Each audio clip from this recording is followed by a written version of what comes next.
Oh, whoops. I had the... That's a great way to start. Just let's just have no game audio for the audience. That's real smart. I'm glad I caught that right when I started. All right, so we finished the first two games. We finished the original Ace Attorney. We finished Justice for All. Now for the final part of this original trilogy is Trials and Tribulations. If we finish this fast enough, and that's a big if, because this one is the longest out of the first three, we might do Investigations 1. We might. Those are side games, but they're both really good. Investigations 2 is probably in my top 3 favorite Ace Attorney games. But we will have to see. So let's go ahead, and we're just gonna go ahead and just get started. Not gonna wait any longer here. So yeah, and here we go.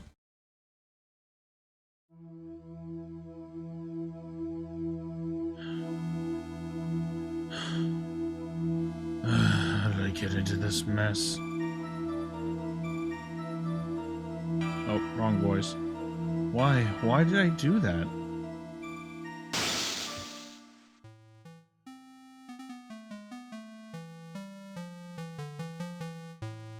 That girl, you shouldn't see her anymore. Hey, it's none of your business. I'm telling you, for your sake, if you continue to see her, it's going to be bad news. You're lying. Just listen to me. There's something you need to know about that girl. Stop it. Don't talk about her like that.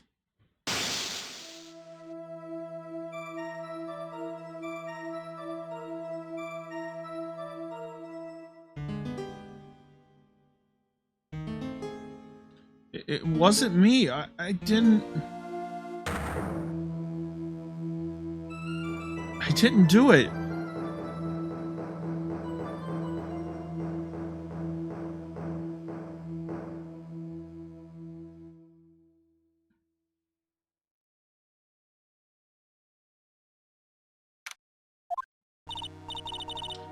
It's finally time. I'm kind of nervous. Oh, Mr. Grossberg, good morning. Oh, Mia, please calm yourself down. You're going to get yourself arrested for suspicious behavior, you know. What are you talking about? I am relaxed, Mr. Grossberg. Look at me. I'm relaxed. I'll let go of my lapels. You obviously haven't gotten the temperament to be a lawyer. I'm sorry. It's just that I'm so nervous today. Oh, that's right. This is your first time in the big leagues, isn't it? Well, never you fear, my dear. I'm Melvin Grossberg. I'm at your service. Actually, this is my second time in court. Still, you surprised me, what, with your earnest request last night. Let me handle this case, you suddenly said, and quite forcefully, too. I just found out about the case, I mean. What, and you've already learned all the relevant facts? Well, about that, you see, I mean, of course I have. I think? Oh, dear. In any case, don't let our client see you're so nervous. See the poor young man in the pink sweater over there? That's our client.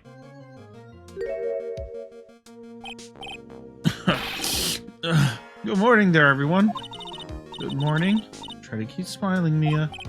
I, just want to say, I'll give it all I've got. Yep, it'll be fine. No problem.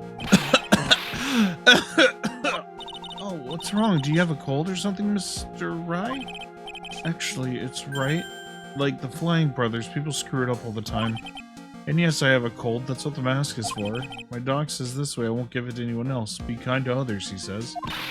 Right, Mr. Wright, you have nothing to fear in court today. If you are truly innocent, I promise I'll save you. Please let go of my shirt. That's right, he's the one on trial, not you. He's the one who should be nervous. You need to stay strong for your client, Mia. My name is Mia Fey. I'm still pretty new at this lawyer thing. The first time I appeared in court was a year ago. But that trial traumatized me so badly, I thought I'd never set foot in another courtroom. It's been 1 year since then, and, well, here I am again. But this time I'm gonna win. For my client and for myself.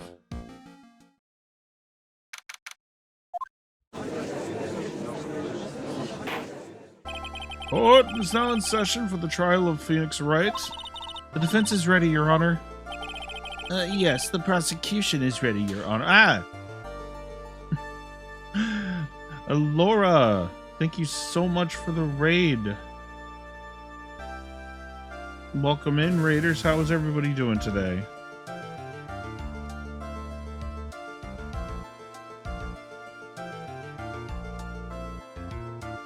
Oh, goody. It's just what I wanted. Fits my aesthetic perfectly. Thank you. How you doing today? Yeah? Good. Good to hear. Go ahead and...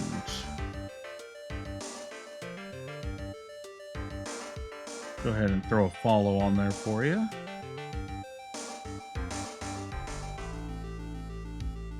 Unfortunately, at this time, I didn't have anyone to shout you out to, but thank you for giving your community, handing your community over to me. I really appreciate that. Thank you so much. Like I said, I hope everyone's having a great night. We are just getting started on Ace Attorney 3. So yeah, so if you are interested, just sit back and relax and just enjoy the show.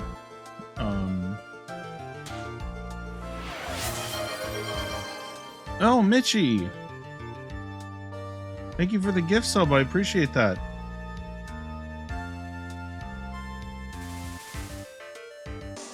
How are you doing, Mitchie? It's been a while since I've seen you.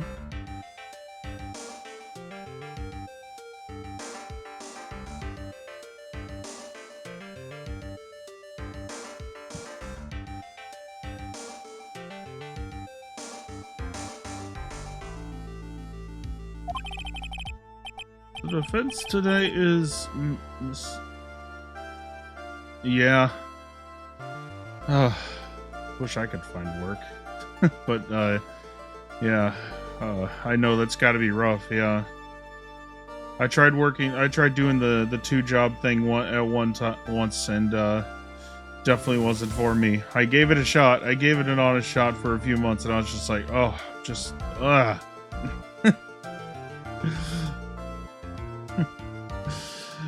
The defense today is Miss Mia Fey, was it? Yes, Your Honor. Is there a problem? I was under the impression that Marvin Grossberg was to be leading the defense. Yes, well, you see, Mr. Grossberg had a bit of an emergency.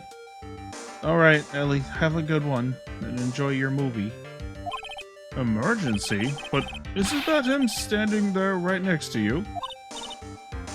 Yes, well... You're just a rookie. Are you sure you can handle this? Don't let him scare you, Mia. Give him your toughest look. Of course, Your Honor. I think.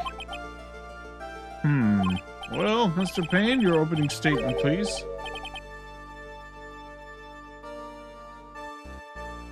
Gotcha. Yeah, at least you have something that you enjoy. That's definitely a plus for sure. If you don't mind me asking, what is the job that you enjoy? I won't ask about the one you don't like. I'm sure you wouldn't want to... You'd like to forget about it as much as possible. Well, I can't believe a veteran like me has to spend his time babysitting a new defense lawyer. Don't worry, little girl, it'll all be over soon. What was that all about? Was he trying to trash talk me? Now then, I'd like to proceed with a summary of events on the day in question. The incident occurred on the campus of Ivy University. The murder victim was a student named Doug Swallow. He was a fourth-year student studying pharmacology. Sounds like he was a very bright young man. Yes, well, we have a photo taken at the scene of the crime. At a butterfly house. Wow, that's actually really cool. Like, actual butterflies and stuff are there? Like, I could imagine, like, if that was the case, that could be, like, super peaceful. Students discovered the scene shortly after the murder. They found the victim's body and the defendant, who had obviously bungled his getaway. They then called the police. That certainly makes the defendant look very suspicious indeed. Very well, the court accepts this photo into the record as evidence. By the way, I can't quite tell the cause of death from this photo. Your reputation for what the fuck is that word? For sagacity is well earned, Your Honor. The truth is that this victim died a rather unusual death. An unusual death? What do you mean, Mr. Payne? Well, perhaps the defense would like to take this question? Huh?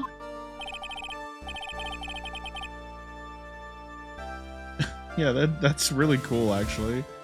I've always wanted to work with animals and stuff. Like, I want to work with big cats. That's like the thing that I would have always loved to have done, is work with big cats, because I love big cats, like lions, tigers, bobcats, you know, stuff like that. A simple question. I thought it might loosen you up a bit. I am a genteel man, if you will. A what? Stand up to Mia, show 'em what you're made of. A perfect opportunity. Well, what is it the cause? Go on. Please say you know at least this much. I'm sorry, I didn't get a chance to read through the whole file. My hemorrhoids are beginning to act up. Now see here, the details of the case are filed under the court record. Shark conservation, that's cool. I like that a lot. Yeah, conservation is definitely something that I looked into when I was younger. It just never came to fruition. But yeah, conservation is definitely important for sure. So I hope you get to do that at some point. What? You knew that already, didn't you? The court record. I think I can see that, but no, don't tell me buttons in the text. All the weapons we need can be found in the court record. Take a good hard look, young lady. Yes, sir, I'll do just that. Can't let the prosecutor get the better of me. The court record. Alright, let's just take a look. Electric shock. Nothing. Would the attorney for the defense please answer the question? What was the cause of death? According to the court record, it was a fatal electric shock. In other words, electrocution. Electrocution? How could such a thing happen? Did the murderer use some type of new super powerful stun gun, perhaps? The answer to that will become crystal clear as this trial proceeds, Your Honor. But before that, there is one more vital issue. What's that?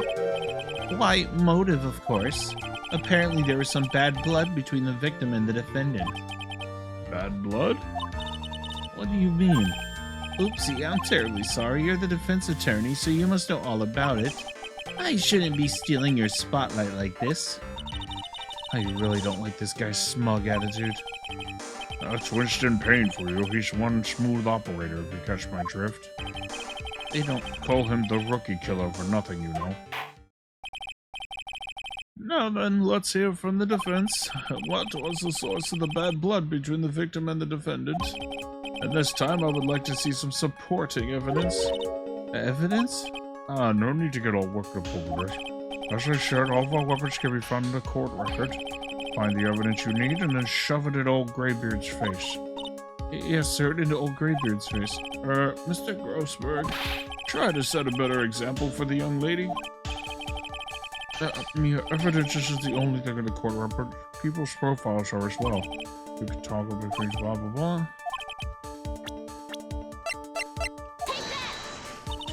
The reason for the bad blood between the two of them was this woman here. Dahlia Hawthorne, was it? Very good, Miss Faye. You seem to have picked up at least this much. This woman is the girlfriend of the defendant, Phoenix Wright. But up until 8 months ago, she was with the victim, Mr. Swallow. Clearly, she has some part to play in this story.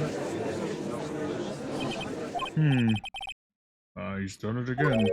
Before the cross-examination starts, he's already got the judge thinking like he wants. Very well, Mr. Payne. Please call your first witness. Thank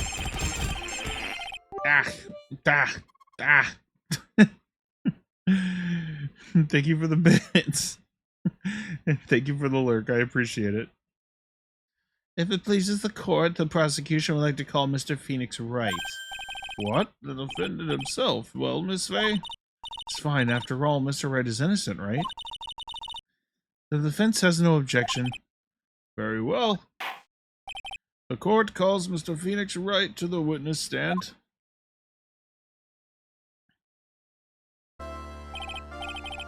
Witness, please state your name and occupation. Yes, my name is Phoenix Wright. My job is, well, right now I guess I'm a suspect. Oh, no, he means what you did before you were arrested. Oh. I was a university student. Mr. Wright, you understand, but I didn't do it. I'm innocent, I tell you. I'm telling you I was... But the defendant, please refrain from passing on his cold to the rest of us. It seems the witness has something he wants to say. Well then, Mr. Wright, please tell us about your relation to the victim. Right away, Your Honor.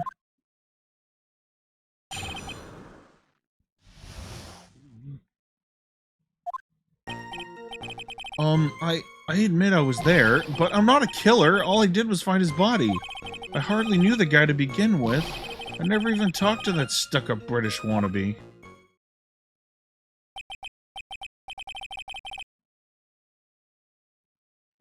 I see. So you hardly knew the victim? Right, like you said, I'm not a killer.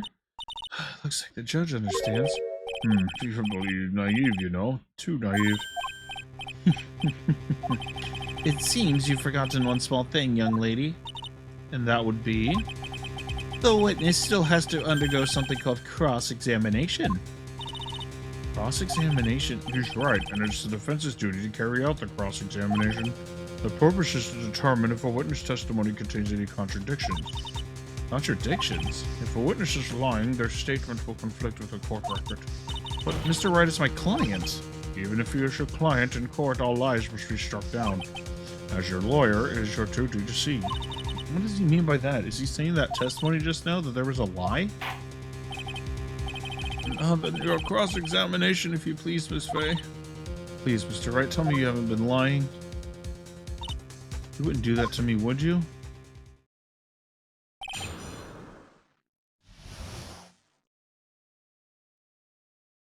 Oh.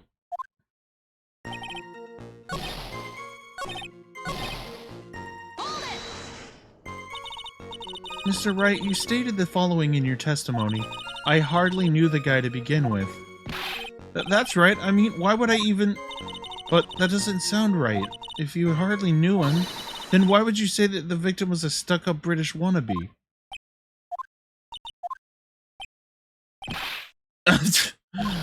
Well, Mr. Wright? No, it wasn't me. I'm not a killer, I swear.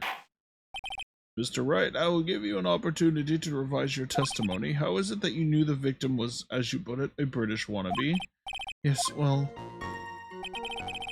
He was always walking around with a huge Union Jack on the back of his shirt.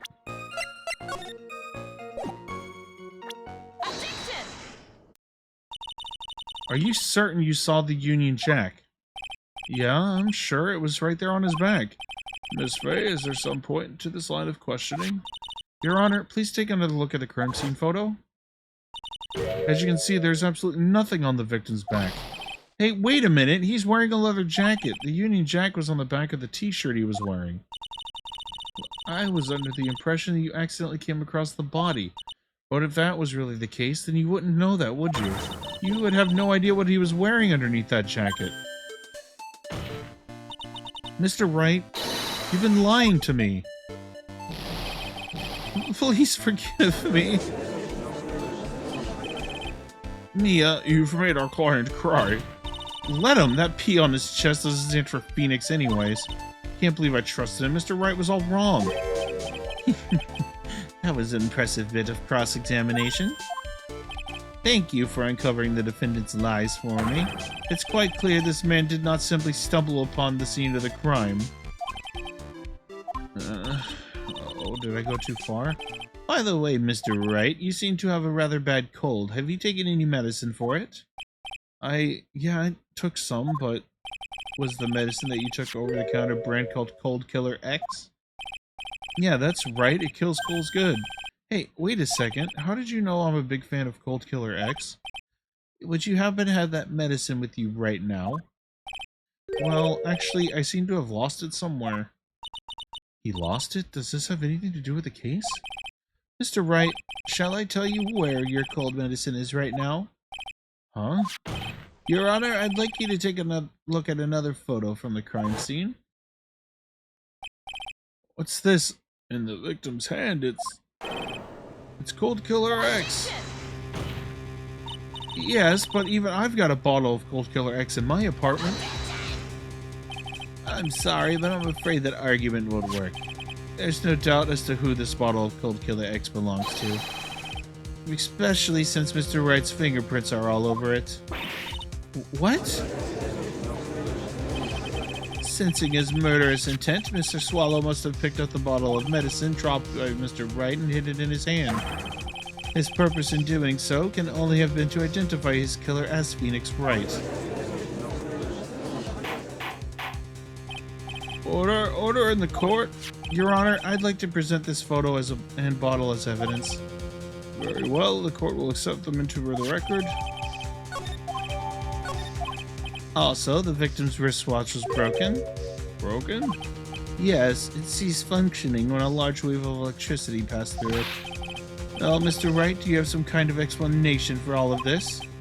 This is really bad. Oh, my buttocks, my poor hemorrhoids.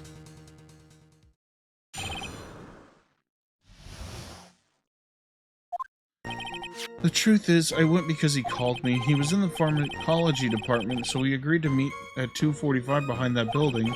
We talked for a bit, and then around 3 we split up.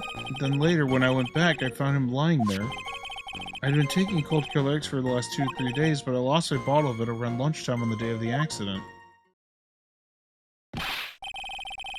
Mr. Wright, that's completely different from the testimony you gave previously. I'm sorry, Your Honor. I was afraid you wouldn't believe the truth. You'll forgive me if I say I hardly find your current testimony any more credible. Miss Fay, please bring your cross-examination.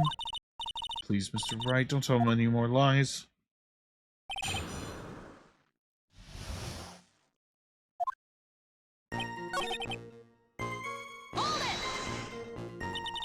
Was it Mr. Swallow who indicated you should meet at 2:45? Yeah, and we were both there right on time. You said the victim was in the pharmacology department, correct? Yeah, he was studying how to manufacture and improve pharmaceuticals. Everyone called him the alchemist of IBU. An alchemist, I see. I gotta admit, I was a little suspicious. He had a whole laboratory and everything. It was filled with chemicals and strange machines that run on high-voltage electricity. Oh, how fascinating. He sounds like he was quite an ambitious young man. What do I do? Maybe I should ask him for more details? I was wondering if you could tell us a bit more about this pharmacology department? Well, okay, sure, I don't know all that much, though. A little bit earlier in your testimony, you said something interesting. You said the department uses strange machines that run on high-voltage electricity. That's right, and they sure look dangerous. They use non-standard voltages, so there's high-voltage cables everywhere. High-voltage cables? Yeah, there were electrical poles set up all around the building. The high-voltage cables run overhead around the roof. Finally, I think we're getting somewhere.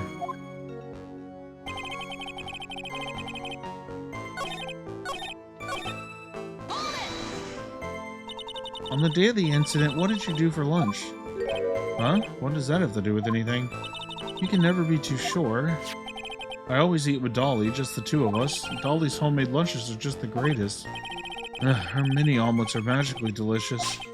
Ouch, why did you punch me in the jaw? Oh, I'm sorry, I just felt like hurting someone all of a sudden. I think that's enough for now. So the defendant and the victim met at approximately at the time of his death. And then the defendant returned to the scene for some unknown reason. I'm not entirely convinced by his explanation about the medicine bottle either. Let me be frank here, Mr. Wright. Your testimony cannot be trusted. What do you mean? I knew it was too much for a little girl.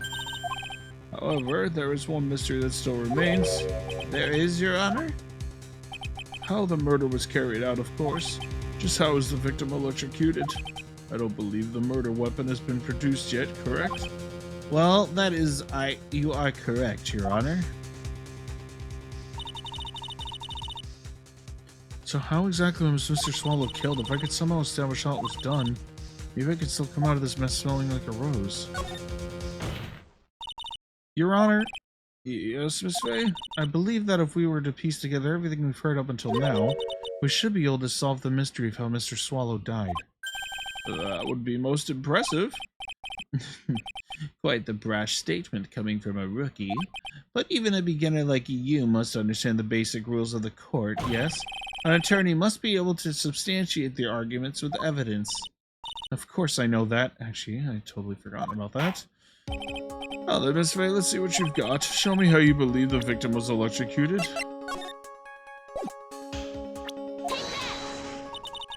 As for the cause of death, I'd say this picture captures it quite well. What? But there's not anything even remotely resembles a murder weapon here. I'm afraid the defense is going to have to explain this in a bit more detail. Miss Faye, where exactly in this photo is the murder weapon? Well, naturally, it's right here. What is that? A severed electrical cable, I believe, Your Honor. Remember the testimony we've heard. The machines the pharmacology students use in their experiments require high voltage. And because of that, there are special high voltage cables strung up everywhere. So then the high voltage cable... Yes, the high voltage cable is the cause of death. That is the most likely explanation. That certainly sounds plausible. Well, Mr. Payne, what do you have to say about this? Well, I believe some praise is in order. Don't toy with me, old man.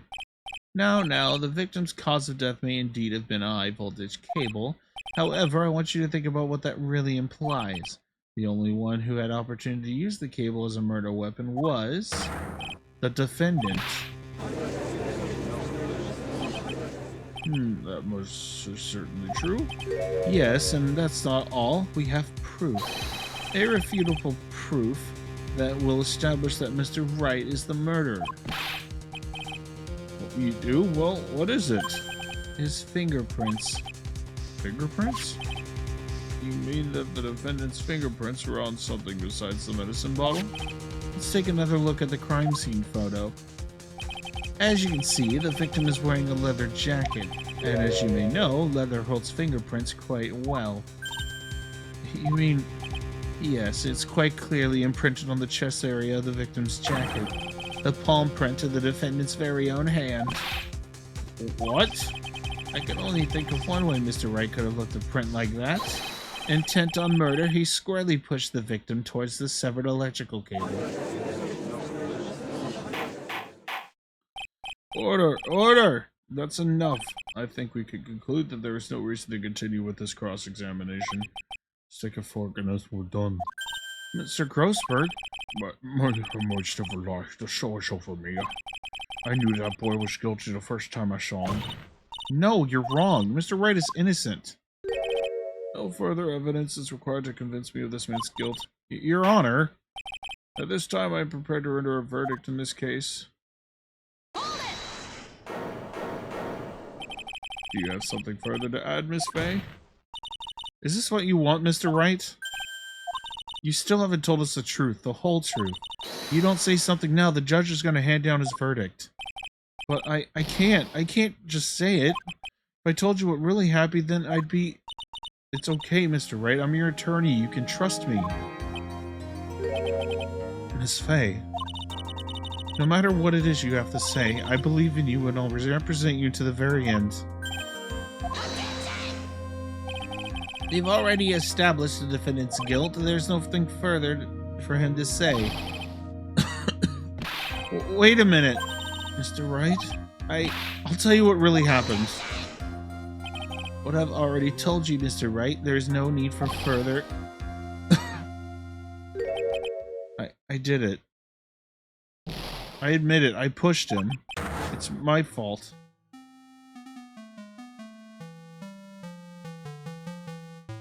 That girl, you shouldn't see her anymore. Hey, it's none of your business. I'm telling you, for your sake, if you continue to see her, it's gonna be bad news. Just listen to me, there's something you need to know about that girl. Stop it! Don't talk about her like that.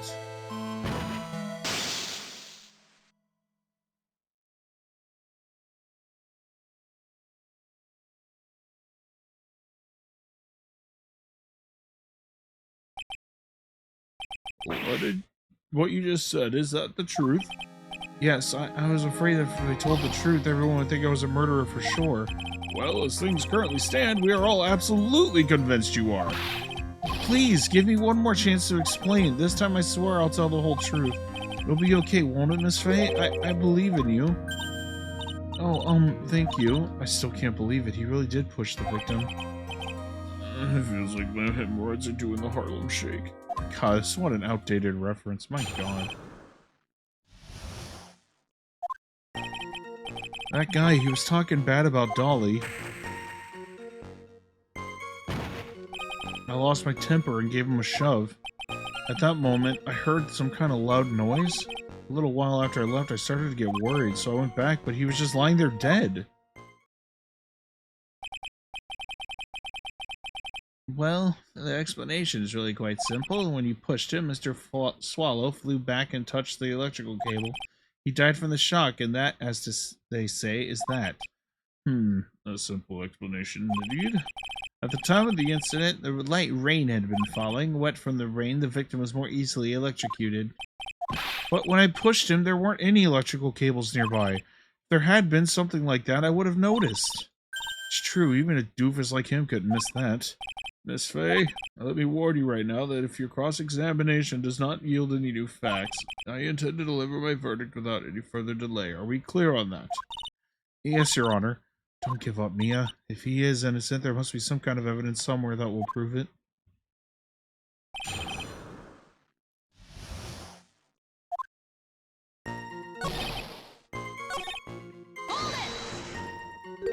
A loud noise? And what would you say that loud noise was, Mr. Wright? I'm not sure, but it was really loud. It was like, snap. You know, come to think of it, I wonder what that was. Clearly, Your Honor, it was the sound of the victim being electrocuted. You're not qualified to decide that. What should I do? I'm treading on dangerous ground here. Mr. Wright, that loud noise you heard may be extremely important, so try to remember what it was. How do I put it? It was like a sharp crack. Could it have been? Hurry up and tell us. When I pushed him, he dropped the umbrella he was holding.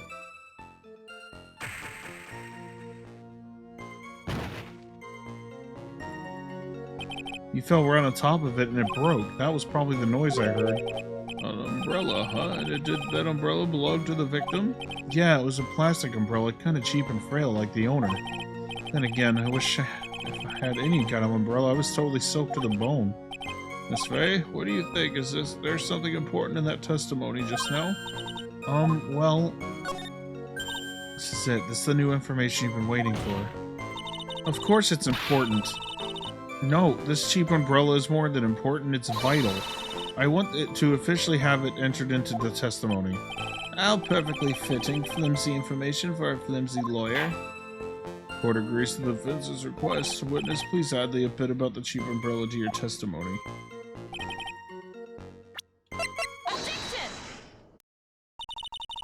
Why didn't you testify about the umbrella from the very beginning? Come on, if I had mentioned that, I would have been able to counter the prosecution's arguments earlier. What do you mean by that? Take another look at the crime scene photo. According to Mr. Wright, the victim fell on top of his umbrella. However, if you look closely, the umbrella is nowhere near the victim. Actually, it's by the electrical pole. You're absolutely right. The conclusion here is obvious. After the defendant left, the victim moved from where he fell. In other words, after he was pushed by the defendant, Mr. Swallow was still alive.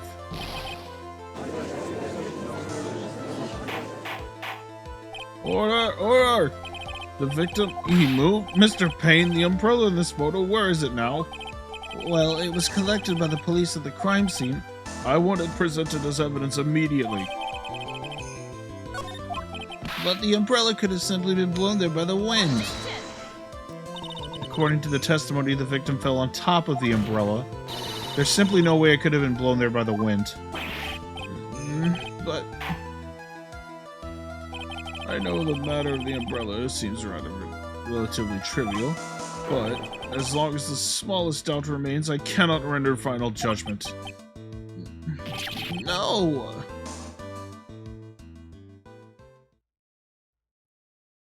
I must say, I still find it hard to believe that a huge hole has been blown in the prosecution's case by the defendant's testimony.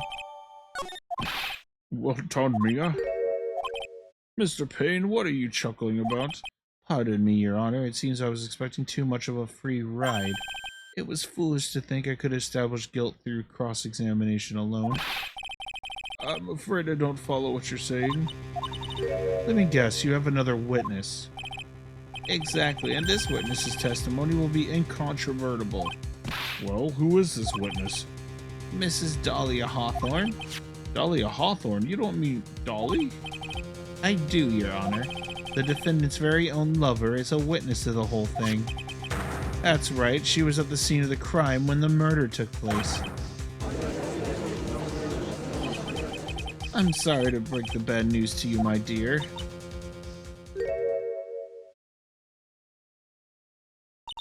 Bad news? You couldn't be more wrong. Actually, I've been waiting for this. You can't be serious. Mia, what do you mean by that? I think this is a good point for us to stop at. Court will now enter a 20-minute recess. Afterwards, we will listen to the testimony of Miss Dahlia Hawthorne.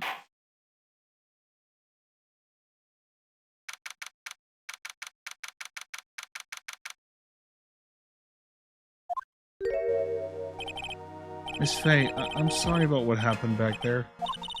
It's alright, at least you told us the truth in the end, Mr. Wright. Yeah, so I guess I can start to relax then, huh? Relax, my boy, you can't be serious after hiding such important facts. But the next witness is my Dolly, right? She'll save me, I know she will. Why do you think that? Huh? What do you mean? She's the love of my life, that's why. The love of your life, huh? Would you mind telling me more about you and Miss Dahlia Hawthorne? Sure, no problem. Dolly and I, we first met about 8 months ago, right? And here in this very courthouse.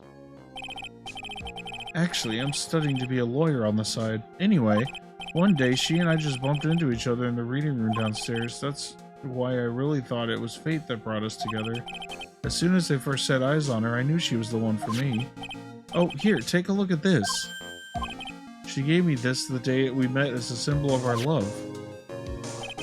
She's been wearing it around her neck that day, but then she took it off, but before she gave it to me, she said, I want you to carry this. So she gave it to you as a present, I see. This darling little bottle is full of memories of my darling little Dolly. It certainly is a little bottle, alright. It makes me happy. I show it to everyone I meet. I want to share my happiness with the whole world. Anyway, so after that you and Miss Hawthorne started dating? Yeah, but she's so shy. Every time I see her, she always says the same thing to me. Please give it back now. What a strange girl, asking for a present back like that. By the way, Mr. Wright, the day you met Dahlia 8 months ago wouldn't happen to have been on August 27th, would it? Huh? Yeah, it was, but how do you... This happened on August 27th, right here in this courthouse. What's this, a newspaper clipping? Let's see, murder in the courthouse. Murder? What are you reading there? Let me see that. Oh, I see. Mia, I think I understand what you're trying to say. And I think I understand why you suddenly took such a keen interest in this case. You believe there is some connection between these two cases, am I correct? Hope you don't mind, Mr. Grossberg. I need to finish this myself. Ah, yes, but I'm afraid what you have will not be enough, my dear. I'll go and have a look in downstairs reading room and see what else I can find. Thank you. I want to do whatever I can to be of help to you, Mia. Well, it looks like recess is about over. We'd better all get moving. Guess so. That recess sure seemed longer than 20 minutes, though.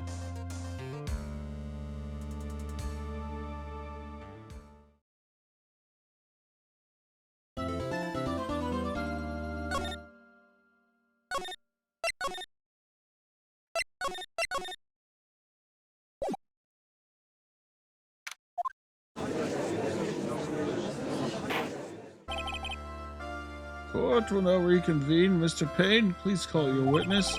The next person is someone who witnessed the crime as it happened. The prosecution calls Miss Dahlia Hawthorne to the stand.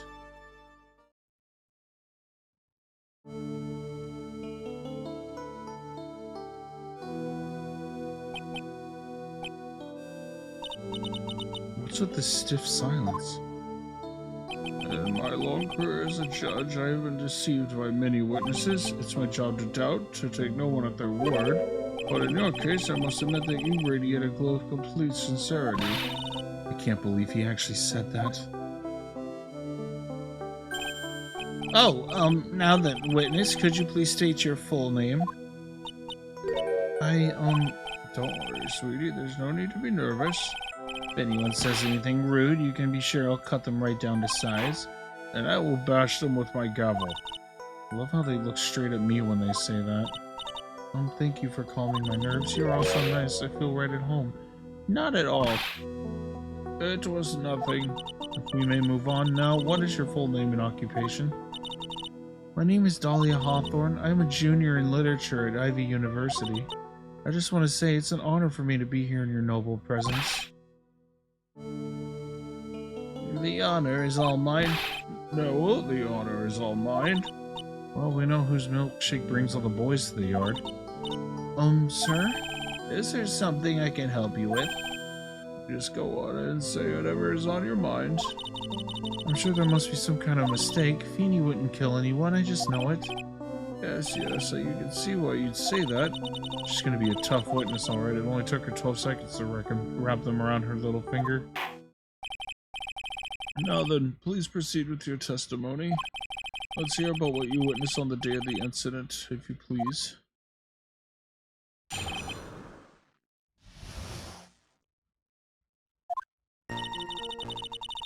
I'd been planning to go back to Feeny's place after class was over. Feeny and Dougie, they were talking behind the building. Then suddenly Dougie just got wobbly and collapsed.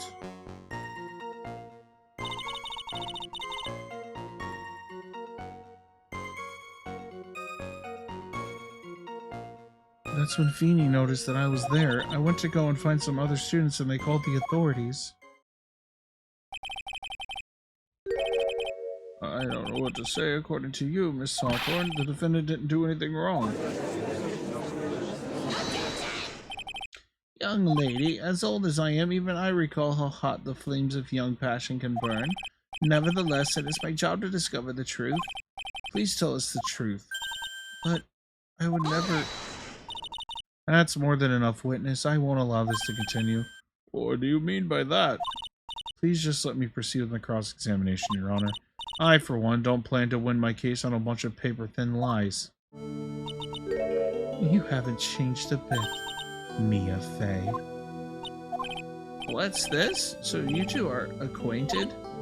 Yes, we've met before. Once. In any case, Miss Fey, the floor is all yours. It's good to see you again, Madame Fey. Madame, I'm no one's grandma yet, girlie.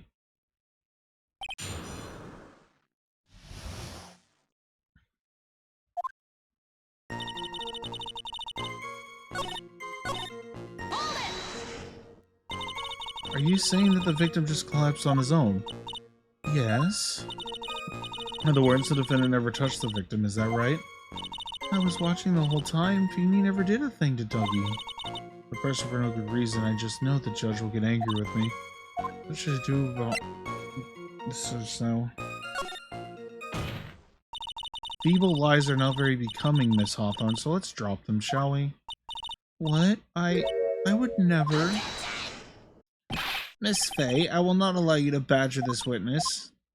I believe the defense is engaged in a fishing expedition. That is, she has no supporting... Please don't glare at me like that. I'm just doing my job. Now then, Miss Hawthorne. The defendant palm print was found on Mr. Swallow's leather jacket. It has already been shown that Mr. Wright did in fact push the victim. What? There's no need to try to cover for the defendant. It would be much better if you came out and told us the whole truth. There's nothing to worry about, young lady. Just tell us everything that you saw. Yes, Your Honor, I will. If you don't mind, I'd like to revise my testimony. Looks like we're finally getting somewhere.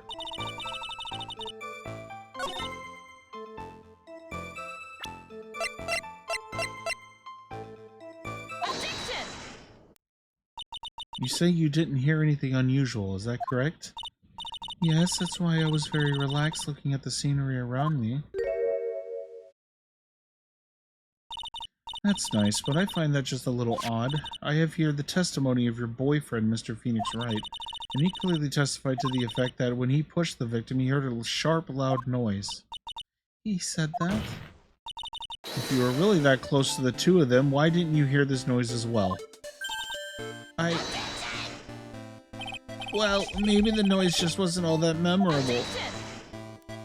But according to Mr. Wright's testimony, it was a sharp noise like a snap.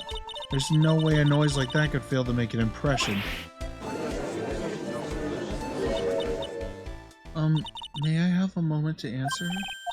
By all means, I know the reason why I didn't hear the noise. You see, the truth is, I had my headphones on and I was listening to music at the time. Headphones? You mean that both of your ears were covered? The rain was just beginning to let up, and it seemed as though Thor wasn't ready for his fun to come to an end yet. So the sky continued to flash and rumble. Thunder and lightning, huh? Yes, I'm afraid of the sound of thunder, so I put my headphones on to block it out. Well, Your Honor, as you can see, there weren't any contradictions in her testimony after all. Wait a second, Mia, that testimony just now, she said something that could totally change this whole case. Your Honor, there's a problem with the witness's testimony. What do you mean? Did you notice she said there was lightning, correct? Yes, what about it? Well, lightning is actually a large discharge of electricity in the atmosphere, am I right? Now is not the time for a science lesson, Miss Faye. Yes, Your Honor. Anyway, since the cause of death was electrocution, isn't it possible the victim died from being hit by a bolt of lightning? I must admit that the thought had not occurred to me. Just what thoughts do occur to this guy anyway? This entire case is built on the premise that Mr. Doug Swallow was murdered. But that very premise itself is a mistake. The defense believes that Mr. Swallow was in fact hit victim of a stray bolt. It appears the defense may be onto something. Could it be that the death was actually accidental? Alright, you did it, Mia. I'll be taking that not guilty. I'm hurt that you have such a low opinion of me, Miss Faye. I'm not a fool, you know. The prosecution has done its research, Your Honor.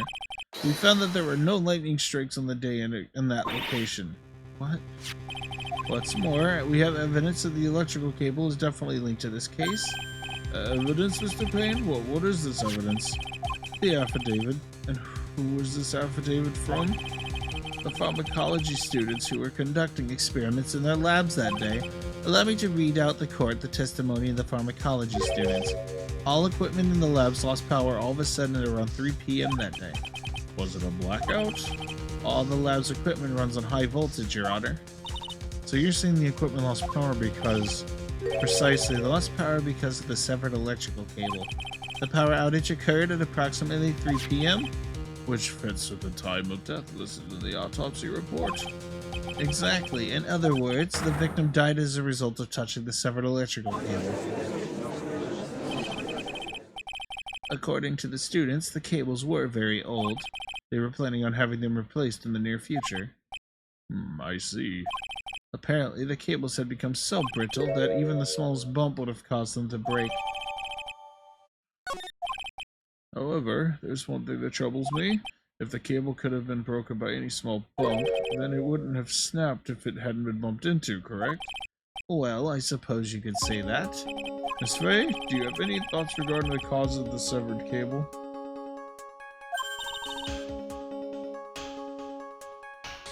Your Honor? I don't like how this is looking one bit. I have to come up with something to try to regain some momentum. If it pleases the court, the defense would like to state its opinion. Well, then let's hear it. Who or what was it that caused the cable to break? Your Honor, please think back to Mr. Wright's testimony. The defendant's testimony? He said that after he pushed the victim, he heard a loud, sharp noise. Now, this happened at around 3 p.m., correct? Yes, that sounds right. Wait, are you saying that the lab equipment lost power at 2:55 p.m., which fits right in with Mr. Wright's timeline? In other words, it was Mr. Wright's shove that caused the power outage. Yes, the prosecution has also come to that same conclusion, and it was that very shove that caused Mr. Swallow to be electrocuted. I'm afraid I can't agree with you there, Mr. Payne. What's that supposed to mean? Take a good look at where the victim landed after being shoved. See the umbrella? It's by the electrical pole. That's right, the victim banged into that pole as a result of being pushed. It was that impact that caused the cable to break. Well, that makes sense, and then the victim was electrocuted. I'm sorry, Your Honor, but no, that doesn't make sense at all. If the victim was shoved into the far pole, then he couldn't have been electrocuted by the severed cable in the foreground here. In other words, someone other than my client must have electrocuted the victim.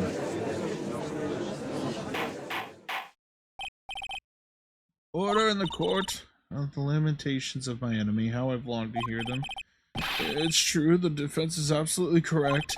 There doesn't seem to be any way to... Mr. Judge, sir, may I say something? The Madam Attorney's explanation, she said some things that are a little different than I remember them. What the... Please, just once more. May I please testify one last time, Mr. Judge? Of course, it's alright. Just go ahead and give your new testimony. This is it. She's finally starting to show her true colors.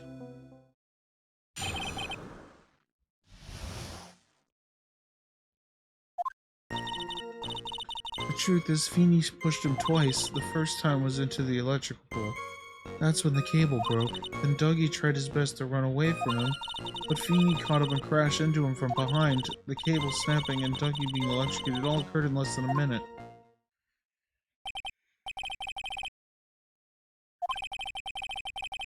The victim got up and tried to run away, and that is when the defendant pushed him for the second time. So sorry, Feeney, but I just have to tell everyone the truth, and I'm doing the right thing. Of course you are, my dear. As painful as it may seem, you are. Now then, Miss Fay, you may proceed with your cross-examination.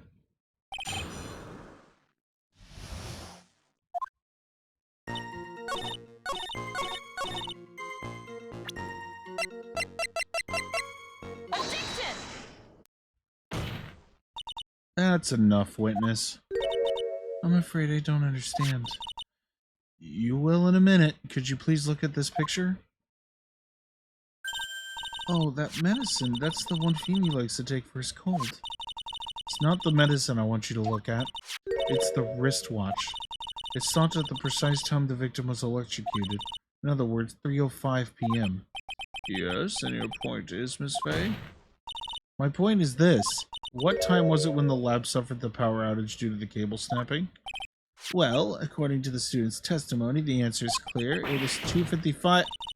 Would you care to explain to this court, Miss Dahlia Hawthorne, what exactly happened during this 10-minute interval? The defense proposes that it was during this interval that the real murderer killed Mr. Doug Swallow.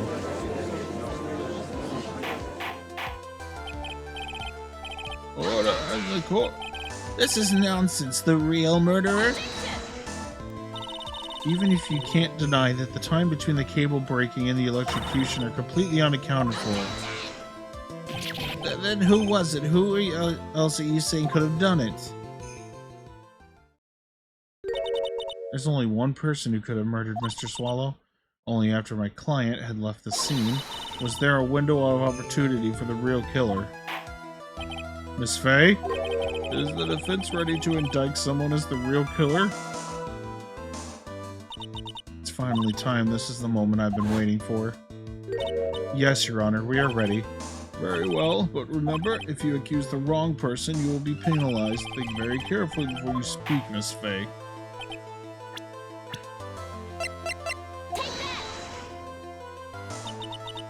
Could have only been you, Dahlia Hawthorne. How can you... The defense is grasping at straws. 10 minutes passed between the time the cable broke and the time of the electrocution. What exactly were you doing that whole time, Miss Hawthorne? Were you really listening to some music while cheering them both on as they fought? I find it hard to believe that you didn't lift a finger to stop the man dearest to you. Order, Miss Fay. I mean to say, Miss Hawthorne, I believe you did witness the two men fighting on that day. However, after Mr. Wright pushed the victim and subsequently left the scene, it was you who pushed Mr. Swallow to his death by your very own hands. How can you say something so mean, Madam Fay? I didn't do anything.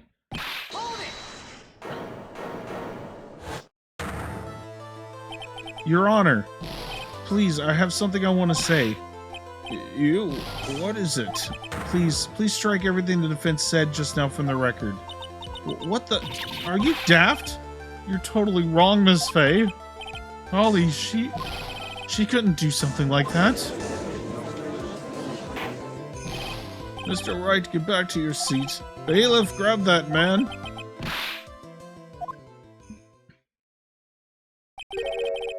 That boy. He's gotten himself in way over his head. Oh, Mr. Grossberg, you're back. It seems I've arrived just in the nick of time. Found the police report on that incident in your newspaper clipping.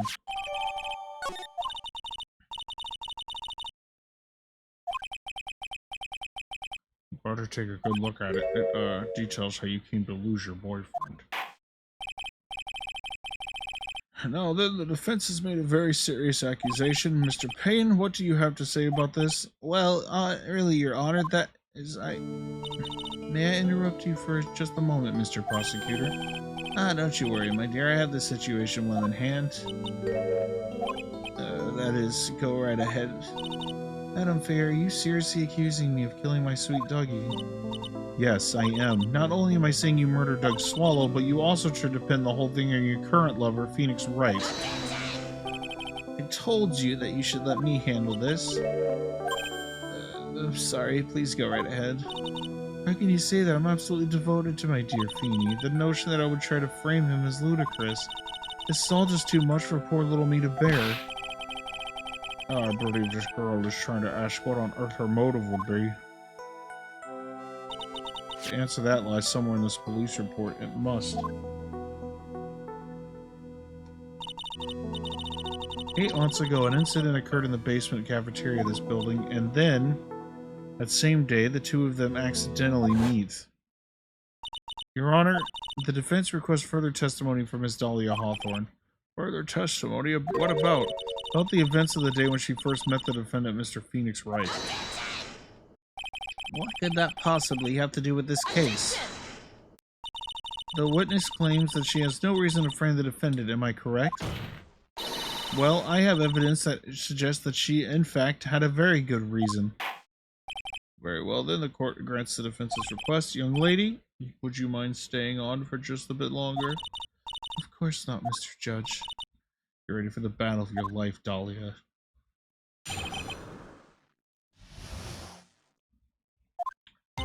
I first missed my darling Feeny 8 months ago. It's like we were destined to meet in this very courthouse basement reading room. The moment our eyes met, my heart skipped a beat. We've been going out ever since that fateful day. We're so lovey-wovey, we literally make people sick. It's just jealousy, I think. That's alright, do that again and you will be held in contempt of court. And now we enter the final act of our little drama, as we used to say in the days of my youth. Go get her.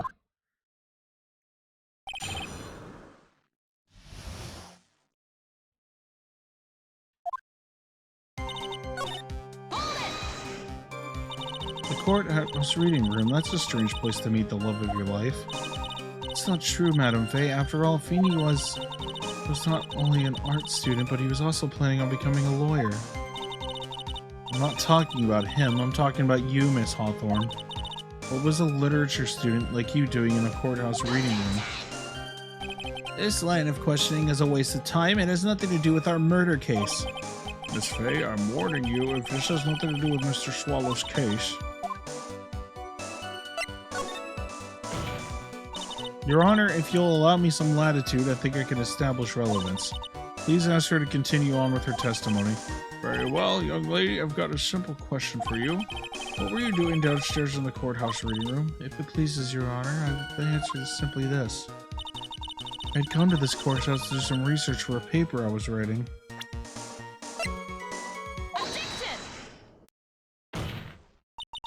Miss Hawthorne, you weren't here because of your research paper, were you? Didn't you actually come here for a much more important reason? What is the meaning of that cocky smile on your face, Miss Fay? 8 months ago, right here in this very courthouse, there was another tragedy.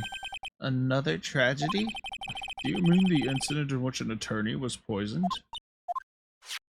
The name of the suspect in that incident list is here in this report, and that name is Dahlia Hawthorne. What? Dahlia? Yes, the sweetie pie of everyone's eye, Miss Dahlia Hawthorne. She was the prime suspect in a criminal case just 8 months ago. Order, order! This is unbelievable. It's true. Miss Fay, that's not fair.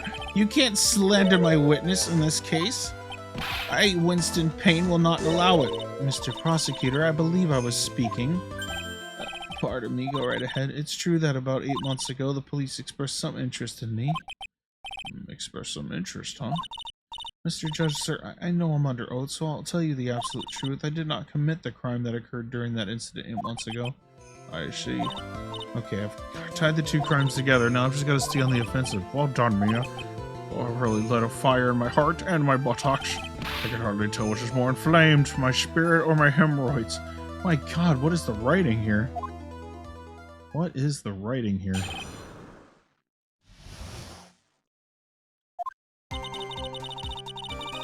I met the lawyer who was poisoned to discuss something in the cafeteria that day. I left my seat for just a moment, and that's when it happened. One of them heard it was a liquid poison that is lethal after just 2 teaspoons. Not only that, I heard it was a very special kind of poison. So you see, I'm innocent. I wouldn't even know where to get a poison like that. So what happened here 8 months ago? However, as you've heard from the witness's testimony, she had nothing to do with it. I think the defense is just about out of tricks. I'm terribly sorry, Mr. Payne, but I'm afraid the defense has many more tricks up its sleeve today. And I'll be sure to show them to you before the end of this cross-examination. What the? Why does the defense suddenly feel stronger? Mia, you're absolutely glowing with a true lawyer's aura, my dear. That proud posture and self-confidence, absolutely smashing.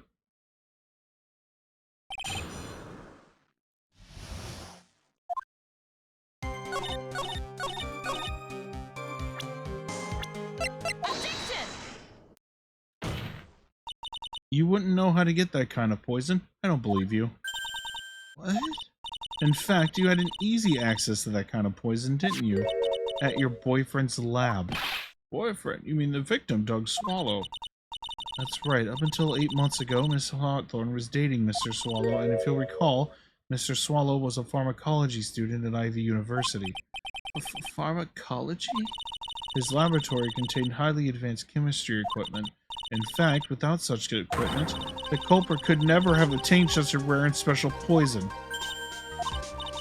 Well, Miss Hawthorne, it seems you had access to such a poison after all, and then it was a matter of slipping into the victim's coffee when it wasn't looking. The only person who could have done that was the one sitting at his very table, you.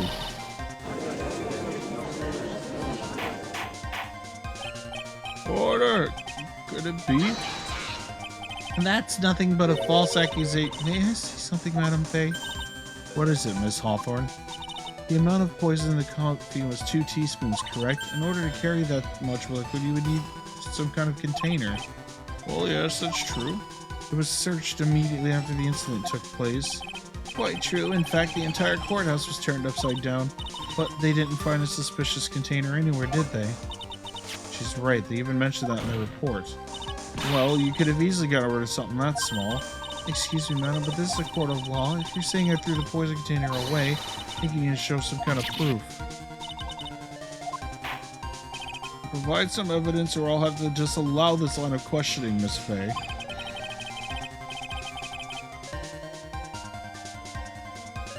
Unless we come up with some evidence, we're going to lose this lead.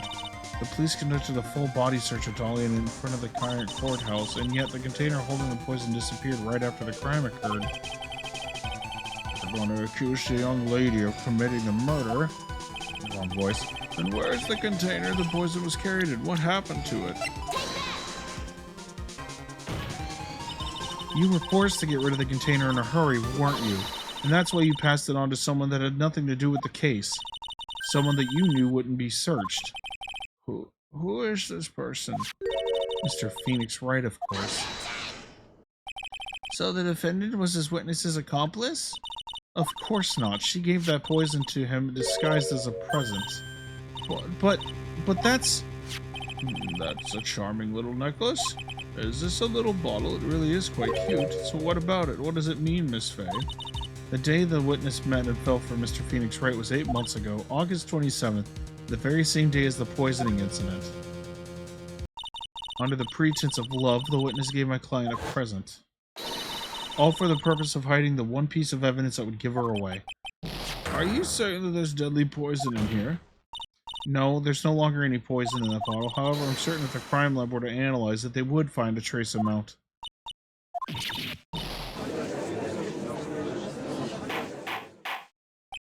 Order in the court. On behalf of Dolly, I object. Mr. Wright, control yourself. I won't let you bully her like this. Mr. Wright, I thought I told you to stay in your seat. Mr. Wright, why? Why are you going through so much trouble to protect her? Why? Because I'm madly in love with her. Madly in love? I haven't heard anyone say that in a long time. Mr. Wright, have you ever thought about this? Why exactly would a woman like Dahlia Hawthorne want to date you anyway? Well, I guess she must be madly in love with me too? Mr. Wright, please open your eyes. At this point in the trial, I think it should be obvious to everyone. The real reason that Dahlia is dating you is... Dahlia Hawthorne was not and is not madly in love with you. The only reason she's... the only thing she's after is the bottle necklace you love to wear around your neck. My necklace? Back there in the waiting room, you said it yourself.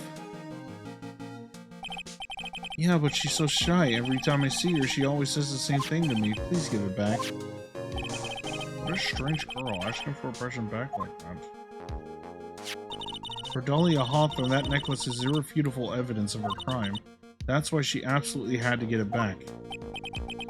You're lying, but you never gave it back to her. And to make things worse for her, you insisted on showing it to everyone you met. That's why she... I don't believe you. No, that's a lie!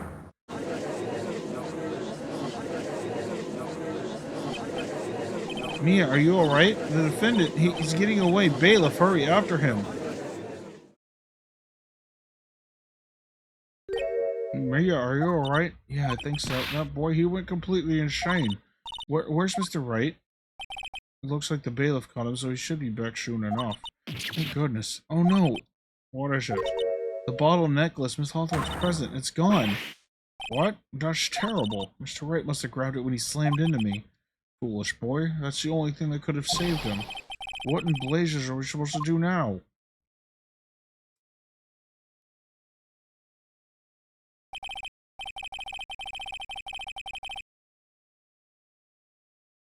Mr. Wright, this is sort of behavior is unprecedented in the history of this court. I'm sorry. I'm afraid that your apology is not enough. Mr. Wright, what did you do with the bottle necklace? Forgive me, I'm sorry. It's okay, just give back the necklace. I ate it. You what? You ate it? It was too big to swallow, so I had to chew it into little bits first, but yeah. Ugh. What the? What? What is he doing now? Your Honor, you've got to stop the trial. Mr. Wright, are you feeling okay? Does your stomach hurt? The bottle you swallowed may have had some poison left in it. It seems the defendant has proven the prosecution's case for us. Clearly, that bottle did not contain a deadly poison. How can you be so sure? I think that's obvious. As you can see, the defendant is still very much alive. As for the poison, more like a fledgling defense attorney's overactive imagination. So it would seem... No, there must be some mistake. The bottle must not have had any poison left in it. Either that or the poison must have lost its potency. There, it's all right, rookie. Trusting your client is the most noble thing a defense attorney can do, and it's heartwarming to see that you place this much faith in Mr. Wright. But that's not how it is for us on the prosecution side, too. For example, I would trust the witness Miss Dahlia Hawthorne with my life, which is why I can state that your assessment of her is completely wrong.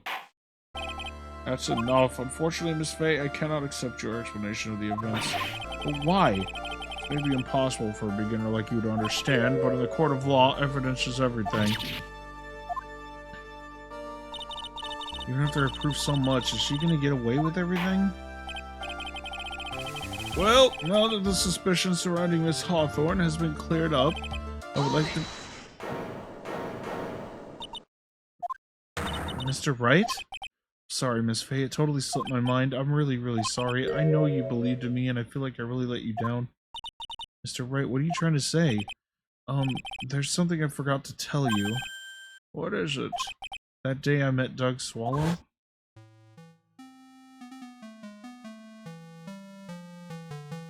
That girl, you shouldn't see her anymore. Hey, it's none of your business. I'm telling you for your sake, if you continue to see her, it's gonna be bad news. You're lying. Just listen to me. There's something you need to know about that girl. Last night, someone stole some poison from our lab. Poison? The same thing happened 8 months ago. A drug sample was stolen. She came to the lab that time, too. It could only have been her. That girl is a thief. Stop it. Don't talk about her like that.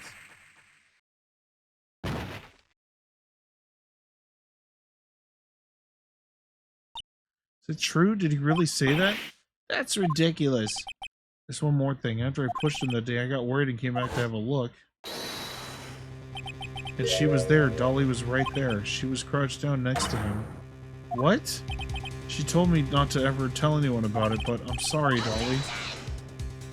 Your Honor, this defendant is... Miss Fay, you tell them. Dolly didn't do it. She's innocent. So Dolly is still poisoned 8 months ago, too, huh? Put that together with Mr. Wright's testimony, then there's only one possible conclusion. The defense believes that Miss Dahlia Hawthorne stole some poison on the night before she killed Doug Swallow. The night before? Naturally, her motive was for stealing it was to kill someone.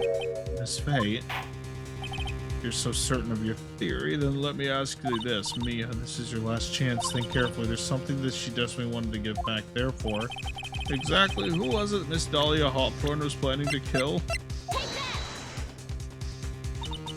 There was one person that was standing squarely in Miss Dahlia Hawthorne's way, and that person was Mr. Phoenix Wright. Me? That's preposterous. After all, it was Doug Swallow that was murdered. Well, it's true that that's how things worked out, but let's remember that Mr. Swallow died of electrocution, not poison. The person that Miss Hawthorne was planning to poison was, in fact, you, Phoenix Wright. There's no one else it could have been. But how can that be? I thought Mr. Wright and Miss Hawthorne were in love. Poor Mr. Wright, this must be killing him. Hang in there, I'll bring her to justice, I swear it. As I said before, the only thing Miss Hawthorne truly cared about was the one piece of evidence linking her to that incident 8 months ago. That's right, the bottle necklace, that's all she cared about. But even so, why would she go so far as to murder him? 8 months ago, just after the fall of that attorney in the basement cafeteria, Dahlia Hawthorne could think of only one thing: how to get rid of the bottle necklace as quickly as possible. No, it can't be. It was a pretty good move she made too. The evidence was missing for a long time. There was just one big problem. Although she got him to hide the evidence, Mr. Wright refused to return it to her. To him, the tiny little bottle was a cherished treasure. He even showed it to everyone he met. You mean that's why she tried to kill Mr. Wright? Correct, Your Honor. It was to retrieve that piece of evidence. That can't be true. Beanie, what a joke you are. Honestly, how can any woman ever count on you for anything? I even told you time and time again to keep your trap shut about me and that necklace. You disgust me. Miss Hawthorne? It appears we're near the end of this trial. Fine, I can tell you plan on making me into a criminal no matter what I say. You are a criminal, Miss Hawthorne. We'll see about that, but first, where's your evidence? It seems your sniveling little crybaby of a client has eaten the bottle as a snack. Well, hey, old man, are you senile or something? Why don't you say something instead of sitting there with your dumb look on your face? Miss Hawthorne, what has happened to you? Are you really that shocked? Or do you prefer me this way, Mr. Judge? With absolutely no proof, you treat a voluntary witness like she's a mass murderer. Well, I have nothing more to say. I'll be heading home now if you don't mind. But we're not finished. Fine, then ask this nasty old hag to finish up already.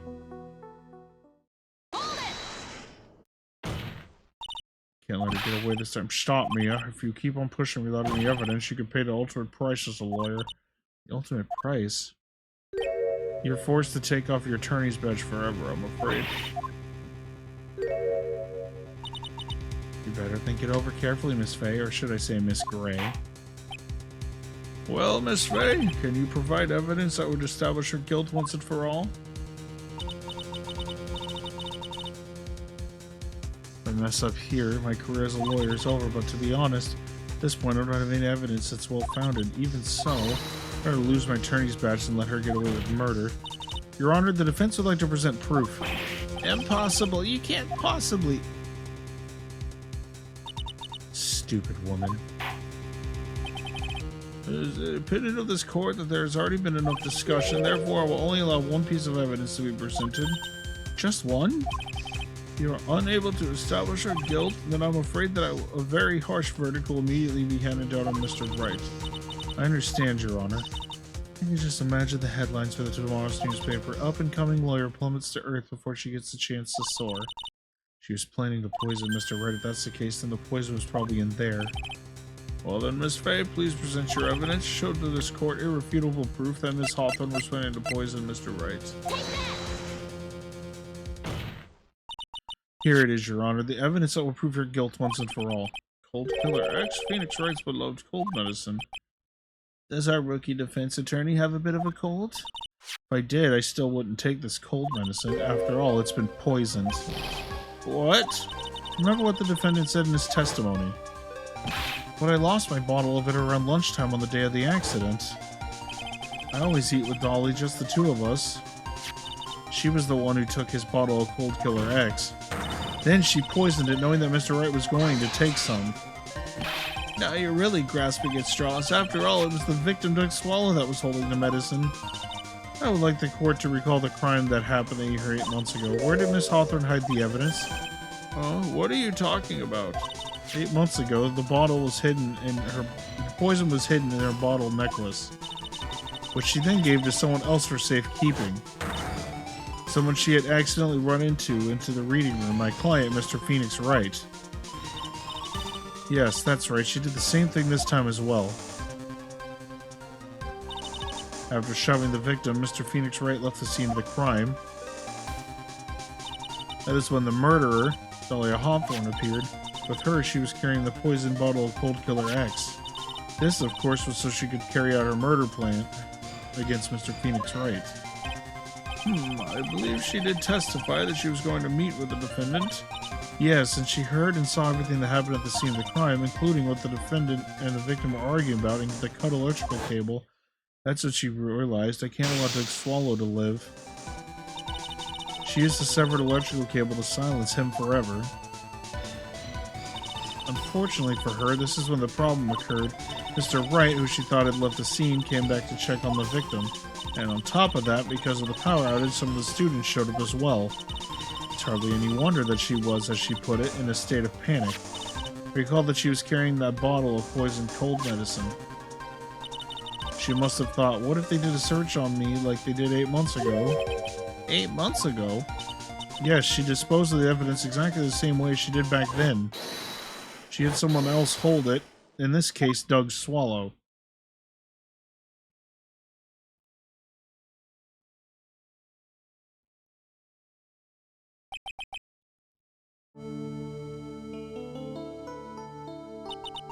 Oh, come on now, everyone. Surely you aren't fooled, are you? This stupid woman, she's nothing but a filthy, stinking liar. Right, Mr. Prosecutor? Uh-huh. Yes, that's exactly right. It's just pure desperation. I wonder which one of us is the desperate one. So, Miss Hawthorne, this cold medicine, I wonder if you wouldn't mind taking some. Well, Mr. Wright ate that necklace of yours, right? Now it's your turn to prove your innocence. What do you say? If I'm just a filthy, stinking liar, then there's no need to worry. So come on, show us. I dare you to take some of this medicine right now. Mia Fey. Do you think you've won? Well, do you?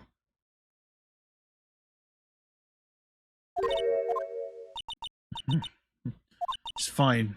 For the time being, victory is yours. For the time being? Well, I have a very long memory, you know. You and I will meet again. I'm certain of it. Well then, Mr. Judge, I'll see you later too, okay? Yes, I'm going to spend a little time with the men in blue now. I wish you all the best.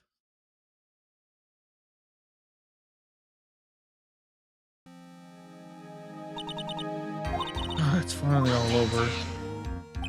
I refuse to accept this. The defense hasn't shown a scrap of evidence to support their outrageous claim.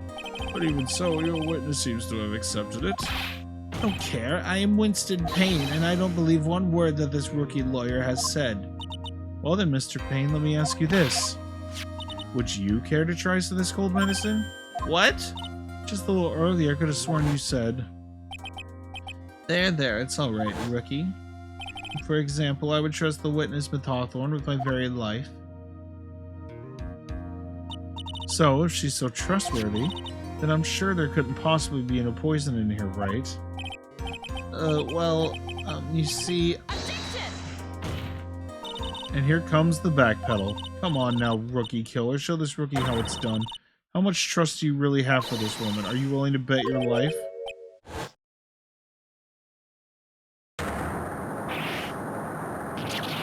My hair is flying off. My beautiful hair. No. Well.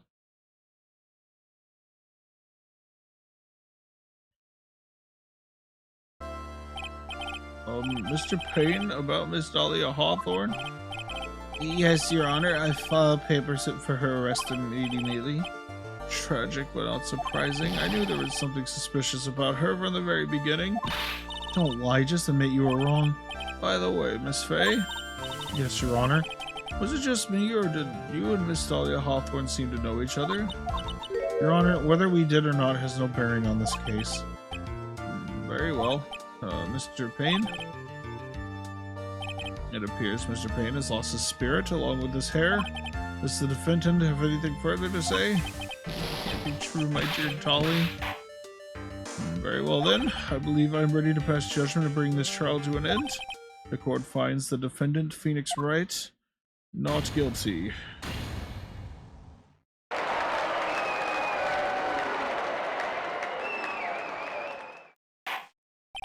And with that, this court is adjourned.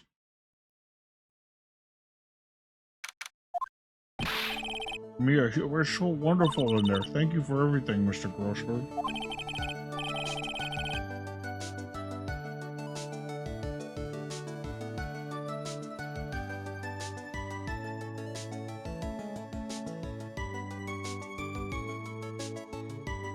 During the verdict, I thought my hemorrhoids were going to explode by Mount Vesuvius. Mr. Grossberg, do you maybe think you could stop talking about them? That's rather rude. In a witness case really made me think, what does it really mean to have a relationship of mutual trust with a client? Perhaps it should be veteran lawyers who have lost sight of this. Oh, Mr. Wright, congrats. Thanks. I was thinking, that Dolly I saw there in the witness stand, I don't think that was really her. What? Yeah, the Dolly I know could never have said those kind of terrible things. Maybe she was like, I don't know, a fake or something? Boy, this boy kid still doesn't have a clue. You need to forget about her, Mr. Wright, for your own sake. Yeah, you're right. That's probably for the best. Also, you need to relax a bit more, try to grow up a little. But, out of all my friends, everyone says I'm the most grown up. Oh, what kind of company does this guy keep? Right now, I'm studying to become a lawyer myself. That's what you keep saying. But I thought you were in the art department. Well, yeah, I am, but there's a friend that I desperately want to help. If I hurry, then I should still be able to save him in time. I say, Miss Faye? A lawyer's someone who can help people when they're in trouble, right? Mr. Wright, I'm still new at this myself, but I think that's exactly what a lawyer is. Okay, I'm gonna do it. I'll study my butt off and I'll become a lawyer for sure. I hope. I hope we'll see each other again someday. It's been 5 years since I was acquitted of all charges. Became a lawyer like I planned and managed to save my friend. But Mia has passed on to a better place. For me, this trial brings up a lot of painful memories. But it also brings up some very precious ones. Memories that I thought would never rise to the surface again. Mia is gone now, but even so I can hear her in my mind. Phoenix, no matter what, I always believe in your client. In a court of law, your greatest weapon is your belief. 5 long years, something has happened that made me think back on our words of wisdom. That's a story for another day.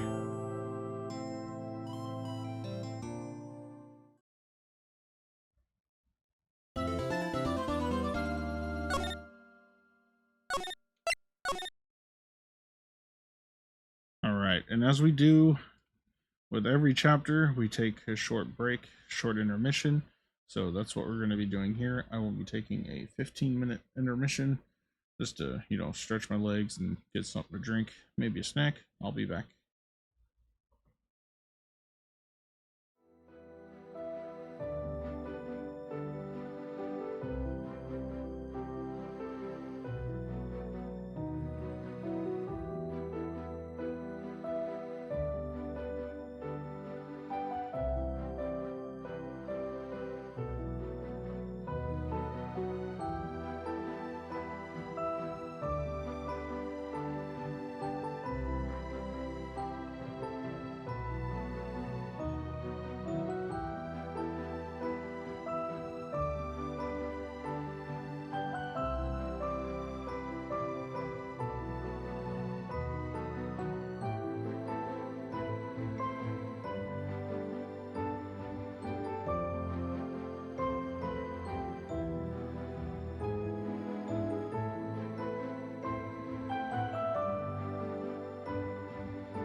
time is 1 a.m.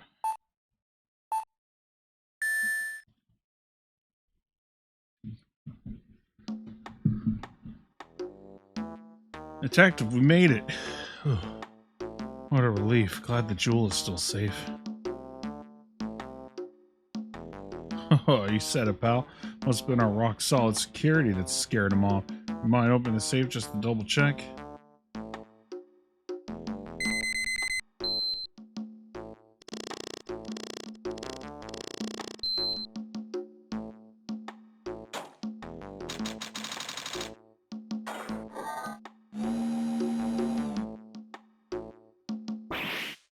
Ah, we've been had. Out front, guards, turn on the searchlights. Ha ha ha ha. Better luck next time, gentlemen.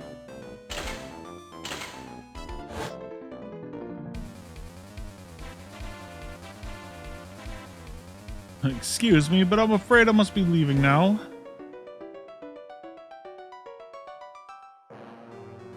We shall meet again when the next moon is full. Ha ha ha ha ha ha.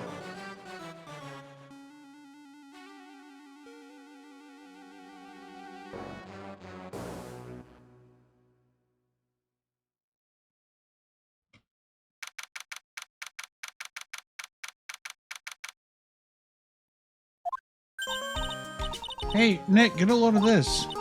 Hey, are you listening to me? You can clean the toilet later. This is important. And what are you freaking out about now? Today will be the last time you talk to me that way. Huh? We're about to hit the big time. Big time? And what do you mean by we? You don't mean you and me are... Don't be silly. I'm talking about me and Pearly, of course. Hello. It's a pleasure to see you again, Mr. Nick. Pearls, you haven't changed a bit. Well, wait, what are you doing here anyway? Haven't you heard, Mr. Nick? Here, take a look at this. What's this? Some kind of poster? Corain Village, isn't that... That's right, it's our hometown. Pearly and mine, that is. What's this about treasures from the boonies? Very funny. You can laugh all you want, but you'll be singing another tune tonight. Tonight? What about tonight? The Treasures of Corain exhibit doesn't actually start until next week, but the promoter sent us some special VIP entry passes. That's why I dressed up extra special today. What do you think, Nick? Same Maya, different day. This young lady here is Maya Fey, the younger sister of Mia, my friend and mentor. First met her 2 years ago. I was working on the case surrounding Mia's death ever since then.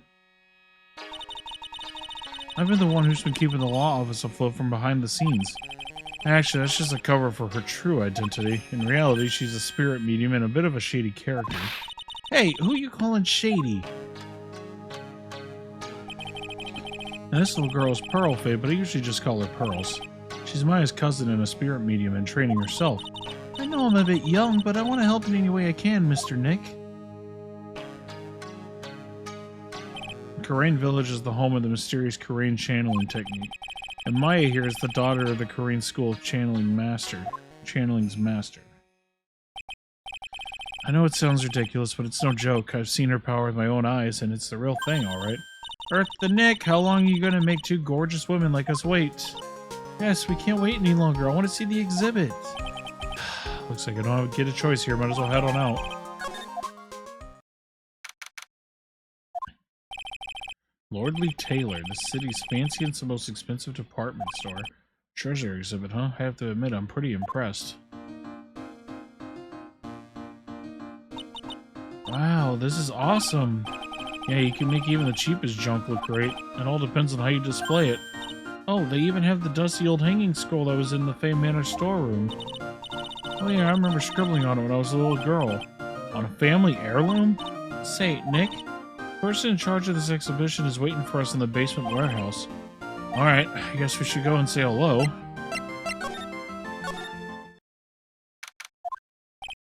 Yep, it's the basement warehouse, alright. This place is scary. I feel like a monster could jump out at any time. Don't be scared, Pearly. I'll protect you. Oh, Mr. Wright. A monster, you were right. Huh? A monster? Good evening, it's good to see you again. I know you. Nice to see you again too, little miss. Hello. Is she a friend of yours, Nick? And how do you know her, Pearl? Nice to meet you. I'm Adrian Andrews, and I'm in charge of the promotion and planning for this treasure exhibit. I'm also responsible for the security arrangements. Oh, nice to meet you. Adrian sure has changed since last we met. So this is the warehouse. The really valuable exhibit items are still stored away in here. It really has been a long time, hasn't it, Mr. Wright? Nick, what's going on? Who is this woman? Why are you freaking out on me? What? I just thought it'd be more dramatic if I got all worked up, that's all. Mystic Maya, you shouldn't let him off the hook so easily. Please, Maya, don't say anything that'll needle Pearls further. Mr. Wright was there for me when I really needed help. It was something that happened 7 months ago. You remember, don't you, the Nickel Samurai case? Not really, I was stuck in a dark wine cellar. Did that escape your memory, Nick? After that, I quit being a manager and started this job. That's tough. I'm sorry, Miss Andrews, if it wasn't for us. No, don't say that. I'm glad the whole thing happened. Thanks to you and everyone else that was involved, I was able to change my whole life. Really am grateful. That's a relief. I'm really impressed, Miss Andrews. Handling a huge exhibition like this must be very tiring. Well, Lordly Taylor is celebrating their 200th anniversary this year. The works on display in the main exhibition hall are worthy of the finest museums. Ooh, did you hear that, Pearlie? The finest museums. Yes, I did. That's really wonderful. So this basement warehouse is pretty well protected, huh? Of course it is. After all, there are some priceless treasures here. The security guards are all very highly trained as well. Sounds good. So what's with that face she's making?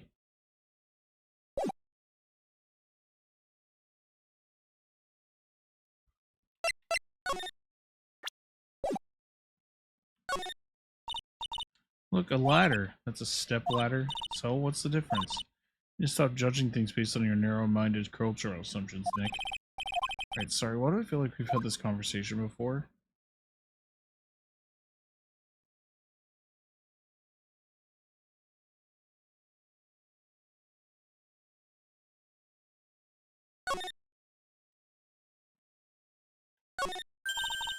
Mystic Maya, take a look next to the door.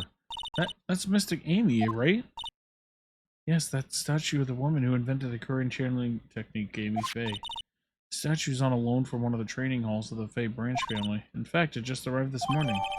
What's that creepy-looking thing she's holding? Don't ask me, how should I know? Well, you are the future master, right? Maybe so, but this is the first time I've ever seen this statue. That thing is the Kurain's Shito. It's a ceremonial sword, if not a real weapon, so the blade isn't sharp. Oh, phooey, I wanted to cut something. What are you eyeing me for? Oh, look, it's already 8. Have you all eaten yet?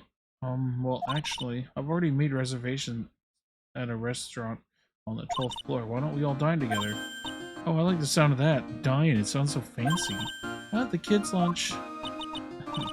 Probably it's dinner, not lunch. Why don't you go for it and really eat your fill with the kids' dinner? Okay, in that case, one kid's dinner for me.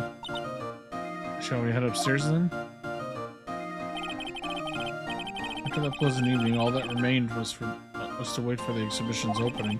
It's wonderful seeing Miss Andrews looking so happy. None of us could have imagined that the very next day something terrible would happen.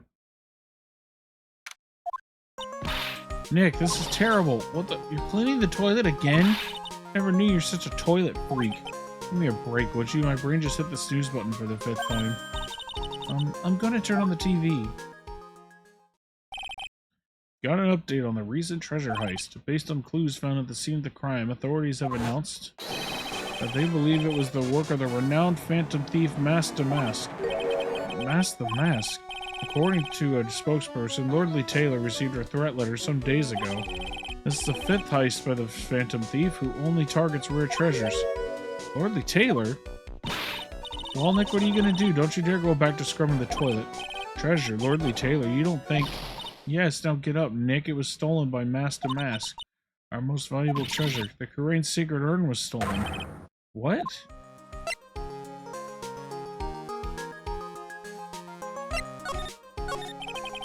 Refresh my memory a little. What's a sacred urn? Only the most important treasure in Korean village, that's all. Look, it's right there on this poster.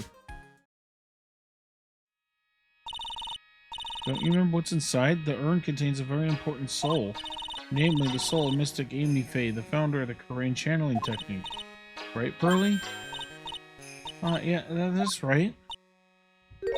Hold up. I thought that the urn had the name Amy written on it. Now it says I am. Any idea what happened, Pearly? I am, well, there's some things best left unsolved, wouldn't you say, Mr. Nick? That's right. 1 year ago, there was a murder in Korean Village, Maya's hometown. The sacred urn, it turned out to be an important clue in that case.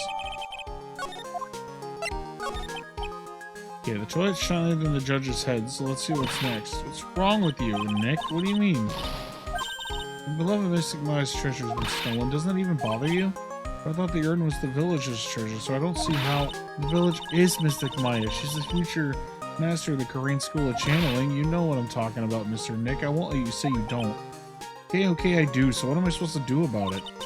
Isn't it obvious? Go and find the bad guy who did this. Get the sacred urn back. But I'm not a detective, I'm a lawyer. That has nothing to do with this. If you're a real gentleman, you would find it for your beloved Mystic Maya. Man, oh man, there's no winning against Pearl's fairy tale image of love. So what's the name of the bad guy again? Mask to Mask, Nick. Take note of it. Mask to Mask. And that was terrible. I was arrested and everything. 1 year ago, the murder in Korean Village. A man was killed during one of Maya's spirit channelings. This urn wound up being a key piece of evidence that proved her innocence. Mr. Nick, would you mind not telling Mystic Maya about that? Promise to remember, you said you wouldn't tell anyone I broke the urn. That's right, now I remember. This urn used to say Amy on it. Until Pearls accidentally broke it into a million pieces. She tried to secretly fix it. Let's just say it didn't work out so well. Sorry, I'm not so good at arts and crafts, spelling either. Anyway, this is how her gluing project turned out. She put the pieces together wrong, and now instead of Amy, it says I am. Can't believe no one's noticed this until now, a whole year later. Can't believe it myself.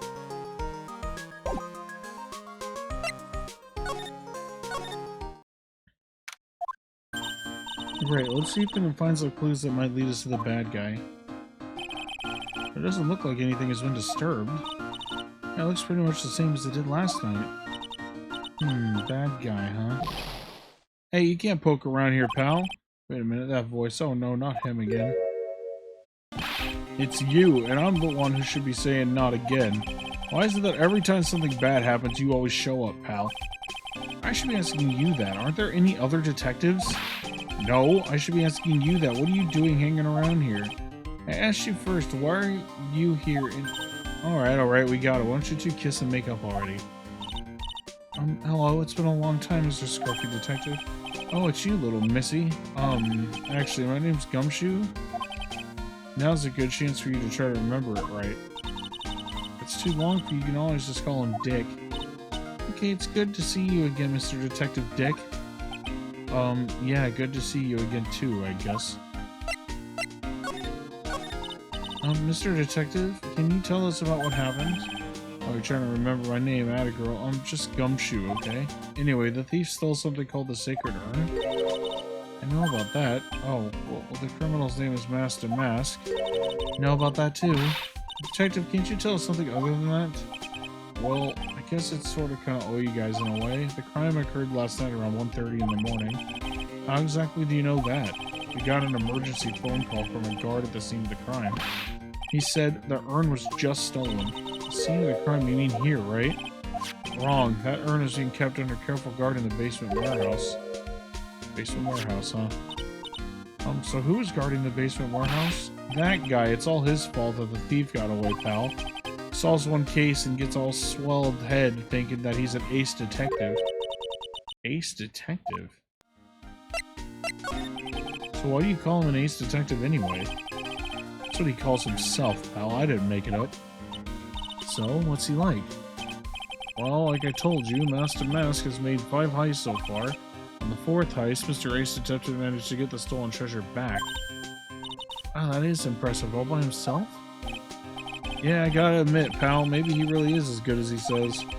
Every time the thief sends one of his calling cards, we send our men on a stakeout, but none of us has gotten so much as a glimpse of the guy. Mr. Ace Detective was able to retrieve the stolen treasure from the thief. Anyways, he's at the scene of the crime right now looking for clues. So he's down in the basement, huh? Hey, Detective, about this Master Mask. Is he famous? What? You're joking, right, Nick? Master Mask is the hottest thing since sliced bread. Sometimes he appears as a museum guard, sometimes he appears as a big brown bear known to surprise unsuspecting victims. Underneath those disguises is the true Master Mask. So he's some kind of master of disguise, huh? And he only goes after the finest works of art, pal. Last night was his 5th heist. If Lordly Taylor had only cooperated, I could have caught him this time. What? Then you knew he was planning on stealing the sacred urn? Of course I did. The guy always sends his calling card before he steals something. Calling card, huh? They mentioned that on TV. So what's this calling card? Here it is, but don't show it to anyone. It's top secret, okay? What's this mark on the front? That's Master Mask's signature emblem. You could say it's his mark. All of his calling cards have got it on them. He didn't mention that on the news flash. We're withholding that detail from the public for operational reasons. The only way we can tell if the calling card is real or not is by this emblem. That makes sense. When you get famous, there are always imitators. Mr. Nick, if you work a little harder, maybe you can have your own copycat someday. Thanks, I guess.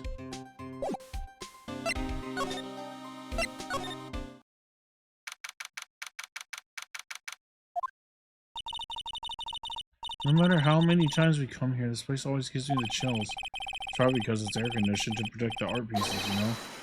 Welcome to my private little banquet of chaos. What the heck does that mean?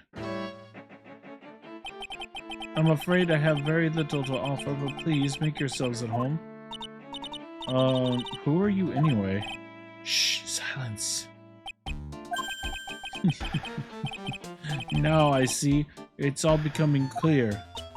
What do you see? Zavari! The truth has once again been elegantly revealed to me. A lawyer and a spirit medium, neither very advanced at their trade. Am I wrong? Yikes, that's scary. How did you know that? How, you say? The universal skeptic would say that how is nothing but a question of why. I am a traveler of both time and space and a swimmer of dreams. What is he talking about? I can't make heads or tails of it. Without further ado, let me fulfill what should be the first duty of any gentleman, and introduce myself. The name is At Me. Look at me. Ace Detective. Oh, hi. Don't let him imitate you, Nick. Stand up and show him what you're made of. The name's Wright. Phoenix Wright, Ace Attorney. I'm Maya Fey, Ace Spirit Medium. And I'm Pearl Fey. I'm Mr. Maya's cousin, and I'm Spirit Medium Ace Apprentice. Excellent. Well then, shall we begin our little game? Game? Why does the phrase one short of a baker's dozen come to mind with this guy? So you're really as famous as you say. Of course, for a lawyer, you have a rather shocking lack of knowledge about the world. I had no idea anyone was left in the city that had not heard of me. Look at me. I am Master Mask's archenemy, the Ace Detective Luke At Me. At this moment, there are two mighty figures which loom large over this grand city. One embodies the nefarious forces of darkness, the other the angelic cherubs of light. Boy, now I'm really lost. What is he saying, Nick? I've been personally on the heels of this villain since his first crime. After learning this criminal's patterns, I thwarted his very latest loathsome larceny. I even returned the target of his tyranny, the portrait of Magina, to the crime scene. I did it all by myself. I took her back from Master Mask with my brawny mind and my brilliant muscles. Yeah, they mentioned it on the news in the Great People Are on Town segment. They said that the museum gave you an incredible jewel as a reward. Well, compared to the treasure that I retrieved from them, it's not much. So in the end, the only thing that makes you great is your own self-praise. Oh, tell us what you know about Master Mask and keep it simple, please. Like about how I devoted my life to thwarting his dastardly deeds? Last night, here in the bowels of the store, we were locked in the most glorious battle. I see. Huh? Hang on a second, you were here last night? Here in the Lordly Tailor? Naturally, wherever Master Mask goes, you will find Atme laying his elegant traps. Elegant traps? More like Damask out elegance to you and made a beautiful getaway. But this time, I allowed him to escape with the illusion of victory. I wonder if I should ask him about what happened last night in more detail. Can you tell us exactly what happened here? But of course, after all, I always say that there should be no secrets between aces. Fire will get you nowhere, Pinocchio. At first, I received the request for my services 20 days ago. It was 10 days ago that we received a Master Mask calling card. You were hired before the calling card even arrived? Yes, you see, the person who hired me is quite rigorous and thorough. That's Adrian for you. A mere 10 days after hiring me, her worst premonitions were realized. Calling card arrived, right? Yeah, so as detective that I am, I set a trap for the thief right in the warehouse, and waited for him, alone. Alone? But why? Why didn't you go to the police for help? Ridiculous. Why would I seek help from such a singularly useless group of nincompoofs? Not a lot of nerve. After all, it was you that let Damask get away. I always operate alone and concealed, out of the sight of others. Concealed? Precisely. Even the guards on duty here were unaware of my presence. To fool your enemies, first you must fool your friends. It is my own original proverb. Anyway, back to what happened last night. As I was saying, I hid here in the warehouse and waited for the thief to arrive. But I swear to you, not a solitary soul came through that entrance. Nevertheless, the sacred urn disappeared. But that's impossible. How could it just disappear? How, you ask? Don't be ridiculous, sir lawyer. If I knew the answer to that question, I wouldn't be here. Someone who seriously messed up at his own stakeout. He's rather full of himself. So you're saying that even though on one came through... So you're saying that even though on one came through... That's a messed up line. So you're saying that even though no one came through those doors last night, our precious urn still somehow vanished from under your nose? It's just not possible.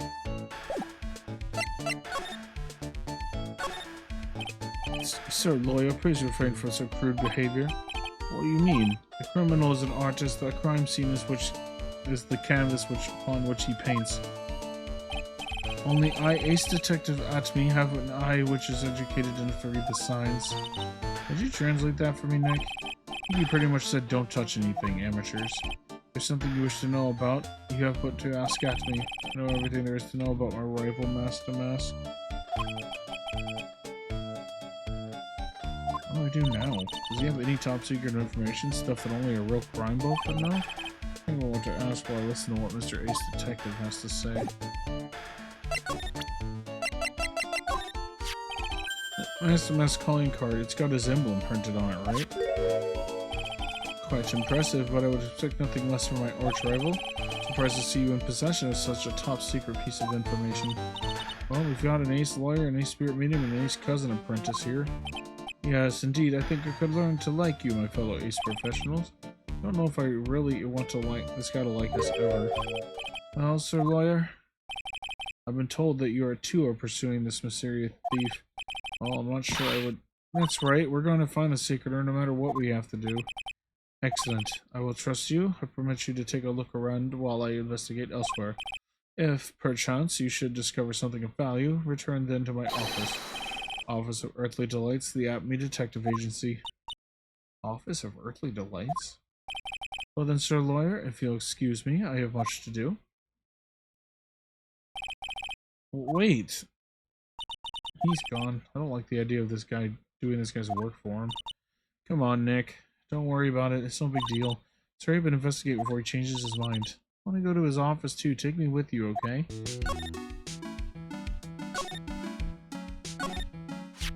This statue of Mystic Amy is so cool. I want a gold statue of myself. We could put it in the office. Hey, it's Right & Co. How about a gold statue of me? Oh, Mr. Nick, I'm sorry, but I noticed something strange. What is it, pearls? The statue of Mr. Gamey, was this where it was last night?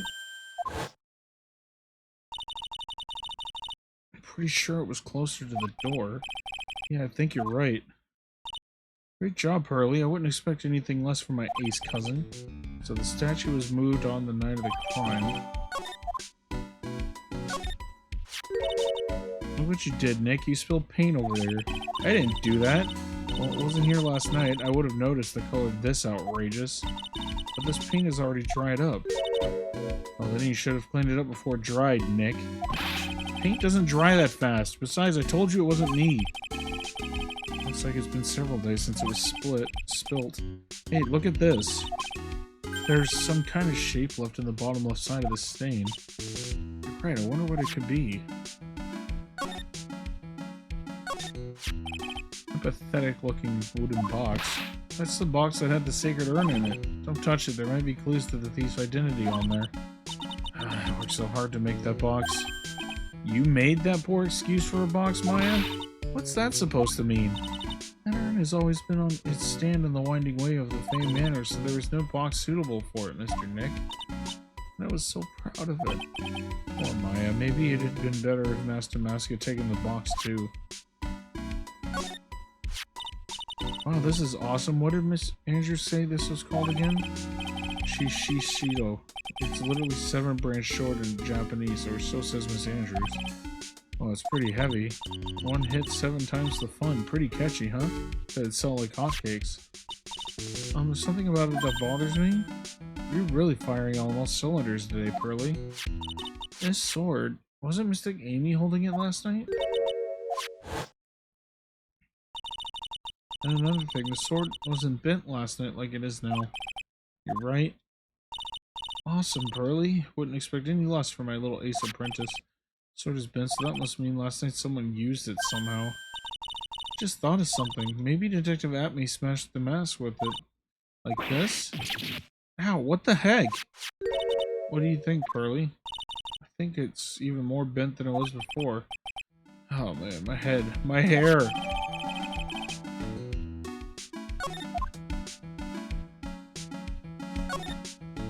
Hey, Pearly, you know what this is? It's a computer.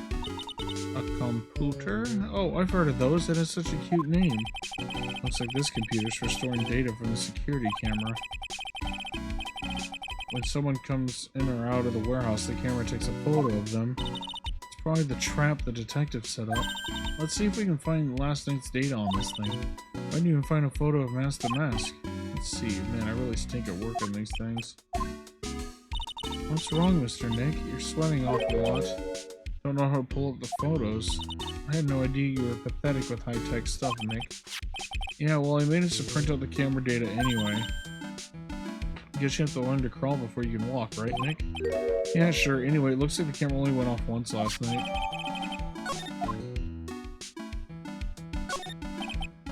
It's trained on the big door to the storeroom. It's set up to take a photo of anyone that goes in or out. Yeah, go stand in front of the door and we'll snap your photo too, Pearly. You think I should smile? Nah, it's for criminals, so I think you should make a really scary face. Like this?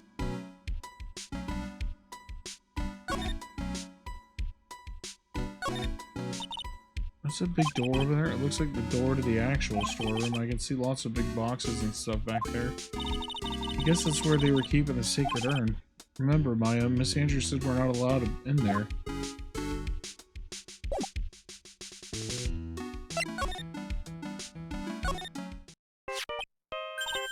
Hey Nick, your cell phone's ringing. Hello, Phoenix right here. Oh, it's me, Gumshoe. Gumshoe, what is it? What's so funny? I'll tell you what's funny, pal. I finally beat him. I beat Mr. Ace Detective. Finally, this underdog is the alpha dog. Today, that stuck-up detective's met its match. Yep, I finally caught him lock, stock, and barreled until escape from him. You caught him? Are you saying you captured Master Mask? Bingo! Well, actually, he surrendered, but I still got him. Master Mask surrendered?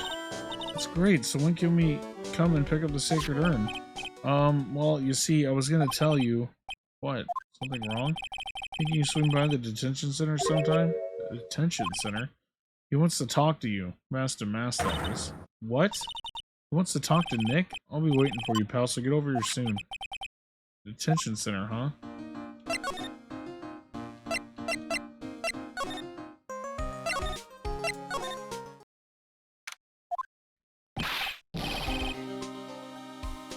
Welcome, pal. Welcome to the detention center. You're sure in a happy mood, aren't you? Yep, after all, we got right, but where's the secret urn? Oh, sorry about that, pal. I guess I didn't really think about it before, but you're the victim in this case. Well, I guess I should let you guys hear the story straight from the horse's mouth. You know, he's right, Nick. He is. If you think about it real hard, we are the victims. Well, I guess so, in a way. I'm so used to thinking of the victim as a dead person because we're always on murder cases. Excuse me. But anyway, I have to get the sacred urn back. Please don't just ignore me!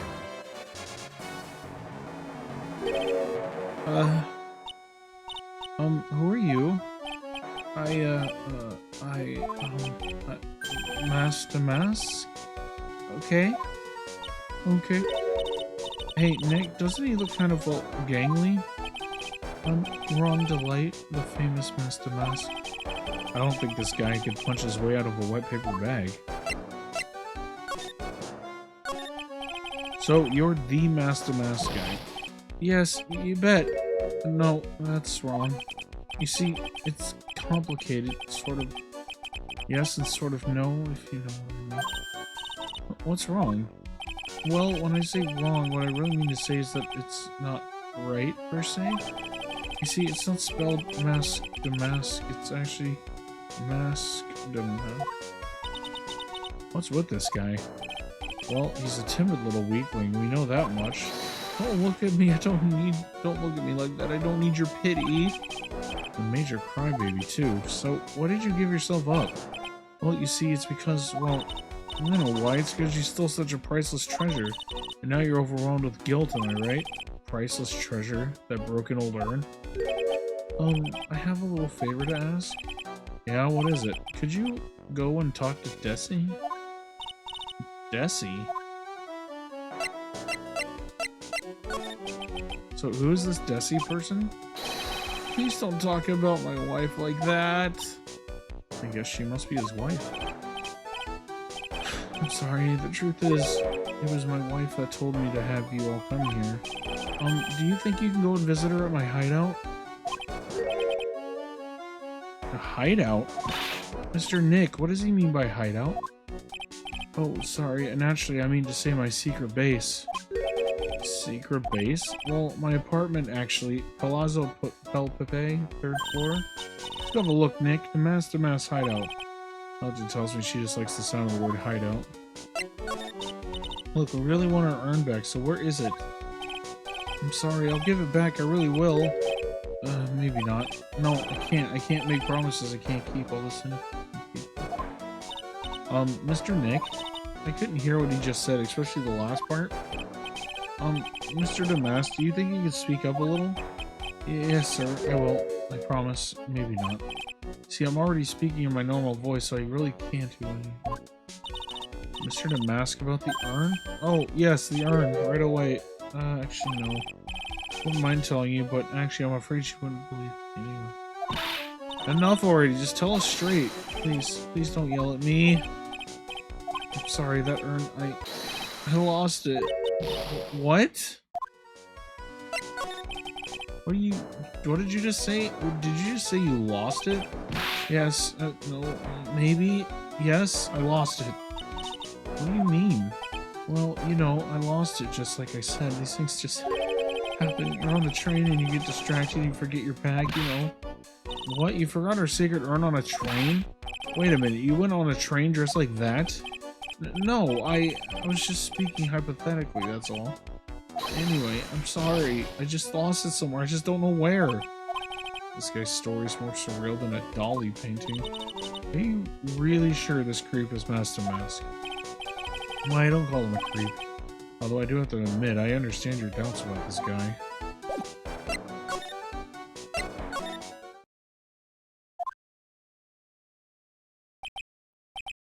Wow, check this place out.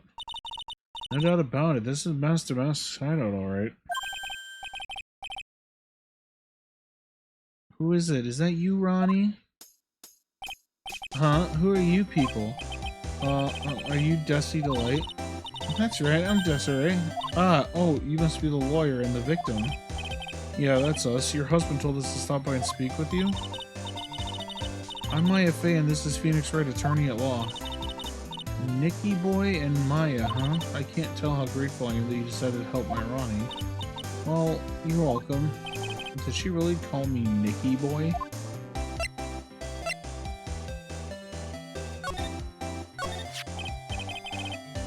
About your husband? Isn't he the cutest? A bit weak sometimes, though. A bit. By the way, did you know they mentioned Maya on TV? Really? They said you own the urn and that you're doing some shady training at a law office now. Remind me not to watch that channel's news programming. After I saw that, I thought it might be a good idea to meet the lawyer they mentioned. See, my Ronnie, he has a powerful imagination and gets deluded easily. He keeps insisting he was going to surrender to the police. I didn't know what to do. It was me. I stole that urn, he kept saying, as if it was even possible. But, are you saying he didn't? Of course he didn't. Why would my Ronnie ever do something like that? Well, you know, it's a priceless treasure, and he's, you know... Is it possible his own wife doesn't know his secret identity? Me, I'm the kind of woman that needs a little excitement in her life. Oh, excitement, huh? Yes, I'm at my happiest when I'm racing along with my bike going at full throttle. Riding a motorcycle is like putting your life on the line, you know what I mean? Well, I think that depends on how you ride it. I'm the type that can't stand living a boring, dreary old life with no action. No offense, but your husband Ron doesn't exactly look like the risk-taking type himself. You're right about that, he's definitely not one for thrills and danger, but I do have to say that he makes up for it in other ways. Other ways? Yes, money. Ronnie's incredibly rich and super generous. He bought me a bike that's so fast it would make your head spin. And shopping? I like to shop so much it makes Ron's head spin. The other day it actually happened. His head actually started to spin. Man, talk about a high-maintenance wife. So where does Mr. Delight get all this money from? Ronnie's a security guard. They put their lives on the line, right? So they get paid tons of money in return. Tons of it. He's a security guard? I think it's my turn for my head to spin. Can you tell us about what happened last night? What time did that incident take place again? What time was it again, Maya? Well, according to Detective Gumshoe, it was around 1:30 in the morning. Wow, last night was horrible. I got pulled over. Pulled over? Yes, I always do my best flying at night. Flying? You're talking about your motorcycle, right? Yes, anyway, last night I got pulled over by a policeman. I can't believe he caught up to me. It's a great chase, let me tell you. When he finally caught me, the poor man was as white as a sheet. About 3 in the morning when I finally got home. Sounds like she's got an airtight alibi. Alibi? Why can't I speak right now? Well, what about Mr. Delight? I don't really know. We weren't together at that time of the night, but when I got home, he was already fast asleep. So basically, he's got no alibi.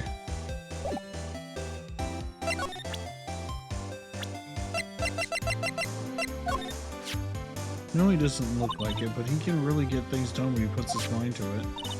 Really? So when exactly does he put his mind to it?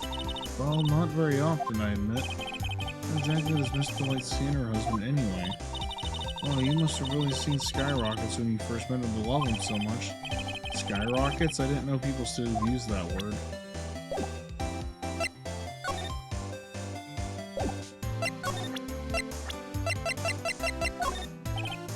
Miss Delight, you must know, right, about your husband and Master Mask? Master Mask? Of course, I know all about it. My husband's his biggest fan. Yeah, huh? Biggest fan? Yeah, and Ronnie can be pretty delusional sometimes. That's how this whole misunderstanding happened. Wait a minute, did you say delusional? Yeah, that's right. I just don't know what I'm gonna do with him. You see, Ronnie actually believes that he is Master Mask. What? What are you talking about? So when did Ron first become Master Mask? What are you talking about? He's not Master Mask. But wait a second. Look around this room. This place obviously is Master Mask's hideout. No, you're totally wrong. At this thieves' hideout, it wouldn't look like this. Because Ronnie's so timid himself that he looks up to heroic figures. Heroic figures? The Master Mask is a bad guy. So he's deluded. Could that really be true? Anyway, if he really had stolen that urn, wouldn't he still have it? Well, I suppose so. Then why don't you ask him if he has the urn or not? She has a point. Mr. Delight isn't exactly the criminal type. Something about Ron's behavior bothers me. Maybe it's true. Maybe Mr. Delight isn't Master Mask after all. Say, can I ask you something? I know it may seem like a bad girl on the outside, but one thing I won't stand for is illegal activity. I had the feeling you wouldn't. You're tough, but I can tell you've got a good heart. Someone framed my poor Ronnie. I just know it. Could you give this to Ronnie for me? A letter? Yes, I want him to fight back. Miss Delight. Okay, you've got it. Just relax and leave it all to us.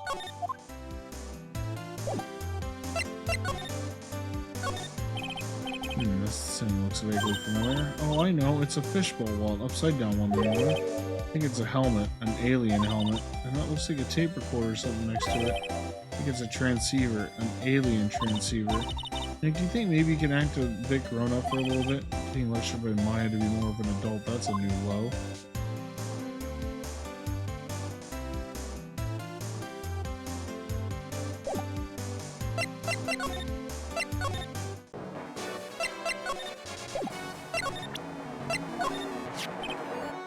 Oh, it's right here. This is from your wife. Oh, from Desi? Thank you.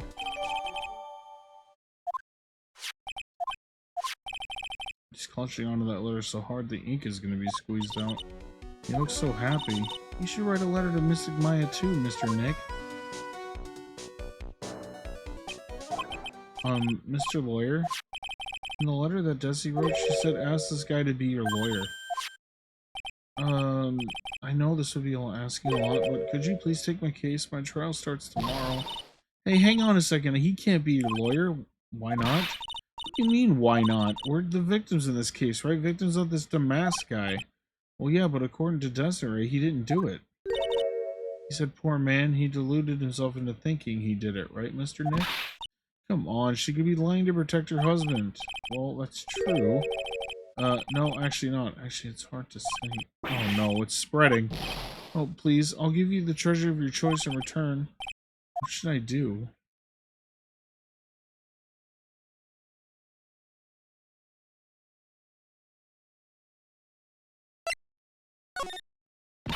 Don't do it, Nick. He's a thief. Mr. Nick, I agree with Mystic Maya. Well, I admit something about this guy stinks like last week's sushi.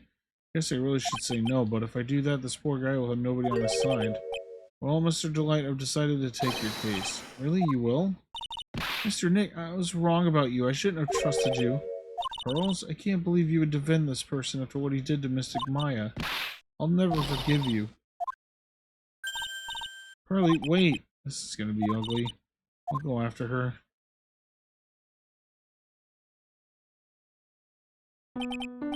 Sorry about that. I didn't mean to cause any trouble. Well, you couldn't have known she'd react like that. I guess I might as well start investigating. Oh, Maya, where's Pearls? She said she's going back to the office. Go and check in on her later, would you? What about you? Are you okay with me taking Delight's case? Yeah, I'm fine, Nick. I believe in you. I'm gonna cry. I know you have a lot of work to do. I really appreciate it. Okay, let's get to the show on the road.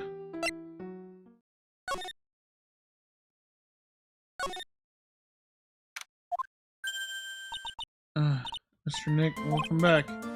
Oh, you're back too, I see. I went and bought us a strawberry cake. We'll make some tea to go with it. Hey, Pearls? It looks like she feels really bad about what happened at the detention center. Don't need a flashback. It was literally like 15 text boxes ago. Mystic Maya, the tea is ready. Oh, thanks. Come on, Mr. Nick, please have some of this cake. Yeah, thanks. Pearls? Oh, excuse me, I was in the middle of cleaning the toilet. Hey, it's okay, I just cleaned it this morning. Too late. This might be a good time for me to ask about her. I first met Pearls a year ago. It was when that murder happened at Karain Village. I still remember when she said to me when we first met, "You're Mr. Nick, right? You're Mystic Maya's special someone?" Hey, Maya, I've always thought it was because she was young, but Pearls, I think she's got the wrong idea about you and me. There's something you need to understand. It's kind of like a Korean village custom, sort of. Hardly any men in Korean village. Now that you mention it, I never actually saw any men there when I visited. Pretty sure I told you about it a long time ago, about how spiritual powers run and very strong in the Fae family. Yeah, you did, and that's why you're undergoing training to be a spirit medium, right? Yeah, the thing is, only women can actually inherit the spiritual power. That's why the whole culture of Korean village is kind of revolves around its women. Well, that's understandable, nothing wrong with that. Yeah, but because of that, there tends to be a lot of unsuccessful marriages. Well, men start to feel left out after a while, and then they just start leaving. Especially if the man has a daughter. Are you saying that Pearl's father? He's gone. He left the village when she was very young. Oh, that's tough. Yeah, and she grew up seeing nothing but unhappy marriages all around her. That's why she's so sensitive to things like that. Pearl seems to love you a lot. Well, it's because I'm her only cousin, and, well, because of the murder case last year, Pearlie's mother is... Oh, yeah. I remember now. Pearl's mother, Morgan Faye. She's serving a prison term in isolation right now. So you see, I'm the only family Pearlie has right now, but it's the same for me too. Maya? My mother's gone too. So your mother's still missing? Yeah, and no one has any idea where she is. Maya's mother, Misty Faye, the current master of the Korean channeling technique, she disappeared 17 years ago after getting involved in a certain police case. But you're sure she's still alive, right? Yeah, I know she is. That's sort of a spirit medium thing, and if your mother doesn't come back, then what? And according to the laws of the village, I'll become the next master. Mystic Maya, master of the Korean technique. Sounds like a lot of responsibility. Yeah, but there's no one else with the blood of the main family who's a spirit medium. Well, Nick, why don't we go out and start investigating? We're not going to learn anything just sitting around in the office. Yeah, I know, but first I want to talk to Pearls. Mr. Nick? I acted like a baby. Pearls, I doubted you, even though Mystic Maya trusted you completely. Guess I still have a lot of training to do. Mr. Nick, from the bottom of my heart, I apologize for what I said. It's okay, well, I'm going out for a little bit. Huh? Where are you going? Maybe small, but I still have a lot of spirit channeling power, so I'm going to show you I can be a useful tool by finding some evidence. Hey, wait! She sure runs fast. Nick, let's back off and give her some room, okay? How old is she right now? Okay. Yeah, sure. Let's just let a 9-year-old run around. Alright.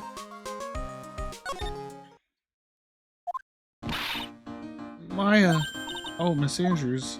I'm so sorry. It's my fault. Your precious urn. Your precious urn! Please calm down. What's wrong? It never ends. Everything I touch ends in failure. Maya, I'm sorry. I'll do anything to make it up to you. No, it's okay.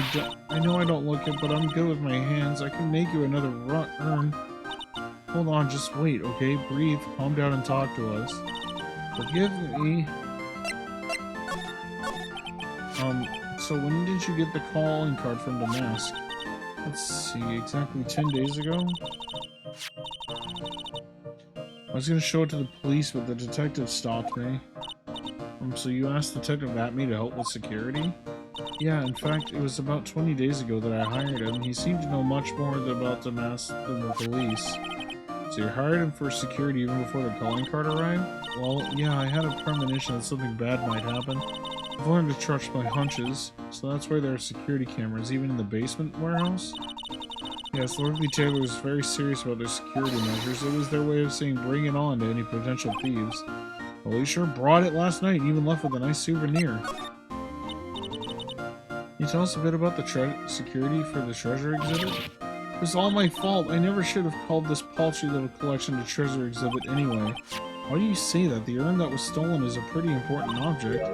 Maybe, but its actual value was after appraisal was, well, practically zero. Zero? I polished it until it was absolutely glowing. I thought maybe I could make it look more valuable. But the urn contains the soul of Mystic Amy. Anyway, I left all the security arrangements the detective had me. But 5 days ago, I began receiving all sorts of other exhibit items from Kareem. Lots of people started going in and out of the warehouse down there. So maybe one of them was actually Master Mask in disguise. No, I personally checked out everyone that came through here, so that's not possible. Knowing Adrian, she probably even checked out what they ate for breakfast that morning.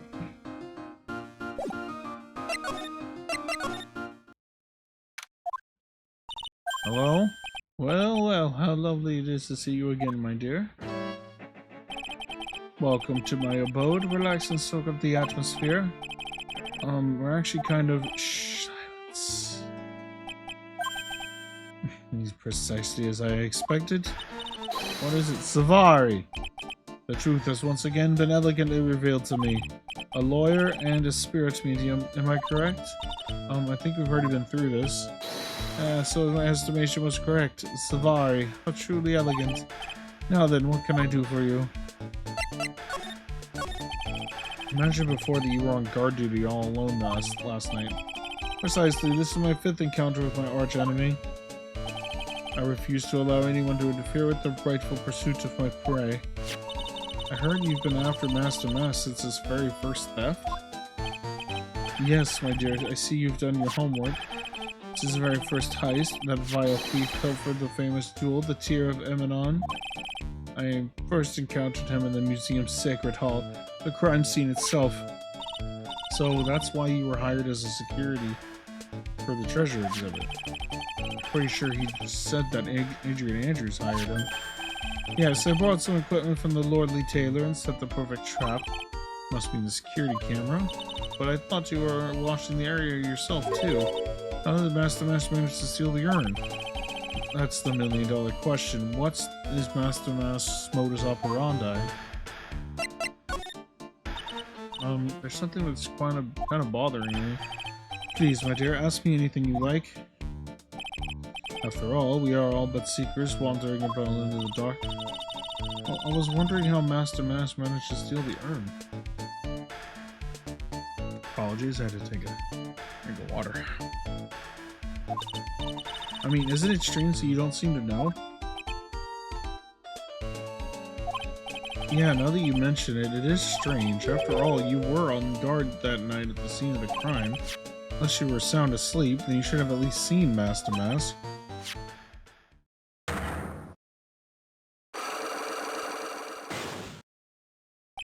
What the? What's a Cyclock? Cyclock?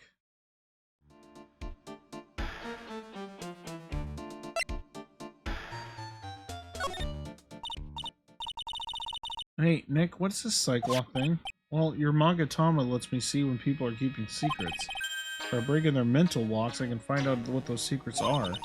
What? This Magatama has that kind of power? Why, you're the one who gave me this Magatama last year. Well, it's true that Magatama is a prized Fae family heirloom, but Curly was the one that actually imbued it with spiritual powers, right? That's why I don't really know much about what it can do. It's the woman that's going to take over the Korean channeling school someday? How do you do it? How do you break the Cyclock thing? Well, you present the Magatama to the person with the secret. Cool, I can't wait to see it in action. Come on, try it out.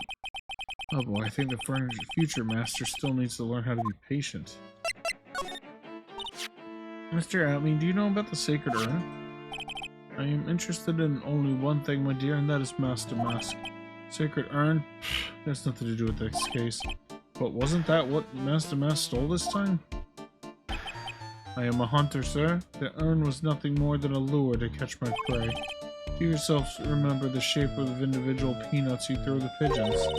I don't think I like this guy's attitude, Nick. Well, anyway, it looks like he doesn't know about the urn.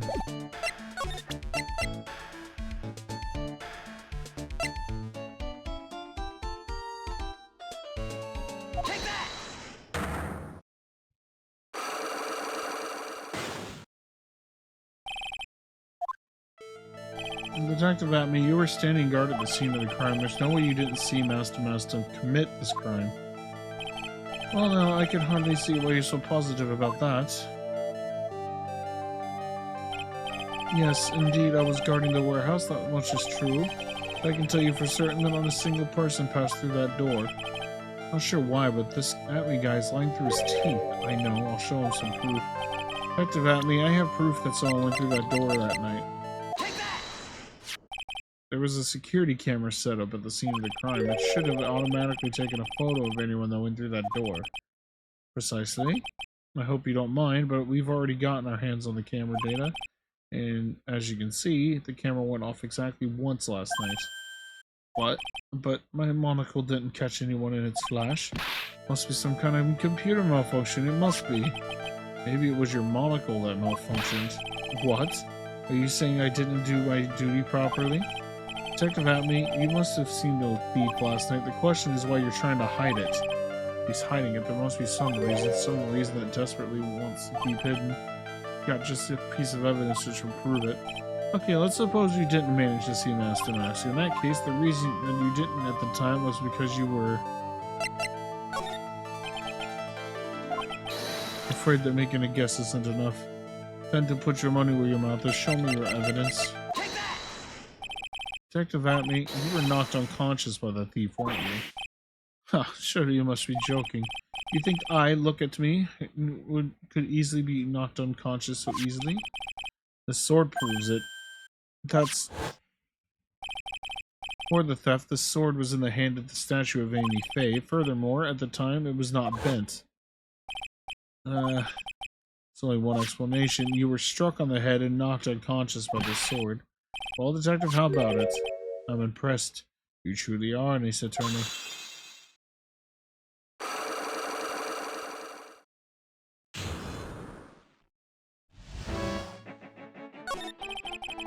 I can't deny that there may be a small hint of truth in what you say.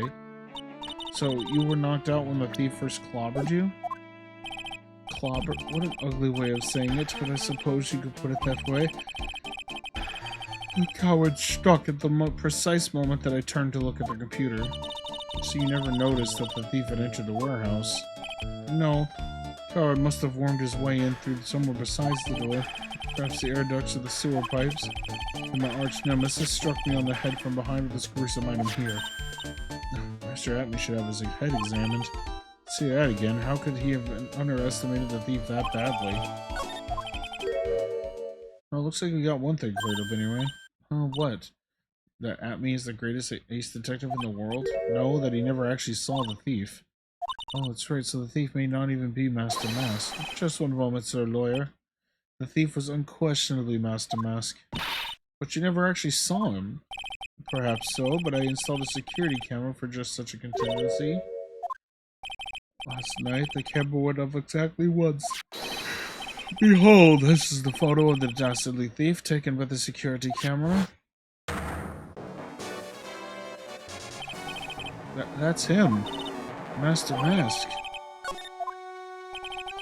The thief can be none other than my arch-criminal Master Mask. After all, he has a very good reason for committing such brazen crimes. What are you talking about?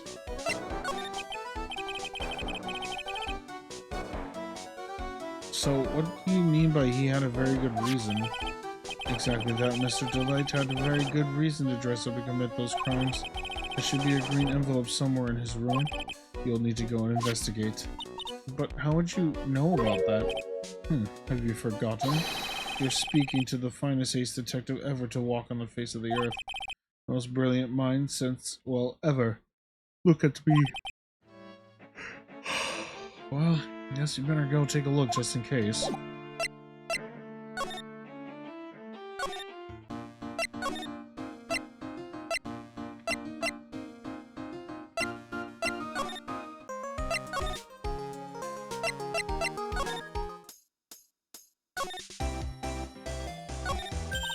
Hey, Nick, remember what Detective Atlee said? Exactly that. Mr. Delight had a very good reason to dress up and commit those crimes.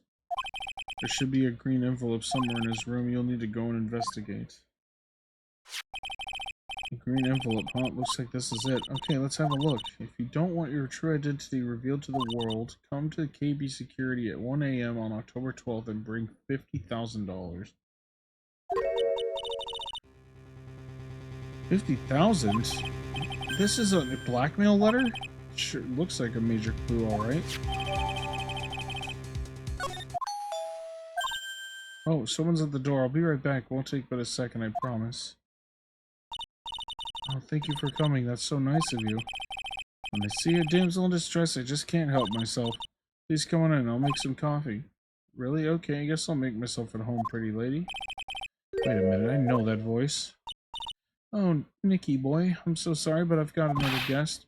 Ah, you're... Nick, it's you and Maya, too. What fluke.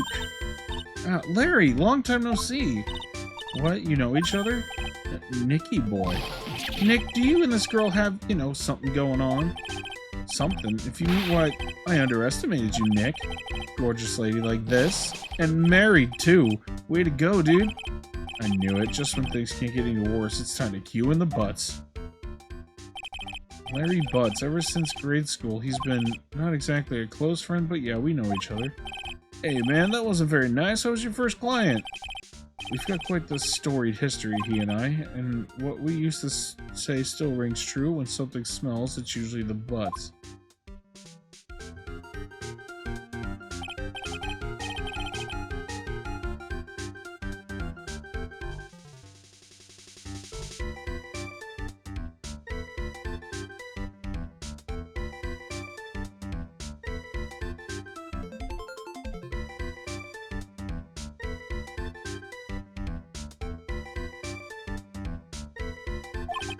In front of this pretty little thing here.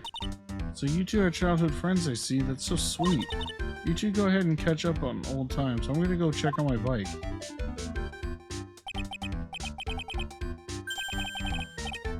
Nice girl, that Desi. So how you been, Nick?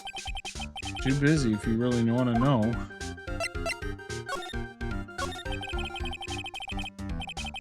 So what have you been up to this whole time? It's been 2 years since I heard from you.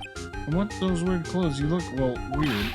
Hey man, that's uncalled for. This is my uniform for my part-time job.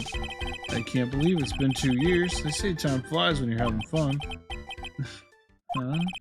What's wrong? Nick, I gotta tell you, women, I just don't trust them anymore. You got dumped again? Well, you know, Benifer, I followed her all the way to Japan 2 years ago. That's where I met the famous Katie Tom and my whole life changed. Benifer? Katie Tom? Never heard of either of them. Anyway, dude, Katie Tom chose Hollywood over me. Can you believe it? Well, actually, anyway, it sounds like you had quite the adventure. Women, they are so... Oh, but you're different, Maya. You're not like the rest of them. Looks like he's still the same old Larry. So what are you doing here anyway? Huh? What do you mean by that? I'm just a natural-born nice guy, that's all. Well, actually, I picked this up last night while I was working. A wallet? You say you found this last night? Yeah, it had a driver's license in it, so I figured I'd just return it myself. Hang on, let me see that for a minute. I knew it. Dusty's picture's in here. Yeah, I guess he really digs his wife, huh? Hey, Nick, it's not what you're thinking at all. No, I'm pretty sure it is. You haven't changed a bit. Oh, no way, man. I mean, she's a married woman. That's just bad news. Really is here just to check out Miss Delight. So you said you found it at your job, right? Yeah, I'm working for a private security company as a guard. Chicks love a guy in uniform, you know? A security guard, huh? So that's what the uniform's all about. So what time was it when you found this last night? Huh? Why are you asking that? Try to see if I've got an alibi? You're not the one on the hook for a crime this time, buddy. I guess it was around 1 in the morning on the first floor of our company building. What was Mr. Delight's wallet doing there? Anyway, there's nothing weird about that. After all, he works there. He works there? You mean Mr. Delight? Sure, here. Take a look at this. It's right there in his wallet. What's this card? It's a key card for the security company. See, it's got a serial number on it right there. There's no mistake about it. You said you were working part-time at a security company, right? That's right. Why are you making that scary face? Security company, huh? Something's not quite secure about Larry working there. Need to find out as much as I can about this key card.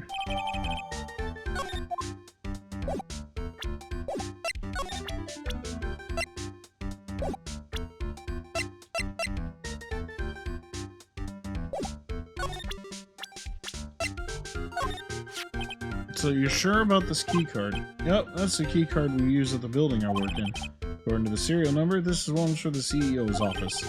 You need to get in that room, and every time you use that card, it leaves a record. It leaves a record? Yeah, it tells you exactly who entered the room and when. Larry, I need that data. Whoa, slow down, man. Sorry, but that data is off limits to outsiders. If I lost this job, I'd never have a chance with Desi. Times like these when I wish lawyers weren't so powerless.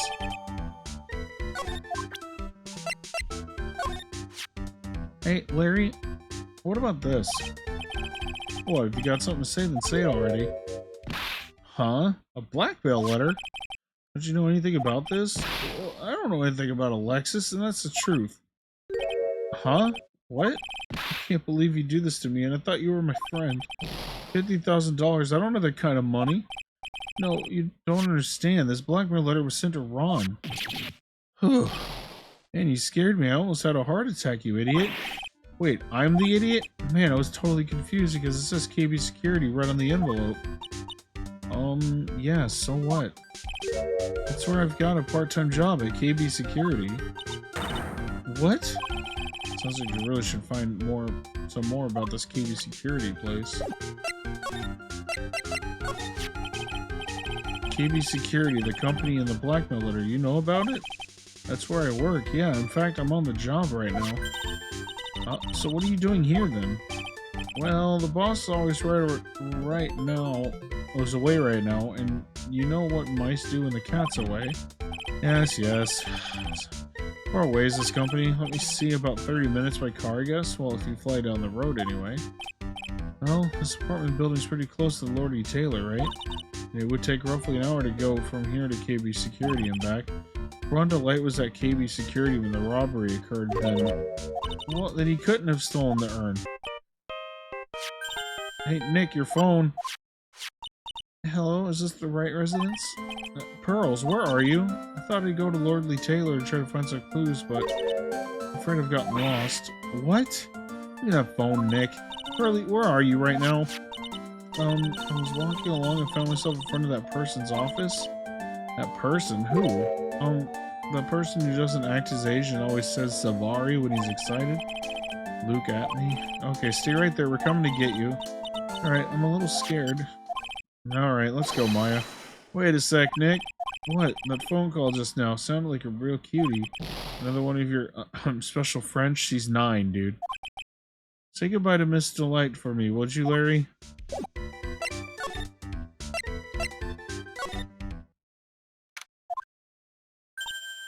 Oh, Mr. Nick, Mystic Maya. I never thought I'd see you two again.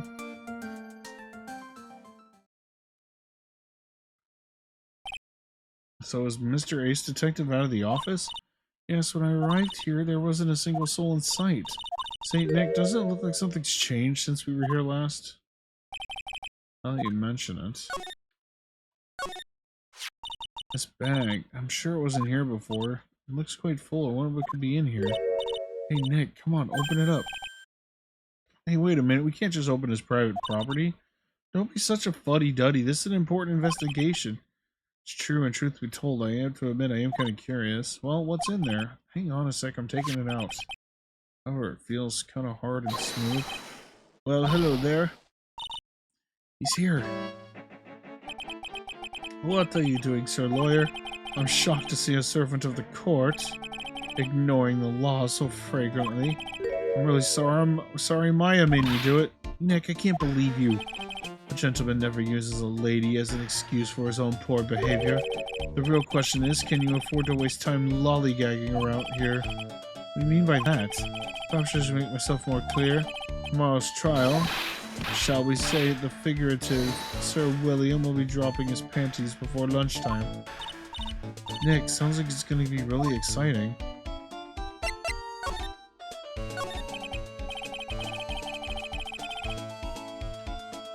What's going to happen at the trial tomorrow that's so dramatic? Do you know what your biggest mistake so far has been, Sir Lawyer? It was becoming a lawyer in the first place. It certainly does sound like a big mistake, Mr. Nick. Tomorrow will be a day to remember. I, Luke Atme, will take the stand.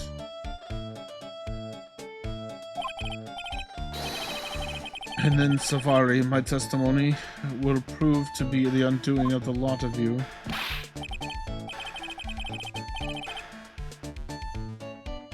Yes, all of you, I will unmask you as the thief's co-conspirators.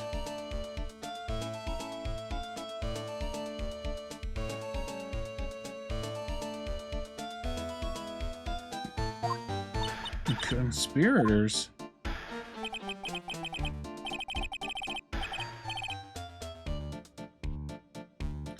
You're quick on the defensive, I see. However, it is not that I is your greatest enemy. There is a far more dangerous threat that you will face during the trial.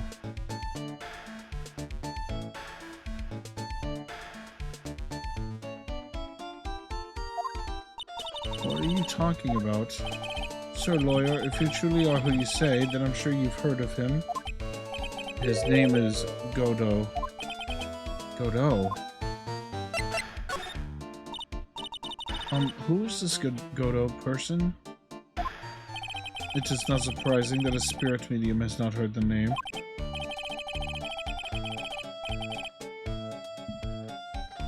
Godot, the prosecutor whose equal cannot be found in this country but in heaven. Godot, a legend of myth. Men pin a lifetime of hopes on the chance to simply meet him. Prosecutor Godot. But the best prosecutor in the country isn't Godot, it's Miles Edgeworth. Isn't that right, Nick? It is no surprise that a spirit medium such as yourself would know nothing of this, but ace prosecutor Miles Edgeworth is currently traveling abroad. Huh? In fact, it was Mr. Edgeworth who acknowledged Godot as the best in this country. Can you agree with that? No, certainly. In fact, you could call him the Luke Atme of the prosecutor's office. Well, that's good to hear. The prosecution has a fighting chance tomorrow. Mr. Nick, is this Godot really that strong? I seem to remember hearing about someone like that. Not surprising. Some people spend their entire lives idly waiting for his appearance. You have taken a step down the path of foolishness. You try to defend a career criminal who deserves nothing but less than the death penalty. Hey, last time I checked, no one knows for sure that Mr. Delight is really Damask. My dear lady, times may change, but people sadly do not. Well, you will understand this when you are more mature. Looks like we're done investigating for today. Sir Lawyer, the stage has been set and all the pieces are finally in place. All that remains now is for the dance to begin. A new prosecution, an ace detective, and a thief. This will be one tough trial.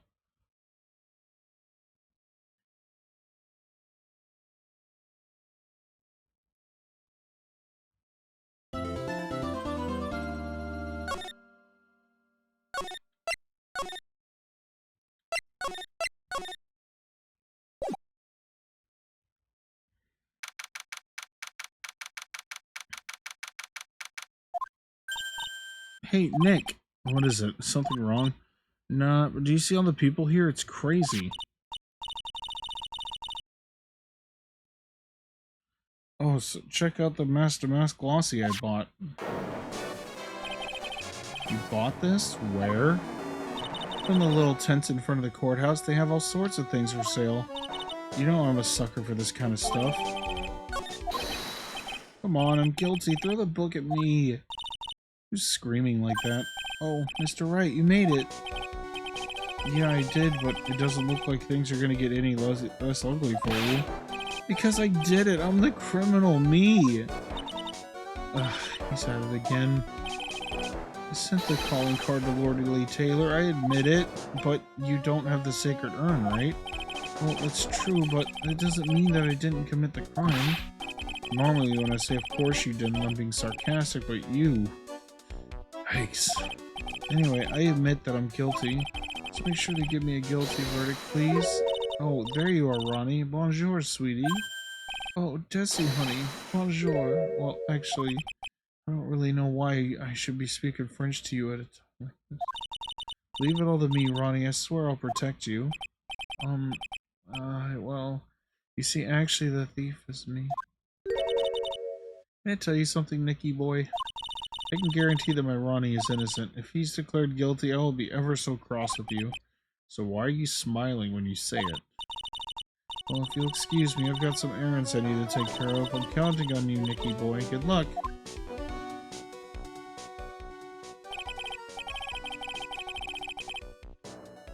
To be honest, I really don't know whether Ron is Master Mask or not, but there's only one thing I am sure of. He doesn't have the sacred urn right now. Mr. Delight, it's time for you to enter the courtroom. For the time being, I guess I'll have to trust Desiree.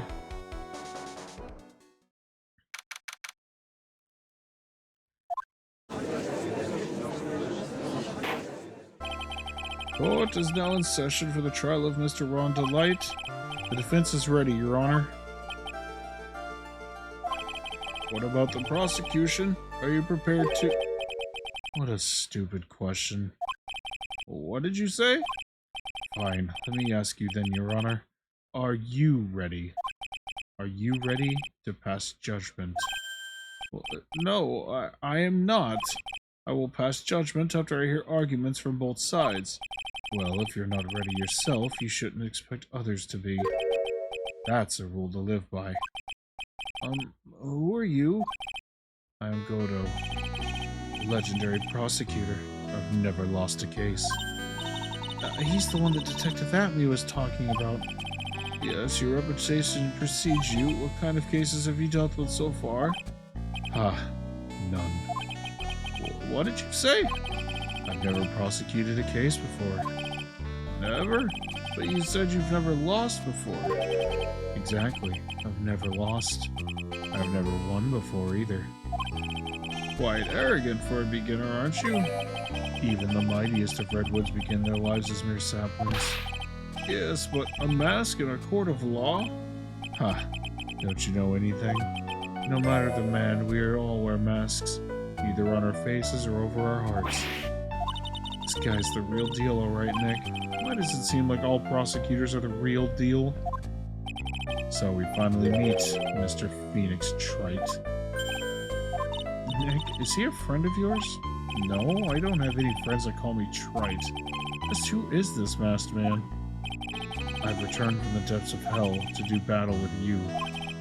Well then, Prosecutor Gobo? It's not Gobo, it's Godot, Your Honor. In any case, please give your opening statement. Opening statement? Those things are not fit for even dogs to consume. I have only one thing to say before we start. To you, Mr. Trite. What is it?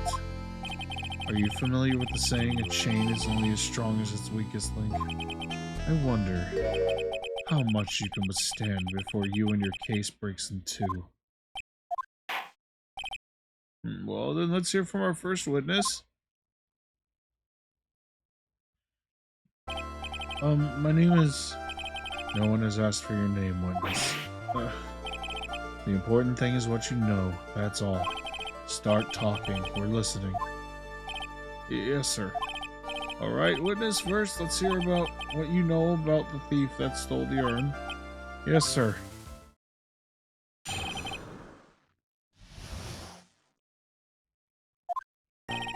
Master Mask is a master thief that started his crime spree about 6 months ago. He's so confident that he sends his calling cards before he even commits the crime. This is his 5th heist, and as usual, he has sent a card on the lordly tailor. His pattern is to always go after only the most precious art pieces. That's why we're sure it was Master Master. It fits his MO to a T.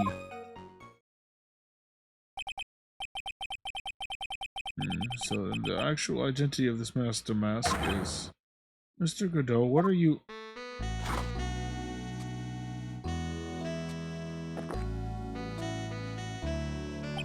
We're in the middle of a trial here, Mr. Godot. Blacker than a moonless night, hotter and more bitter than hell itself. That is coffee. I'm sure you can grant me at least this much, Your Honor. Oh, please, proceed. Alright, well, it's only coffee after all. What? You can't be letting him slide this early in the trial.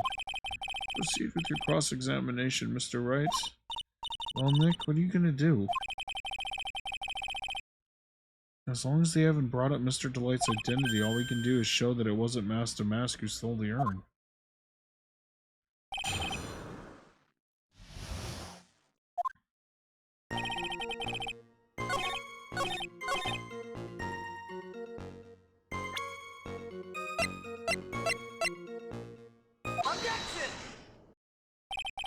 Can I ask you a little something, Detective Gumshoe? Just hearing the little in that question is making me nervous.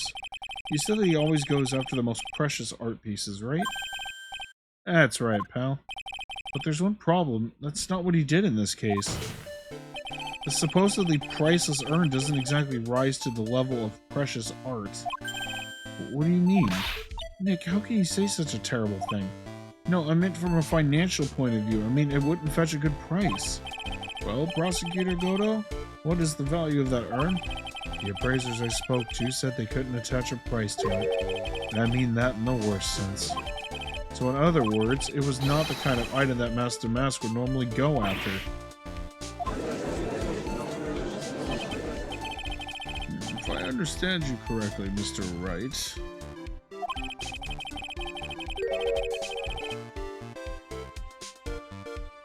You're saying that the theft of the sacred urn was not the work of Master Mask?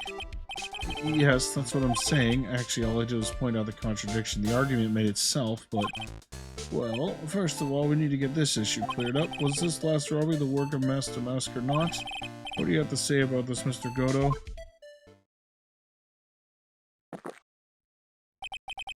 This coffee here. My own special blend. I call it Godo 107. I'm trying to decide whether to cut down on the acidity or the bitterness. That's the only thing I've got on my mind right now, Mr. Trite. What, if you're really a man, you should clean up your own mess. Sorry, but I don't get what you mean. If you're saying it wasn't Master Mask that stole the urn, then it must be someone imitating Master Mask's methods. A fake. A fake to Master Mask? Fake to Mask? That sounds so ridiculous, but I like it. Now, before I decide on my coffee, I believe some proof is in order, Mr. Trite. Proof that the person who appeared at the Lordly Tailor that night was actually a fake.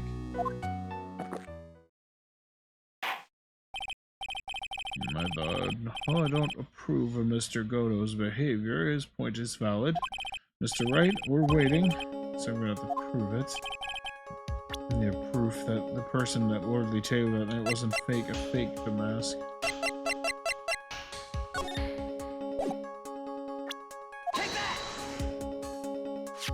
The proof is right here. This looks like a photo taken by a security camera. But if you look closely, you'll notice something peculiar about it. Huh. Well then, why don't you go ahead and show us what it is? Go on, use this pointer and show us just what about this picture is so peculiar. It's right here, of course. You mean Master Mask? I have here a piece of reference I would like the court to look at. Isn't it the publicity photo I bought this morning? The problem I have with the security camera photo is the brooch on the mask's chest.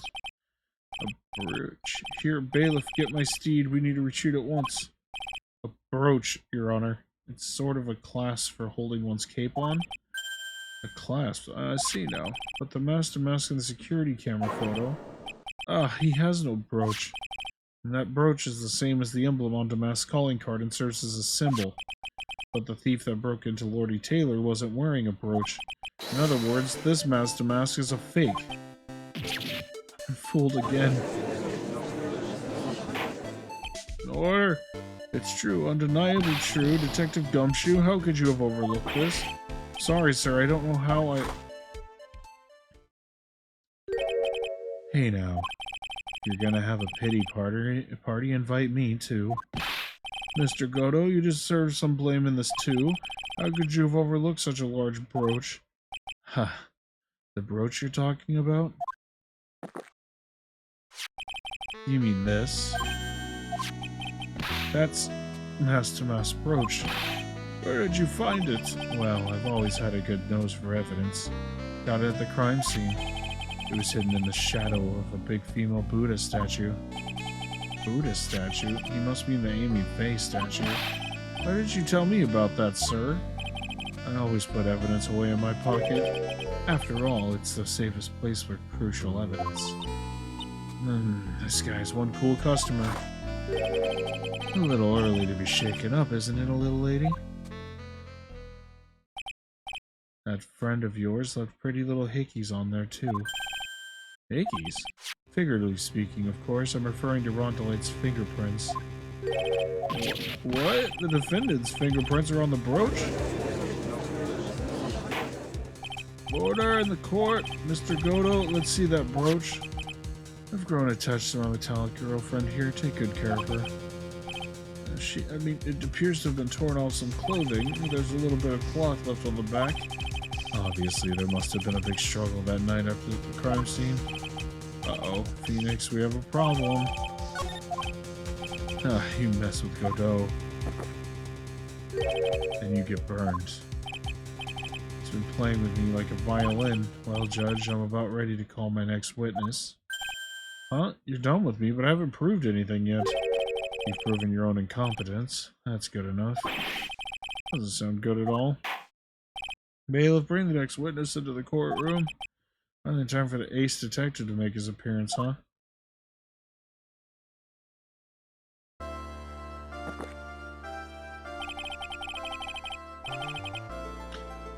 One second is one drip of the coffee pot. Let's hurry it up.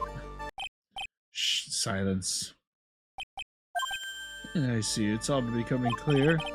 What's clear? Zavari, the truth has once again been elegantly revealed to me. What we have here is a judge and a prosecutor, a coffee maniac at that. Am I correct? Well, yes, that's right. Not bad at all. You're the first person that's ever been able to penetrate my secret veil. Well, Sir Prosecutor, let me introduce myself. My name is Look at Me, ace detective and rising star illuminating the heavens. Boy, these two make a perfect pair. They need to be best friends when they tear each other's heads off. I've heard that on the night of the crime, you were all alone on security detail. You have heard correctly. My specially made monocle is worth more than 100 Detective Gumshoes. If Detective Gumshoe is worth anything, that is. Why is this guy all by himself anyway? There must be some reason, I'm sure of it. Well then tell us what's this special monocle of yours witnessed.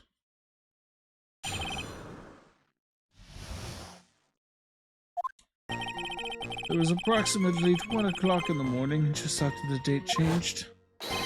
That's when my nemesis, the infamous Master Mask, dancingly descended upon me.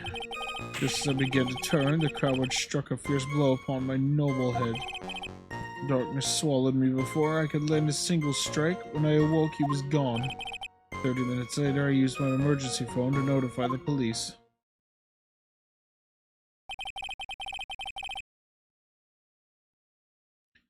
So, you didn't get a clear look at the criminal. My specially made monocle never misses a thing. However, that is limited to things that fall within my own visual range. But of course, that's only natural. I failed to see why the witness seemed so proud of his performance that evening. Well, Sir Oldtimer, let me explain. We are not speaking of any ordinary thief, but of the King of Thieves, the great Master Mask, my arch nemesis. It is what my instincts and my years of experience tell me. Very well. Pursue the cross-examination, Mr. Wright.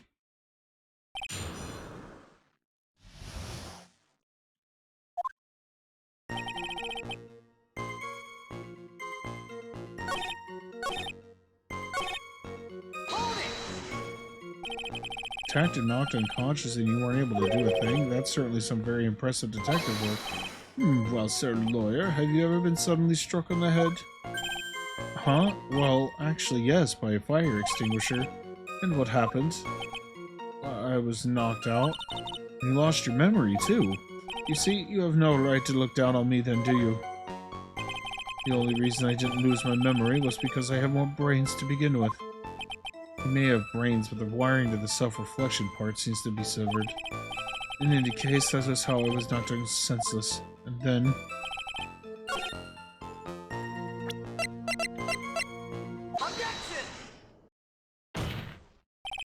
Mr. Atney, could you take a look at this with this special monocle of yours? Ha, this belongs to my criminal mastermind. To the criminal mastermind, my arch nemesis, Master Mask. It is, in point of fact, Master Mask brooch. It was found on the floor of the basement warehouse. I wonder how that happened. Ah, elementary, my dear lawyer. Obviously, it wasn't glued on well enough. Not quite. It clearly shows signs of having been ripped off a piece of clothing. Ripped off? You can only deduce that the thief struggled with someone that night.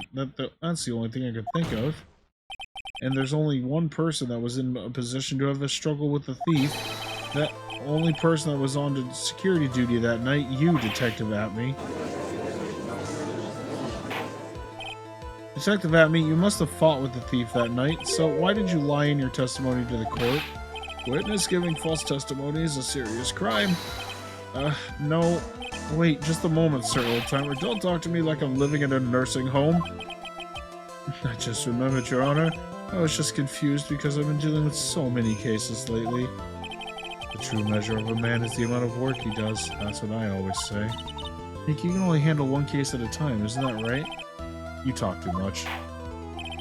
Witness, or are you now saying that you and the thief fought? Hold on, that's quite enough, Your Honor. Excuse me?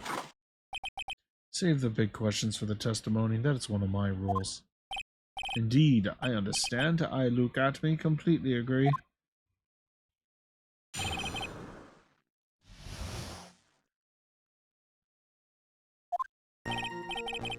Indeed, it is true that I looked away from the door for a brief moment. However, look at me cannot be so easily discombobulated. Unfortunately, the thief grabbed a weapon from the side and rendered me senseless. True gentleman only fights with his own fists, but they were not enough. His first blow struck true, and that was all she wrote.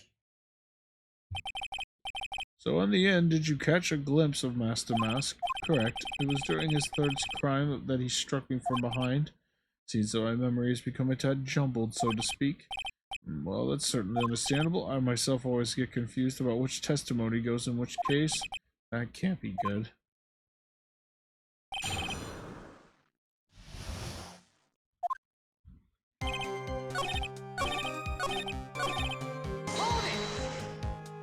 Can you tell us a little more about what happened?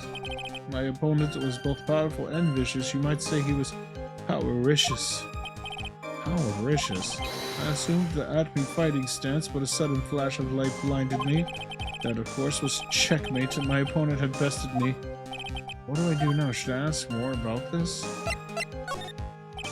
What is this Atme fighting style? I'm sorry, but that is a trade secret. I really can't say anymore, but I suppose I can tell you if I absolutely must. The main thing is to put your back to the wall. That way no one can get behind you. That's it? That's the Atme fighting style?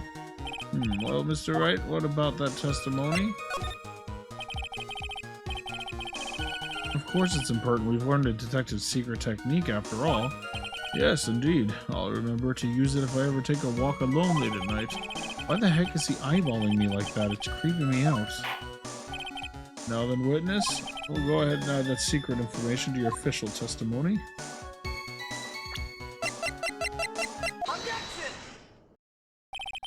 Detective Atme, your testimony is crumbling like a house of cards. What fun this is, Sir Lawyer. It's truly a pleasure to cross swords with you. And now, once again, you have thrown down the gauntlet at my armored feet. I believe this is what you said yesterday. No, the coward must have wormed his way in through the somewhere besides the door, and my arch nemesis struck me on the head from behind with this gruesome item here. From behind, huh? Just now you testified that he struck you on the forehead. Hardly think you could have forget where you were hit on the head. It seems I've made another mistake. Detective Atme, that's not the only strange part of your testimony.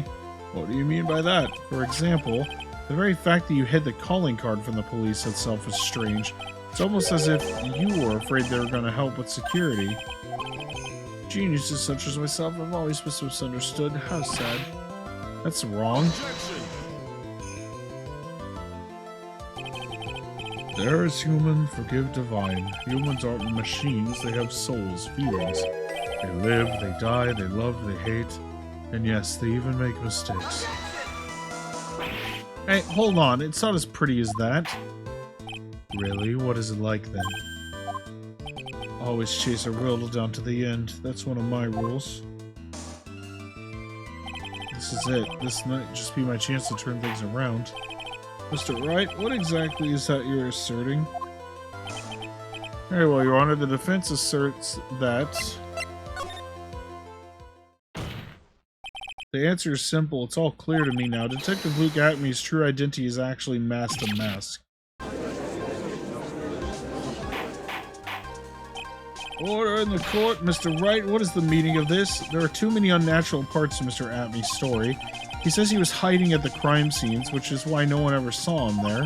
And then in his last case, he manages to outperform Detective Gumshoe and the entire police force to miraculously retrieve the stolen treasure? That's because I analyzed the crime scene data and made an exquisitely elegant deduction into the clues that the police overlooked in order to arrive at a... Oh, please, that explanation is far simpler than that, Detective Atmey. The truth is that you are, in fact, Mask to Mask. Mr. Wright, this photo, it clearly shows Mask to Mask. The security camera belonged to Lordy Taylor department store. He shouldn't have been able to manipulate it. He didn't need to manipulate it. He gained access to the warehouse under the pretense of providing security, and he simply dressed up as the thief and stole the urn. So the ace detective is actually an ace thief. Is this true, witness? Huh. The Maskimo is pure genius, and so am I, Luke Atmey, ace detective. You are very clever to have come to such a conclusion. I am impressed, sir, lawyer. What? Witness, you're admitting it. Nick, now's your chance. Time to put the last nail in this guy's coffin. Detective Atmey... Objection!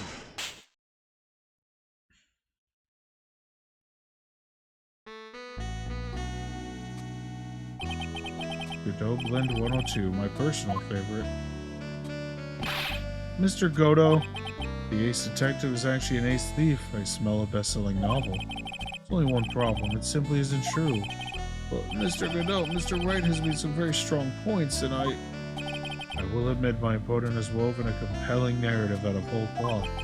But it is, in fact, nothing more than a patchwork quilt, Mr. Trite. If this detective really is the thief, then show us the proof of your claim. But it had better be as hot and as perfect as the coffee dripping down your face.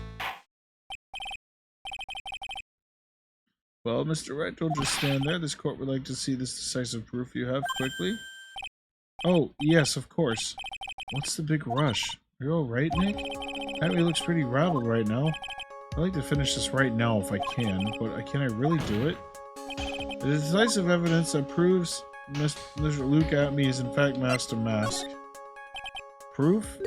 Of course, I've got nothing. Just what I thought. A man has to hold his head up high no matter how bad things get, after all. I see. I thought perhaps you had some evidence to back up your assertion. It's no good. I've got to stay on the attack. Never get another chance to prove that this guy's the thief. Don't give up yet, Nick. Think harder and try again. It's no good. I'm just not ready yet. But are you gonna just give up and let us lose this? So you've come to your senses, have you, sir, lawyer? Can't think of another counterattack. It seems the cloud of suspicion surrounding this witness has lifted. Mr. Godot, if anything further...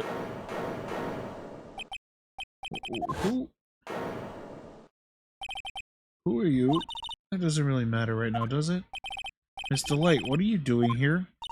Nicky boy, the thing you've been looking for. I think I found it. You mean that bag? No, not the bag. What's in the bag? Well, that's the sacred urn. Nick, it's the urn.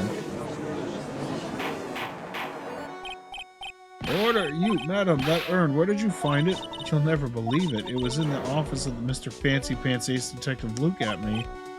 Oh, Desi, you're the best. Well, how do you explain that one, Mr. Atmey? Even you are gonna have a hard time weaseling out of this one. Ah, pathetic. Mr. Godot, do you have something you wish to say? Yes, Your Honor, it simply amazes me how quickly times change. In the old days, a man was to be taken at his word. Truly sad. You're still denying that Mr. Atmey was involved? Before casting aspersions at Detective Atmey, consider the young lady here. Your name is Desiree. Desiree Delight, is that correct? Yes, what about it? How charming. The lengths that a woman is willing to go to save her husband is truly inspiring. What are you insinuating? As the wife of the criminal, you could have discovered that stolen urn anywhere, including the office of the good detective here. So you found the urn. What does that prove? It certainly doesn't prove where the urn was before you found it. What? I just brought it here from the detective's office. Please, madame. This town is already filled to the brim with lies. Any more could only compound the tragedy we have been witness to. You're wrong. I would never do such a thing. Mr. Light, please, Nick, you've got to help me talk some sense into these people.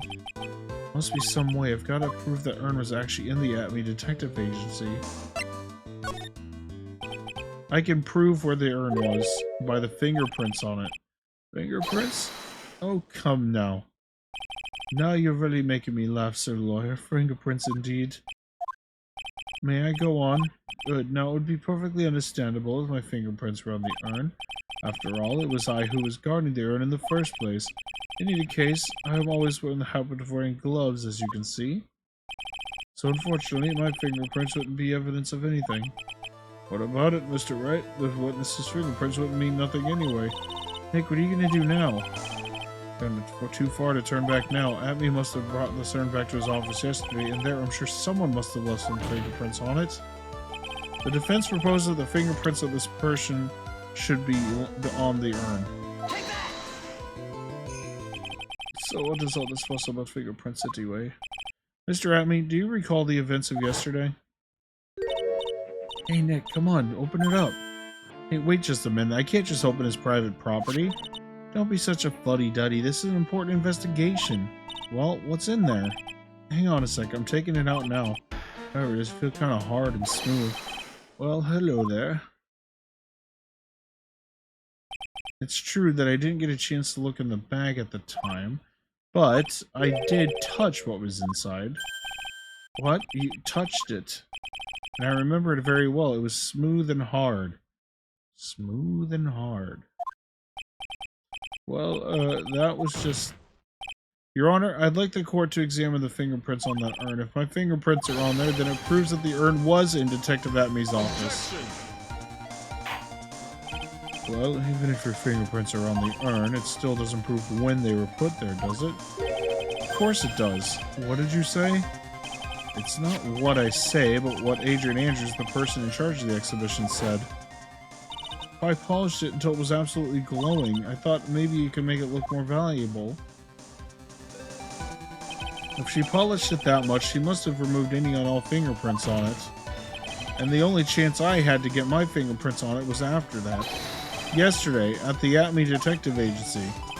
This blend, Godot 107. I've decided it's a little too bitter after all. Order! I accept the defense's request. Bailiff, take this urn. Wait. At the moment, Your Honor, there's no need for that. No need, you say? Precisely. I already know Mr. Wright's fingerprints are on the urn. What are you saying? Yes, I've finally broken him down.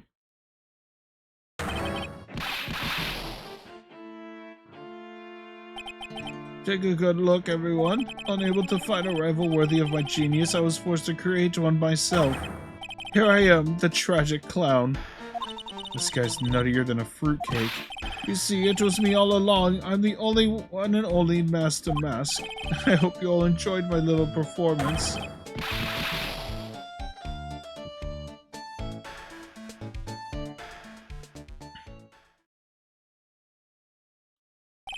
Well, Mr. Godot, what Mr. Atme's condition? He's still in the lobby, laughing insanely, Your Honor. I wish I could enjoy the joke as much as he seems to be. Well, it looks like the matter has been settled. I came perilously close to besmirching the record of an innocent young man, besmirching him with the title of thief. Nick, you were right after all. Yeah, I guess Mr. Delight really wasn't the thief. The court finds the defendant, Mr. Ron Delight. You're wrong. What I tell you, I mean, not exactly wrong so much, but actually not right is what I was really trying to say. Oh no, he's not, this can't be happening. The thief, the sneaky odious thief who's been stealing all the treasures is me. I'm him. I'm the one you want. I'm the thief, I tell you, so do it. Pronounce me guilty, please. I don't know what kind of kangaroo court you all think this is, but... True identity of the thief has already been proven. Please hurry and pass What are you talking about? I already confessed. I'm the thief, I tell you.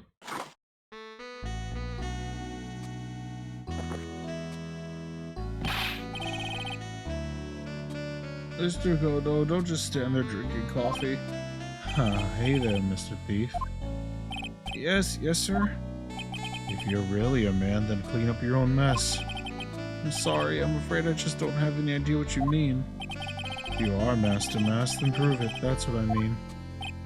Yes, sir, I'd be happy to. Says he'll be happy to, Nick.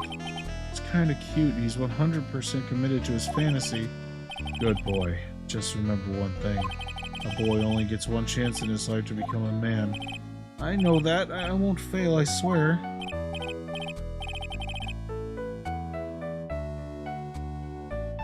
Okay then, more talk. We're all listening. Oh, well, let's have a listen to this confession.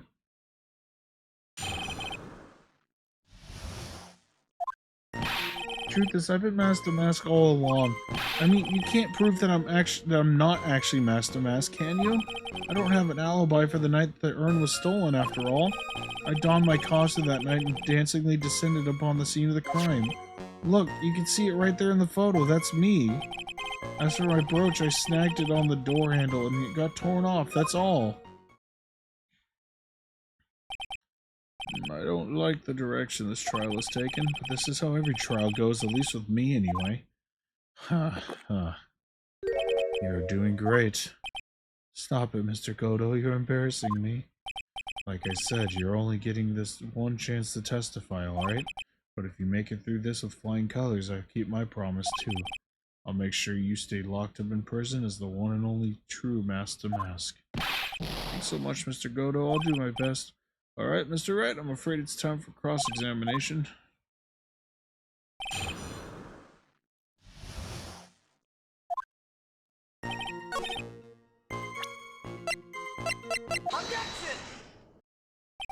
Mr. Delight, this wallet belongs to you, correct?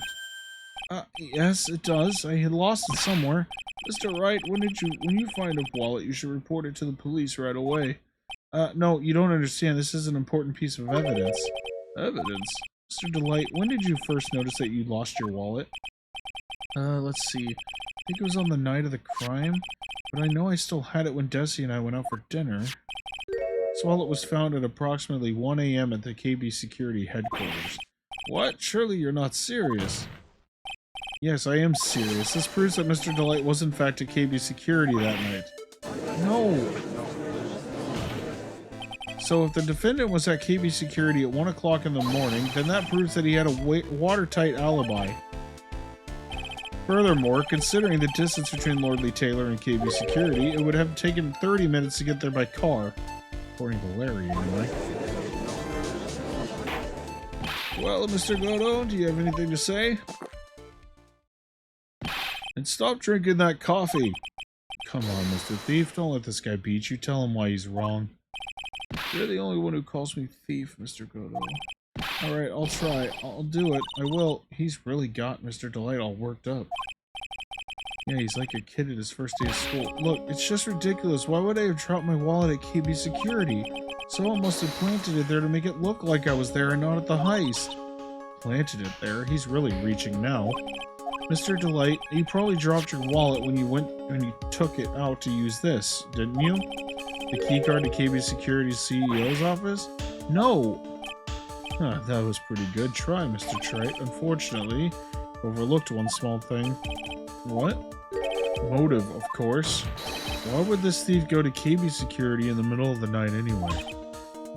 Well, Mr. Wright, it looks like you might need some more evidence after all. Stupid kid. Now then, let's see your evidence. The evidence that shows why Mr. Delight went to KB Security at 1 a.m. that night. Mr. Delight, I believe you've seen this before, correct? What is it? A blackmail letter. That's what it looks like from the contents. Blackmail? Yes, basically it says bring $50,000. That certainly sounds like blackmail, alright. At the time of the theft, Mr. Delight was dealing with the blackmailer himself in KB Security CEO office, a full half hour away from the scene of the crime.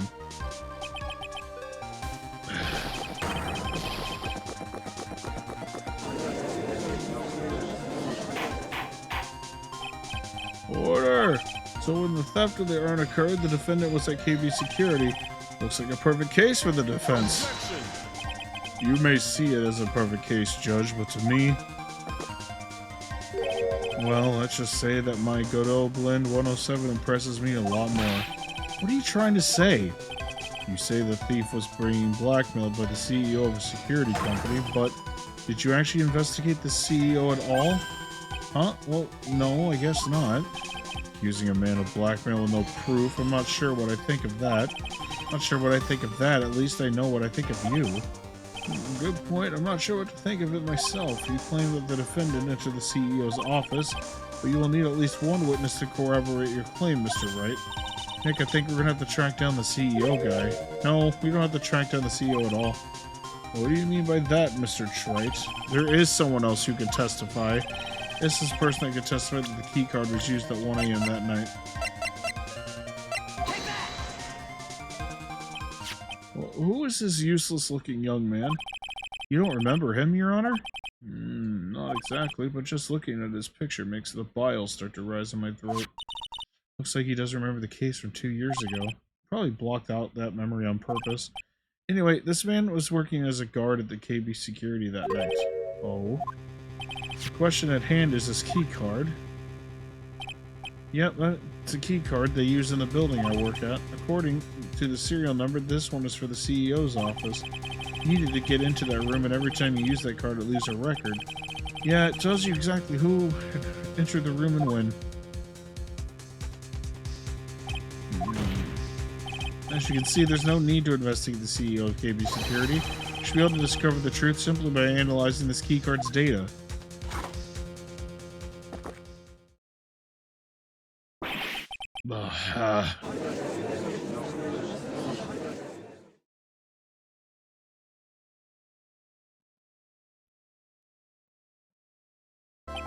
Well, Mr. Godo? The name of the CEO of KB Security is Kane Bullard. I was unable to contact him directly, but I got the keycard data. Here. So, what does it show? Each key card has its own serial number, and they leave detailed records of their use.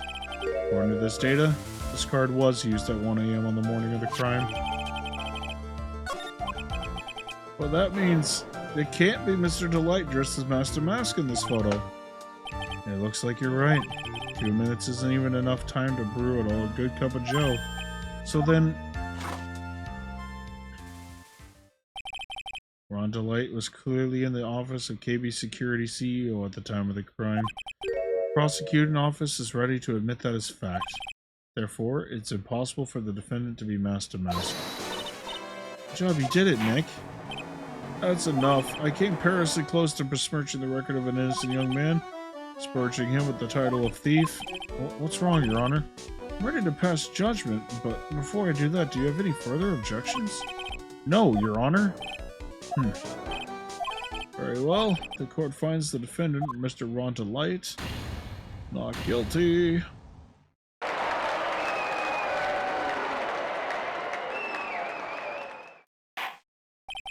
Court is now adjourned.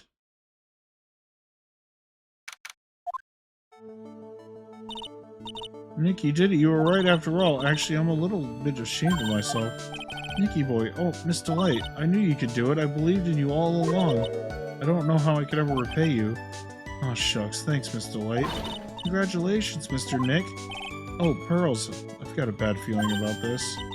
Who is this woman? Oh, she's nobody. She's just, You're blushing. How dare you do this in front of Mystic Maya? You should be ashamed of yourself. Ah, she slapped me. Pearly? This woman is Mrs. Destree's Delight. She's our client's wife. Yes? You're even worse than I thought, going behind the back of your own client. No, you've got it all double slap. Well, anyway, all well that ends well, right? Got the sacred urn back and the thief's been caught. You're so right, and it's all thanks to Nicky boy here. But actually, it was you, Miss Delight, that brought our urn back. Thank you from the bottom of our heart. Oh, please, you're embarrassing me. If we won the case, then why does this guy look so glum? But I am the thief. Actually, what's the point now? What is it, honey? I did my best for you, Ronnie. I know and I appreciate it, Desi, but the thing is... Come on, give the kid some time. He's just got a little touch of the blues. You know about feeling blue, right, amigo? Mr. Godo, what are you doing here? Oh, come on, I just came here to say thanks to my newest buddy. You, Mr. Trite. Maybe you should learn my name before you call me buddy. Well, playtime is over. Huh? Early this morning, the body of Kane Bullard was discovered. Kane Bullard? Where have I heard that name before? Isn't that the CEO of KB Security? Wait, body? The estimated time of death was 1 a.m. on October 12th. 1 a.m. on October 12th? You don't mean... That's right, amigo. The same time that cheap little urn was being stolen, the CEO of KB Security was being murdered. So then, what are you doing here? Oh, come on, you figured it out already, haven't you, amigo? Or have you already forgotten about that piece of info I helped you out with today? Help me out? What? On October 12th at 1 o'clock in the morning, Ron Delight was in the CEO's office, the scene of the murder. After getting that blackmail letter, he must have been imbrued with utter rage. What are you saying? Imbrued with rage? Come on, don't tell me you didn't know. Ron Delight was once an employee of KB Security. He was a professional security guard. Employee of KB Security? Looks like that alibi that saved him from being convicted as a thief is going to be the noose that gets him hanged. Kind of an anti-alibi. No way. He can't be the thief because he was at the murder scene when the murder occurred. No, that's a lie. It can't be true. Oh, but I am the thief, I tell you. Ron Delight, you're going back to prison again. This time the charge is much more serious. This time you'll be tried for murder. What? This can't be I look forward to another exciting showdown, Mr. Trite.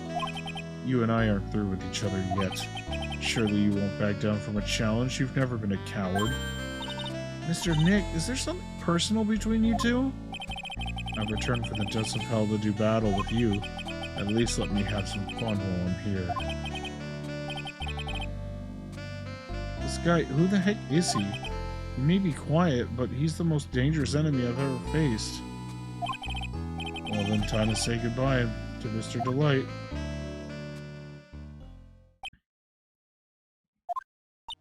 Nick, how could this be happening? Right in front of our very eyes, our client has been arrested for murder. And the one who established his presence at the scene was me. Ronnie! Arrested for murder on the same day he was declared innocent of larceny. What the heck is going to happen next?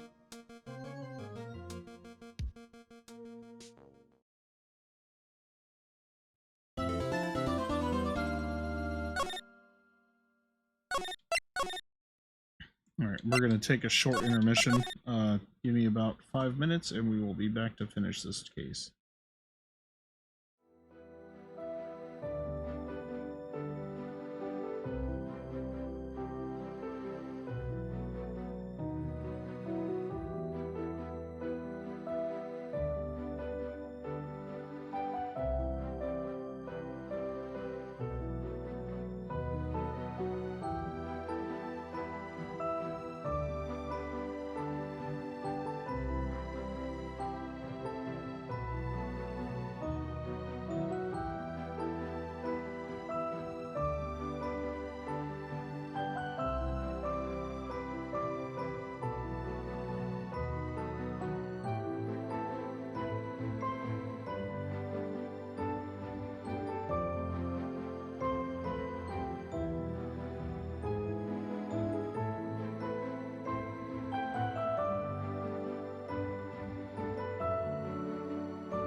Alright.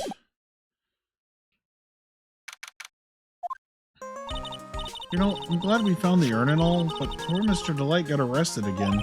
Well, supposedly Mr. Delight was in the CEO's office when the murder occurred. No way, Jose, I just don't buy it. But the one who proved Mr. Delight was there was Mr. Nick himself. At least from what I can understand. Looks like you did too good of a job this time, Nick. Well, how about we get started looking into the KB security murder? I think I'm gonna head back to Crane Village for a little while, if that's alright. Sure, but why? I'm gonna bring the sacred urn back and have some people take a look at it. Oh, that's a good idea. I think I'll go with... No, Mystic Maya, you should stay here. I want you two to spend some special quality time together, full of love and happiness. Pearls is so caught up in her fantasy, she's forgot there's a murder to solve. Now, remember, no fighting, okay?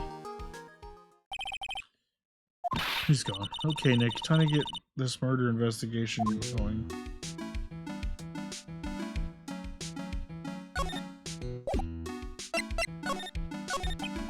So, what do we do now? Isn't it obvious we should get out there and investigate the murder? Well, first we need to find out exactly where KB Security is located.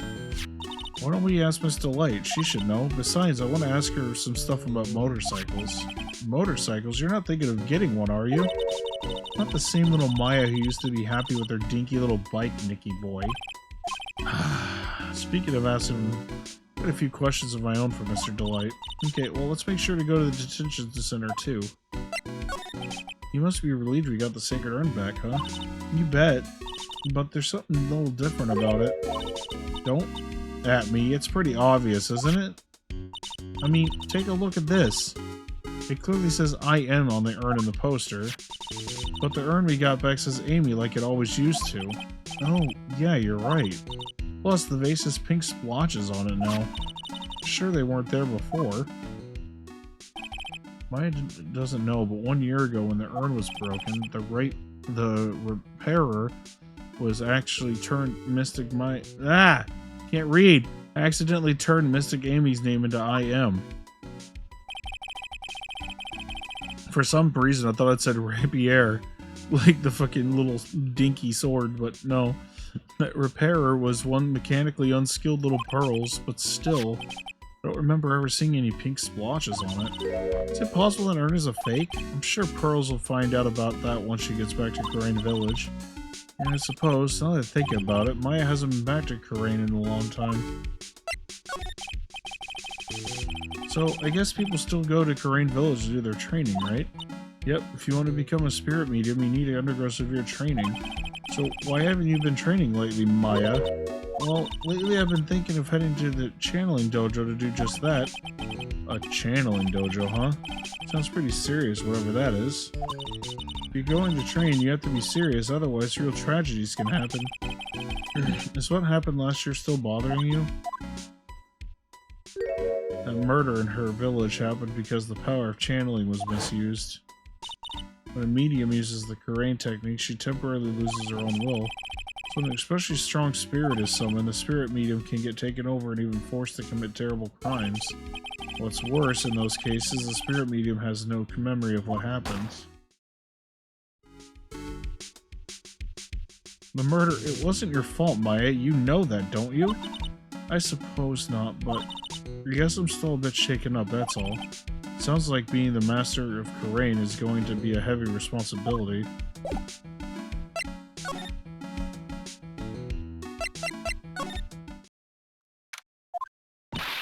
Oh, Nick, Maya, Miss Delight, all I wanted to do was help my dear Ronnie. Yeah, but I guess it ended up hurting his case. Don't say that, Nick. She doesn't need your help beating herself up. Hey, Nick, please help Ronnie. He's not a killer, I swear. My Ronnie wouldn't hurt a fly.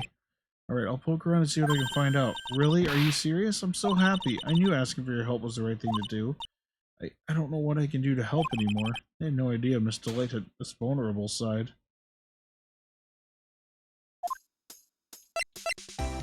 Viria! Hello, welcome in. Thank you so much for the raid. How's everybody doing?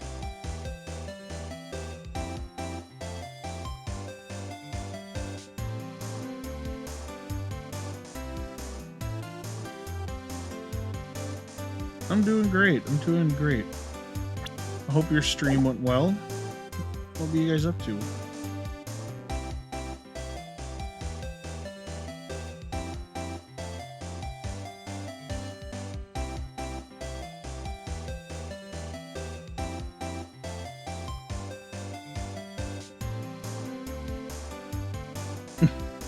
Yeah. Sometimes games can surprise you like that sometimes. Like I totally get it. Let me do.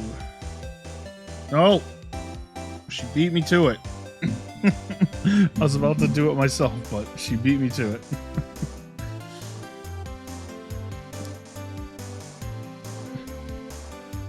Thank you for doing the shout out. I appreciate that, Sarah. Listen carefully, Nicky boy. My Ronnie would never ever kill anyone. It's just not in him. I don't think he would either, Nick.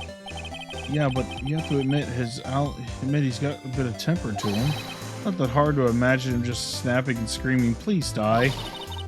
He would never say that. Anyway, Mr. Light, he might not be a killer, but he's still going around saying that he's a thief. I already told you, it's just a fantasy for him. Mr. Light, I hate to say it, but you're the one living in a fantasy world.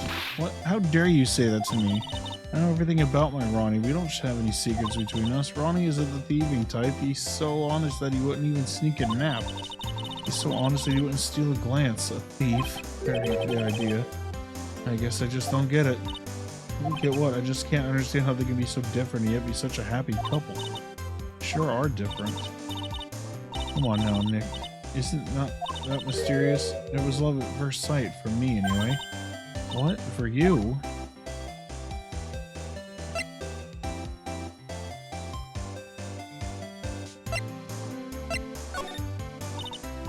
So was it really love at first sight when you first met Mr. Delight? Well, maybe not at first sight, but Ronnie saved my life. Saved your life? When I was at work one day when two robbers suddenly rushed in. Well, I'm not the kind to just curl into a little ball in the corner, so I fought back. Robbers? Yeah, they took me hostage. I was so frightened. They were both carrying these huge knives and I broke down into tears. Yeah, I would too if I were in that situation. Oh, I think I get it. Did Mr. Delight come running to save you? Yeah, exactly. I remember he looked so handsome in that guard uniform of his. He went right up to those two knife-wielding robbers and screamed in their faces. Please stop it, he screamed. I could see the robbers' faces turn pale. That high-pitched shriek of his does have a surprisingly strong effect on people. And then crying and swinging his arms like crazy, he attacked the two robbers. And all by himself, he came to save me, a total stranger all by himself. And he was so scared that he was crying and shaking, but he still risked his life for me. That's a great story. Yes, he may not look it, but in a tough situation, there's no one better. That's why I fell in love with him like I did. So romantic, I'd fall in love too, I guess. Nick, I hope you'll do the same for me if I ever get taken hostage. With Maya, that possibility always seems to loom in the not-so-distant future. Miss Delight, do you know about KB Security? Don't be silly, of course I do. That's where Ronnie works. So she thinks he still works there, huh? And yet, according to what we heard today... Come on, don't tell me you didn't know. Ron Delight was once an employee of KB Security. He was a professional security guard. Ron quit. He doesn't work there anymore. Looks like Miss Delight doesn't know. KB Security is only about 20 minutes away by motorcycle, that is. Larry told me it takes 30 by car. Well, I have to admit, I tend to fly pretty fast on my bike. To make the KB Security that fast, are you sure you aren't literally flying? Why don't you give it a ride sometime? Or better yet, how about now? No, I'll pass, thanks. Why don't you just tell us where it is and we'll go ourselves? What a scaredy cat you are, Nick. Mr. Light told us the location of KB Security. Okay, let's head over there right away. You mean Ace Detectives? No, I'm fine with Ace Detectives. Oh, so then you must mean thieves. No, they're alright too. I just hate thieves that pretend to be Ace Detectives. But they hate more than cowardly men. By the way, why did you go to Detective Apney's office anyway? Well, as the trial went on, I started to get more and more anxious. I went there to try and find out about the real criminal. The real criminal? Yes, obviously the real Master Mask is not my Ronnie, right? Yeah. And Detective Atney knew more about Master Mask than anyone else. They mentioned him on the Great People Around Town segment on TV.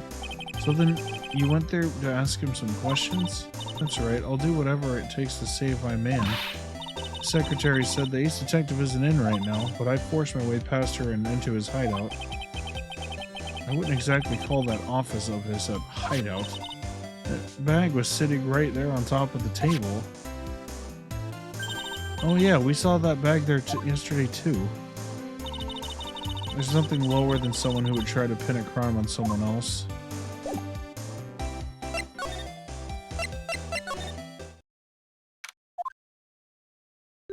So I guess this is where it all went down, huh? The walls in here just look thick, just like you'd expect in a CEO's office. What has that got? What has that got to do with anything? Hey, it's you guys. Oh, it's Detective Gumshoe. Today was a real train wreck for you guys, huh? Sure was, pal. That prosecutor made real fools out of us. Yeah, I feel for you. Well, that's not like you at all. I thought you'd be more like, oh, that was great. You guys got what you deserve, pal. Or something to that effect. Do I really sound like that to you, pal? If the gumshoe fits. Well, anyway, the point is I can tell when someone puts their heart into their jobs, and I can sympathize when things don't go your way. Sometimes I feel like wrong is the only way things go for us detectives. I had no idea Detective Gumshoe was such a nice guy. Now, if this little love fest is over, maybe we can start investigating? Detective Gumshoe, can you tell us what you know about the murder? Okay, but the thing is I'm not really supposed to. Hey, come on, what about how we put our hearts into our work? Things are really going against us right now, and we would need help. Okay, I'll tell you. Just don't start crying on me, okay? Okay, I won't cry. The victim's name is Kane Bullard. He was the CEO of KB Security and a pretty big fella in his own right. His corpse was discovered at 9 this morning. Estimated time of death was 1 in the morning on October 12th. Cause of death was blunt force trauma to the head, probably an object in this room. Happened at exactly the same time that Master Mask was still in the urn, huh? So why did it take almost an entire day to discover the body? It's a good explanation for that one. Bullard's body was stashed away inside that safe. Safe? Well, it is pretty big. Nobody had heard from him when they opened the safe this morning. Out he came. Oh, so the body just fell out. That white string must be the shape of when he fell out. I think we still need some more information about Mr. Bullard. Maybe we can start... Oh, she did say Bullard. Maybe we can start by getting the man's name right. So, what happened to Master Mask? He's at the detention center screaming like a madman. Investigate me again, he keeps going. No, I didn't mean him. He's not the real thief anyway, right? Oh, you mean Detective Atney. Oh, that was great. That guy got what he deserved. Now that's the detective I know and love. Think about it. Atney was always around when a calling card showed up. He always mysteriously disappeared when the heist took place. I was hiding at the crime scene. Yeah, right. That's the lamest thing I've ever heard. That's how you just knew he was the thief. That would explain how he was able to retrieve the stolen item he keeps bragging about. He just did that to make himself look like a great detective, that's all. But there's one thing I still can't figure out about his first heist. His first heist? Yeah, the Tear of Amanon. There was a witness on that one. A witness? Here, I saved the newspaper clipping since the thief is already under arrest. You guys can keep it.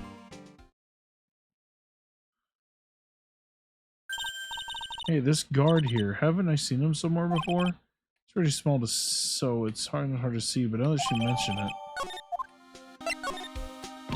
Oh, that prosecutor. I really don't like that guy. The way he used our own evidence to do that to Mr. Delight. Yeah, I think he knew it did it that way just because it knew it hurt more. That's what my gut tells me anyway. So who is that Java-addicted masked maniac anyway? Prosecutor Goto? He's quite the enigma, huh? Thing is, pal, I've never even heard of the guy before. He just showed up one day at the prosecutor's office, came out of nowhere. That's right, he said this was his first case as a prosecutor. And it's true, according to the records anyway, but no way he's an amateur. He's an Iceman in court and Maverick that gave me goosebumps. Goosebumps, you. Hey, I knew something was off about him, so I asked around. Nobody would talk to me. They always turned the other way. Poor Detective Gumshoe, I had no idea you were so unpopular. No, that's not what I meant. The Godot guy acts like he knows me and has a grudge against me. I get the feeling he's hiding some kind of dark secret.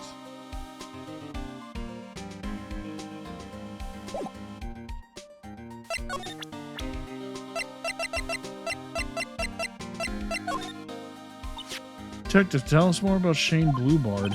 That's Kane Bullard, not Shane Bluebard. Oh yeah, the victim in this case just doesn't make much of an impression to me. Well, you were the victim up until Mr. Bullard was found dead. Yeah, and his body wasn't discovered until this morning. Anyway, we don't have enough information yet. Can you help us out? Sorry, I'm actually a little confused myself. For some reason, I'm just blabbing like an idiot right now. Okay, Nick, now's our chance to get more info on the victim, so hurry up and ask. You tell us some more about Mr. Bullard? He was the CEO of KB Security, right? What kind of company is it anyway? Well, the company basically sends security teams out to buildings to guard them. Mr. Bullard must have had the chance to learn a lot of secrets during this kind of work. Oh, and I don't know how to put this, but the guy was kind of a money grubber. Really, me too. I just love money. Can't ever get enough. Please stop leaning in towards me like that. You aren't getting to my wallet. Anyway, it looks like he did some pretty shifty stuff to earn his millions. Oh, so that's my problem. I need to be shiftier. Let me go already. Apparently, he was involved in selling trade secrets between rival companies. Oh, that's pretty dirty and underhanded. Yeah, oh, KB Security used to head security operations against Mask to Mask. What? Really? Yeah, and after screwing up so many times, the company's reputation really took a nosedive. So it really was Bullard who sent Ron the blackmail letter, huh? Check out this big thick binder here. Leave the heavy lifting to me, Nick. Reading a file isn't exactly backbreaking work, just a little hard on the eyes. Ah, what did you find? This file, it's not about any sort of security operations or anything. This huge file is all about Mask to Mask. It's filled with info on him. What kind of info? It's filled with incredibly detailed methods about his... It's filled with incredibly detailed information about his methods in the crime scenes. Hey, Nick, look at the last page. It's a list. Let's see, tier of Eminon, 100k. This looks like a list of all the treasures Master Mask stole. So then 100k is the value of the stolen item? I don't know. That number sounds kind of low to me. I think I'd better secretly make a copy of this list.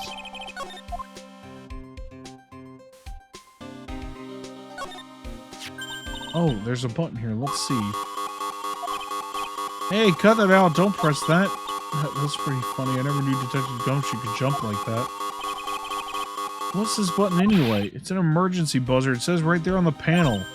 Oops, you're right. It is written right there. Nick, how many times have I told you to read the instructions first? This alarm's connected to the basement guard room. It's used to summon security up here. Really? Then it's possible on the night of the crime. Oh, so when the CEO was attacked, do you think that maybe he pressed the buzzer? Yeah, I thought about that, so I asked around down there, but they said that the buzzer never went off that night. Also, we couldn't find any fingerprints on the buzzer. Mr. Bullard, the victim, wasn't wearing any gloves, by the way, just so you know. I think we better go and talk to the guard about this emergency buzzer. This rope, you think it fell out when the safe when it was open? I don't think so. So you mean, yeah, I think the string shows right on how the corpse is lying. You mean the victim, he was killed by being crushed by the safe door? She can't be serious, can she?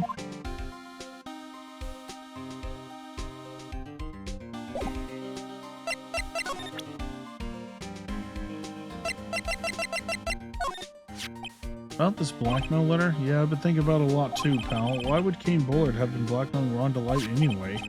Well, Mr. Delight used to work at KB Security, right? But what was it that made him quit?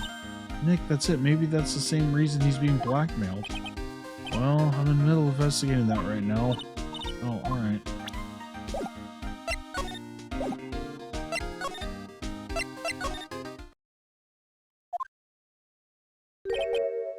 Wow, this is really something else. For a security guard office, it sure doesn't feel very secure. TV security guard. Uh-oh, I just remembered Larry might be... Hey, Nick, what's up?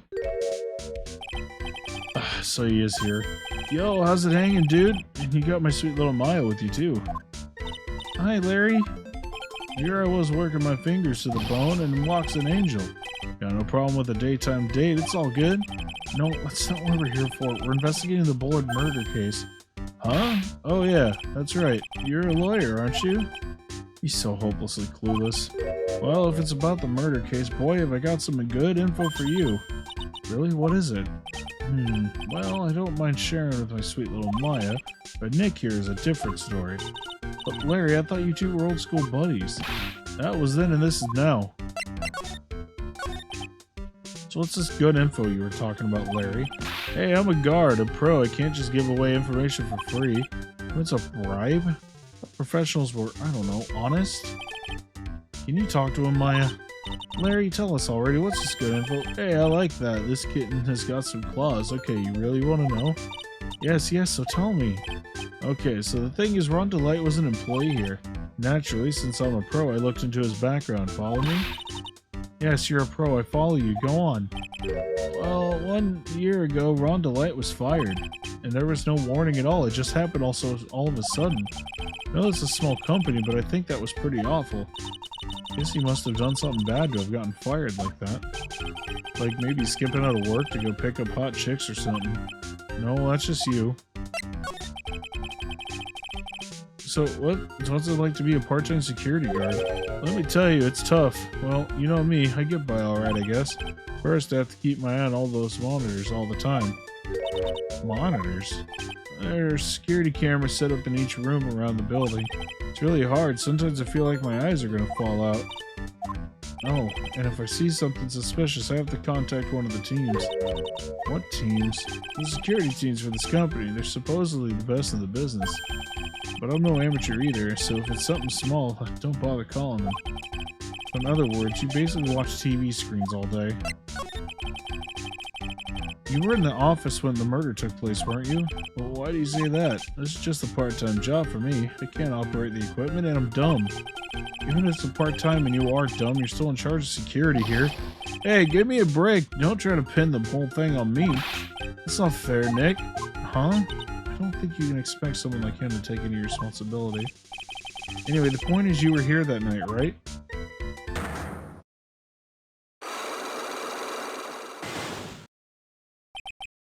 Oh no, I knew something smelled bad and it was the butts after all.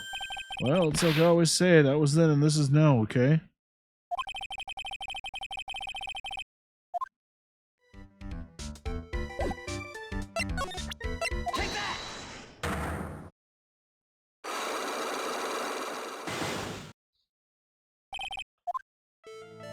On the night of the crime, you were working hard like you were supposed to? What? Huh? Of course I was. Why wouldn't I have been? But didn't you sneak out of work just yesterday to go see Miss Delight? But that was that, and this is this. Is there any chance that you snuck out of work last night too? Never. I didn't sneak out. I tell you what. I'll even bet you $1. $1. Wow. Now that's confidence. What's with the drenched in the rain puppy look on your face? Do you have evidence that I left my position, or are you just pulling my chain? Evidence that Larry was not manning his station when the murder happened. This wallet, you know about this, right? I've never seen it before. Liar, you delivered this wallet to Miss Delight just yesterday. Give me a break. You can't expect me to remember every little thing that happens. Well, I do expect you to remember something that happened just yesterday. What time was it when you found this wallet? I guess it was around 1 in the morning on the first floor of our company building.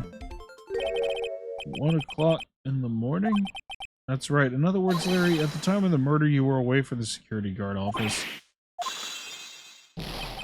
Yeah, but there's something you didn't think about. What's that? My shift that day didn't start until 10 p.m. The murderer might have snuck in before then. What do you mean by that? The murderer had snuck in before 10 p.m., then it wasn't my fault. It was the fault of the guy whose shift was before mine. Why do I have the feeling he still doesn't get the seriousness of this? Listen up, Larry. We know beyond a shadow of a doubt that the killer snuck into the CEO's office after 10 p.m. during your shift.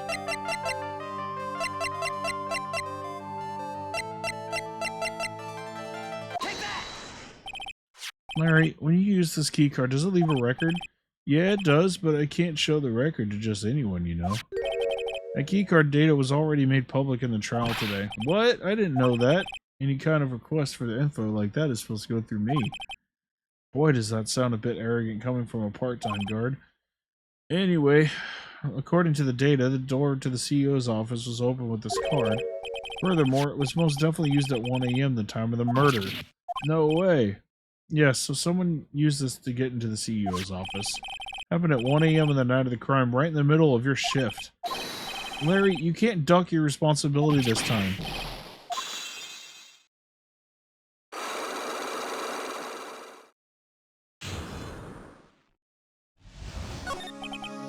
Oh, I knew it. It's all my fault. It's my fault the boss got killed. My fault. There was nothing I could do. I have important issues to deal with, man. What happened that night anyway? My Donna happened. Your Donna? I got a bad feeling about this. Yeah, my Donna called and said I have to talk to you right away. So I went to see her and he was standing right there next to her. Who was? Her new boyfriend. It was like some horrible joke. Before I knew what was going on, the guy socked me right in the kisser. Normally I'm the one that does the punching. Isn't that right, Maya? Yeah. So, is that why you left the security guard office? I'm sorry. It is all my fault. How can I ever make it up to you, Nick? What can I do? He's curled up on the floor crying like a baby. Oh boy. Nick, is there anything I could do? Anything, just name it. I'll do whatever I have to make up for it. I swear I will. Larry, hey Nick, as long as he's offering, why don't you show him the evidence we've got? She's right. Maybe we'll get at least one bit of useful information out of him.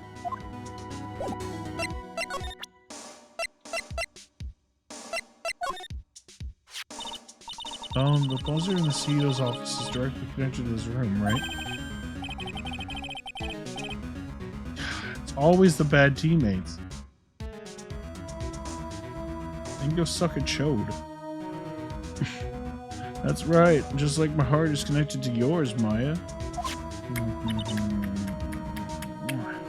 Here you go, baby. Go ahead, Maya, press the buzzer on your heart. Promise I'll come running to your rescue like the professional guard I am.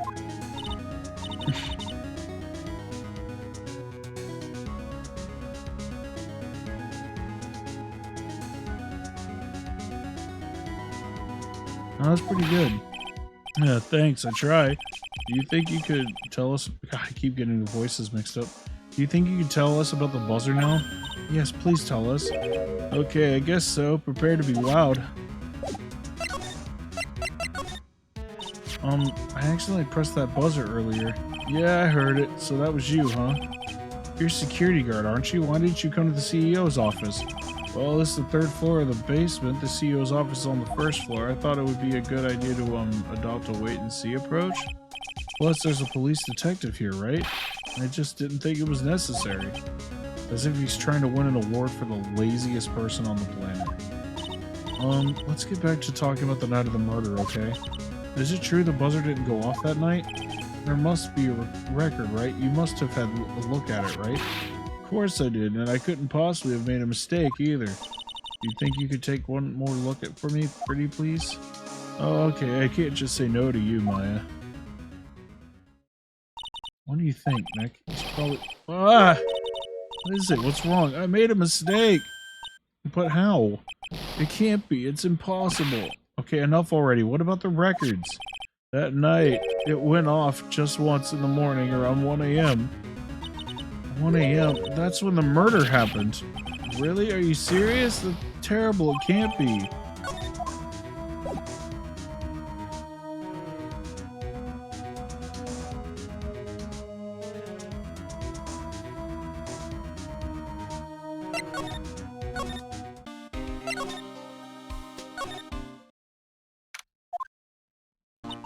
Treasures of Korean exhibit is all ruined now. Maya, I'm sorry, it's just so sad. This was our one big chance for everyone to learn about spirit channeling. Maybe we can cheer her up somehow. Well, now that we got the spirit urn back, maybe they can reopen it? Really? Sure, maybe we can label it as the Urn of Master Desires. That would probably attract a lot of attention. That's brilliant, Nick. We could clean up and be filthy rich. Well, that was surprisingly easy. Okay. I could definitely use a cold drink, too. Miss Andrews? What's she still hanging around here for? So how is it going? What about the sacred urn? The urn? Oh, that's already been taken care of. What do you mean, oh, that? Taken care of? Do you mean it's been found? Yeah, it was brought in during the trial today.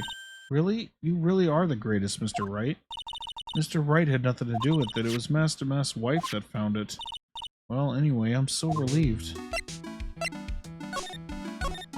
I just heard about it on the news. So that detective was actually the thief all along. Looks that way right now. It's my fault. I'm the one who ended up hiring Damas to guard the treasures. Don't blame yourself. You were just doing your job. Hey, Nick, if she wants to apologize, you should let her. So, when was it that you hired Detective Atme again? About 20 days ago?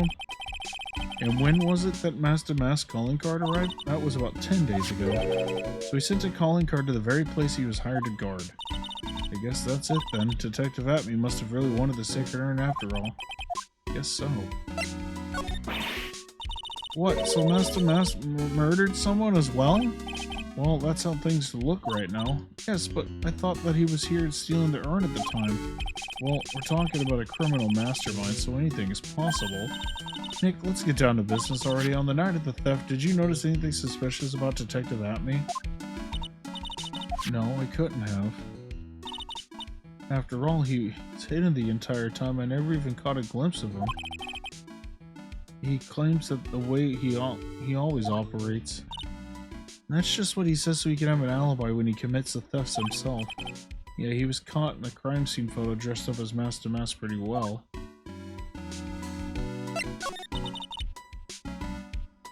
I'm so glad you got your sacred urn back. Yes, but there's still something that bothers me about it. What is it? I'm not exactly sure, but somehow the urn that came back seems different.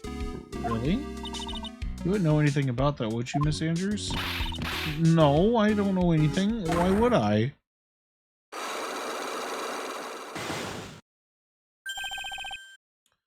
Cyclops? What do you think this means, Nick? It means the person that holds the secret to the mystery of the sacred urn is our very own Miss Andrews. Do not have the evidence for that right now.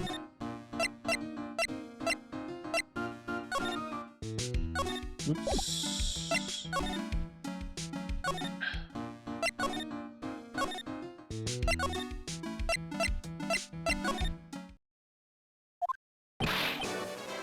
Mr. Wright! Mr. Delight, did they finish their interrogation? Yes, but please don't leave me alone anymore. Mr. Delight, you lied to us before, didn't you? Well, you see... On the same night that the sacred urn was stolen from Lordly Taylor department store, a blackmail letter you got summons you to KB Security to hand over some money, and then that's where CEO Kane Bullard was murdered.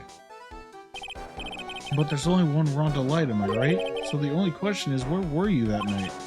This time I want to hear the whole truth. Your life depends on it. Okay. Mr. Delight, do you still insist that you are Master Mask? Isn't that what I've been saying since yesterday? That was a quick response. Tell me about it. To be honest, it's starting to get irritating. But listen, Mr. Delight, at the trial today we learned the true identity of the thief, didn't we?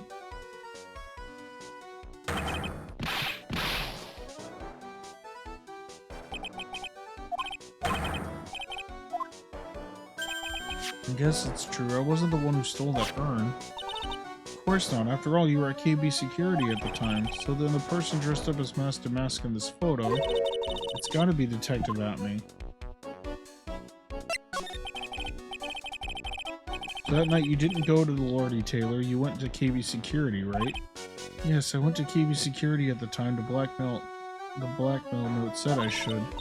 Alright, what happened next? Well, I used to work there, so I knew where the CEO's office was. I knocked, but there was no answer. Then I used the keycard to unlock the door. That's probably when he dropped his wallet. When I went into the CEO's office, someone was in there. Someone? Then suddenly it bashed me over the head. Was it Kane Bullard that hit you? I don't know. The person ran away while I was still stunned. When I came to my senses, the sight I saw left me speechless. The dead body of the CEO was right there in front of me. I thought I'd die myself. Anyway, I thought I should do something with the body. So that's why you put it in the safe. Yes, that's right. I used to be the chief of one of the security teams, so I knew how to open it. Okay, and what did you do after that? Well, I got out of there for starters. I'm the one who set up the security cameras in that building, so I knew how to avoid being spotted by them. Nick, all of a sudden Mr. Delight kind of sounds like the murderer to me. Please don't say that. Mr. Delight, is it true that 1 year ago you were forced to quit KB Security? How did you... I'm begging you, please don't tell Desi. Don't worry, we haven't told anyone yet. Oh, thank goodness. No, I am... But I suppose I'll have to tell her sometime. She'll find out eventually. Why have you been hiding it from her anyway? Desi would despise me if she ever found out I was living a life of crime. A criminal, a thief. She'd never forgive me. My marriage would be over.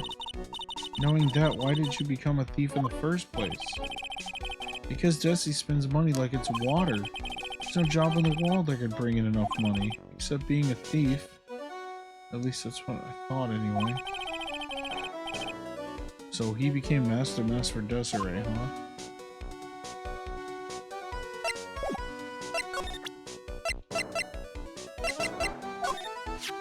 Hey, this is an article about my debut heist. Boy, that was a tough one. Before I knew it, they were hot on my trail. But Master Mask, he must have gotten away, right? It says in the article that he disappeared. That's right, I got a sudden burst of inspiration. I hid my Master Mask costume in a nearby plastic bucket. And I quickly changed into my security guard uniform. Pretty clever, huh? Oh, hold the phone. The guard in this photo, is this you, Mr. Delight? That's right, nice trick if I do say so myself. Nice and easy to figure out. Even pearls can see through that in a heartbeat. But as you might expect, Detective Atme found the disguise. He truly deserves the title of Ace Detective. Detective Atme found the Master disguise? That's interesting. Yes, and I heard that he brought it home with him. So that's it. That's when Atme got his hands on this. Thanks to that, I got the chance to remake my costume. That must have been really time-consuming, huh?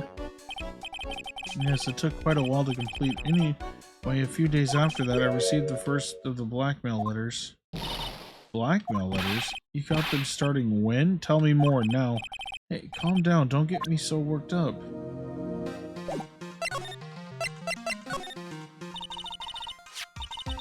This blackmail letter, is this the first one you got? No, of course not. This is the first one that ever called me out to a specific location. So did you start receiving blackmail letters after this incident? Yeah, it's just a few days after the Tears of Amenon heist. That first letter, it said, I know you did it. So someone found out about your true identity, just like that. That's not easy being a master thief, you know. I've got proof that it was you, so give up, it went on to say. So in the end, I had to give up the treasure I went through all that trouble to steal. Is that right? Hang on a second, what do you mean you had to give it up? Oh, don't worry, after I put the jewel in a safe deposit box the letter specified, someone sent me 10K. No one said anything about me being worried, you know. After that, I started getting the plans in the mail. Plans?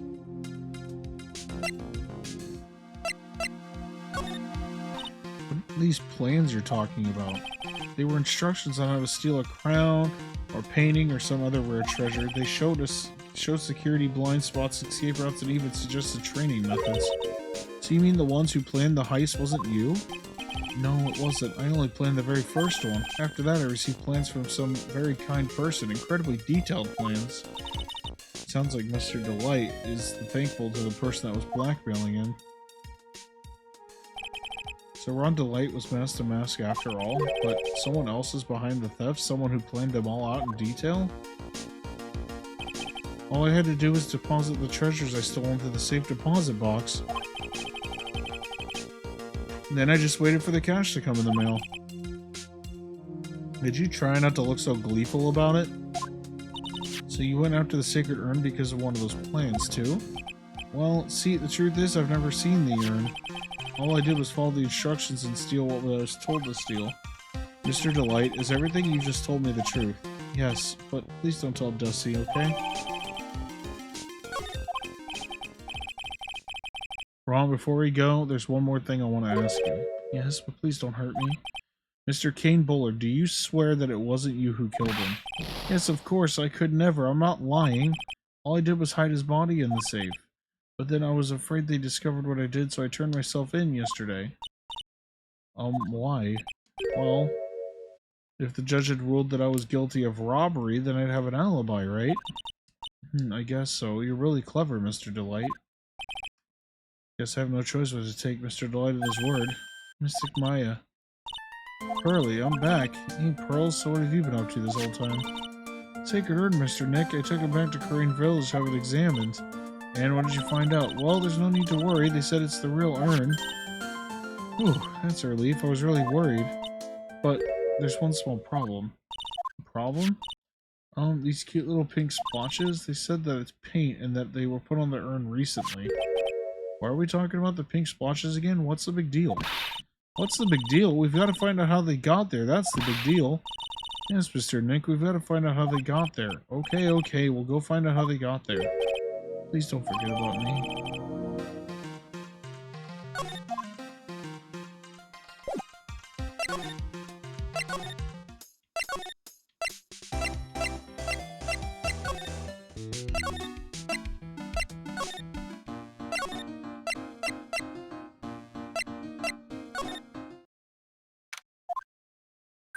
Oh, Pearl, how nice to see you.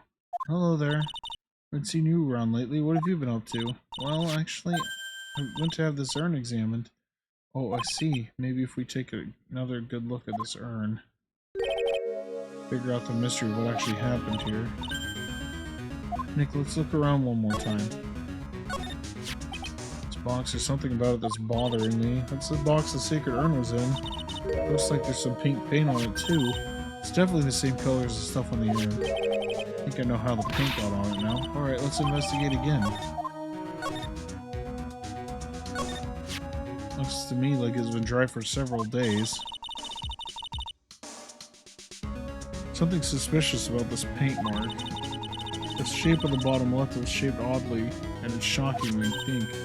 Mr. Nick, could it be this odd shape is... Yeah, I'm pretty sure this is it. Oh, that's the box the sacred urn was in. If you look here, there's a little bit of paint on the box as well. It matches. What is it, Mr. Nick? This is turning out exactly as I thought it would. I think it's all starting to become clear. We're that much closer to solving the mystery of what happened to the urn.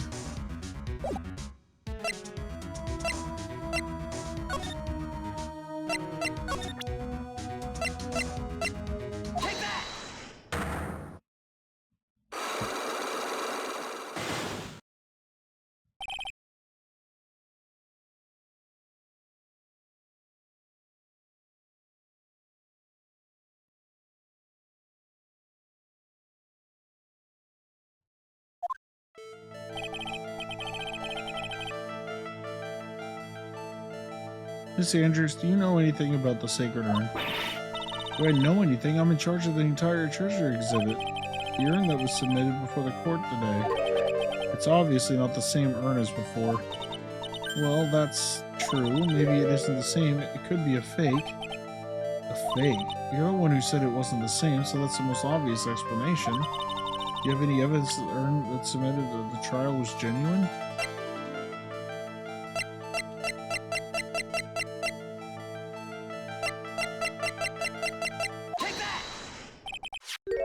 Try to break it to you, but the urn is the genuine article. Pearls went back to Crane Village and had it examined.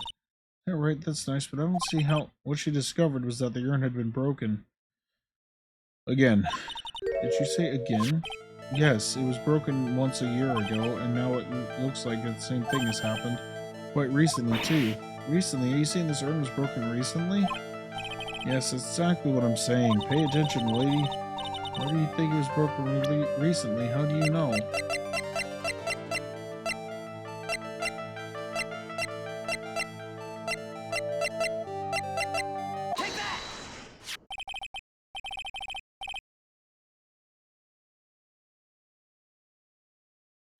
poster was made recently, right?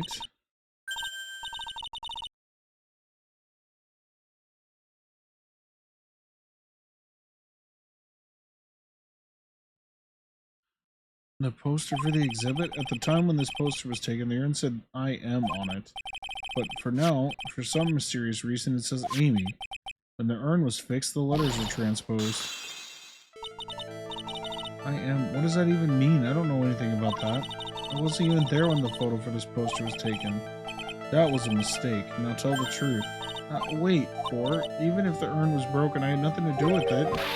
Yes, that's it. It must have been one of the people that the photo shoot. They probably dropped it. I'm sure that's what happened. Looks like she's not going to give up that last psych walk easily. Do you have any proof the urn was broken here at Lordy Taylor?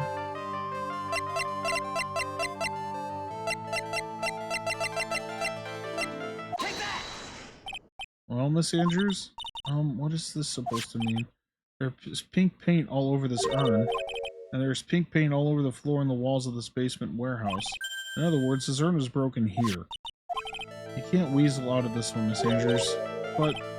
Uh-oh, she's trying to make her escape. But you can't get pink paint anywhere. Well, there's none in my office, that's for sure. Well, there is in my room. Liar. Anyway, the paint on the urn and the paint on the floor, there's no proof that it's the same paint. Come on, this is getting ridiculous. The proof linking the paint on the urn to the paint on the floor. Take that! Mwah. Here you go, baby. Mwah. This box, this urn was stored in this, right? Yes, that's right. Well, there's pink paint on this box as well. I think you already know where I'm going with this, don't you?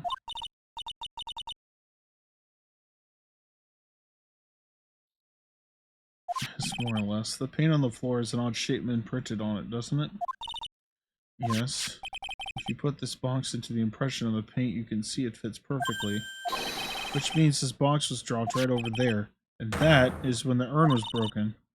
Your name does you justice, Mr. Wright.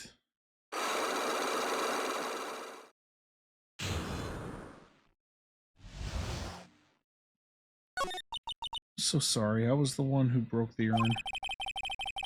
Boy, does this make me feel like some sort of evil school teacher.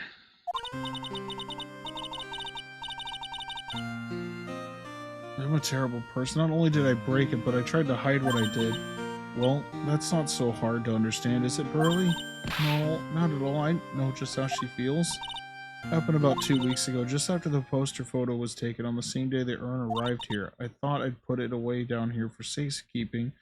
I was carrying it in the box when I tripped on the paint can and lost my balance. The box I was carrying crashed to the ground. I heard a terrible noise and my heart was going to stop. Fearing the worst, I opened the lid of the box and that's when it happened. The broken pieces of the urn fell out of the box and then right in the paint. I was in shock and let out a huge scream.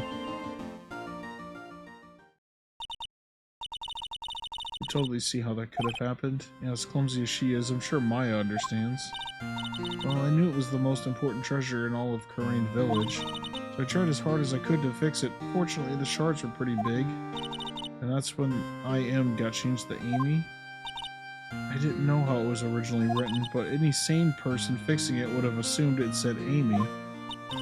Any sane person? Really? Oh, Pearls. She said she wasn't very good at spelling. Anyway, I put the urn into the storeroom and no one has seen it since. But there's something I don't get. When we first came here, I didn't see any paint stains. Well, that's because it was so ugly and embarrassing, I used the golden statue to cover it. The Amy face statue. The first time that we came down here, it was on the night that our sacred urn was stolen. But Mr. Nick, there were no paint marks on the wall of the floor of the warehouse when we were here. Well, there's a good reason for that. On the day of the crime around noon, that golden statue just happened to arrive from the mountain training hall. And I realized that the statue would be the perfect size for covering up the paint stains. That's why I put it where you first saw it. See, now it makes perfect sense. Still one thing I find strange. What is it, Pearl? The day after the urn was stolen, we came here again. And that time, the statue had been moved and the paint was clearly visible. She's right about that. Well, Miss Andrews? What? I don't know anything about that. I placed it there to cover the paint, so why would I move it again? Well then, who was it? And who would have done it and why? Oh yeah. Make my tummy go, but I still like it. And the day before the theft, the statue was definitely closer to the door. And then the next day it was moved, but why?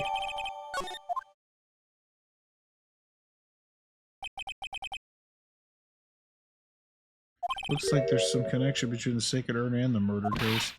Why? Why do you think so, Nick? I am partially lactose intolerant for sure. Because that night the real thief, Ron Delight, was at KB Security, so then why did another Master Mask show up here? A lot of different things are pointing to one undeniable fact. One undeniable fact? The murder trial's starting tomorrow, but... yeah.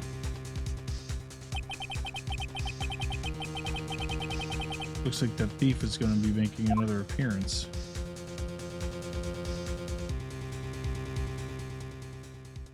I know! It's so good.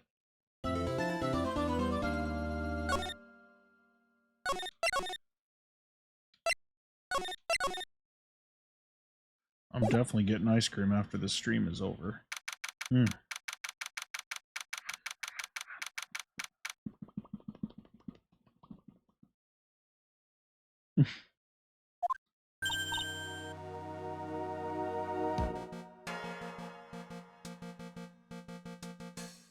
Hey Nick, what is it this time? You won't believe how many people are here for the trial. What?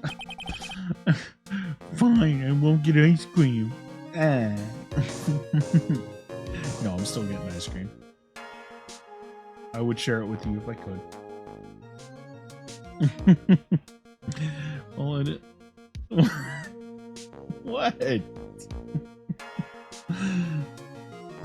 is a murder case. What are you talking about? They're here for the trial next door. Next door? Okay, fine. Why don't you know this, Nick? They're having Detective Atmey's trial today. Detective Atmey? They say they're going to be trying him as Master Mask. Already? That was fast. Boy, I'd love to see Master Mask's trial. I know. By the way, where's Pearls? Oh, she went back home. She said she can't neglect her training anymore. I know you don't like me. Yeah, look at me. Yeah. They all have silly names. Pearls has really gotten into her training lately, huh? Yeah, ever since that incident last year. Please don't ignore me! Oh, Mr. Delight, good morning. No one likes me. No one would notice me even if I killed someone. Come on, don't be so... Wait a second. You don't mean you're the murderer? No, I'm just a poor thief. No, wait, that's not right. A thief can't be poor.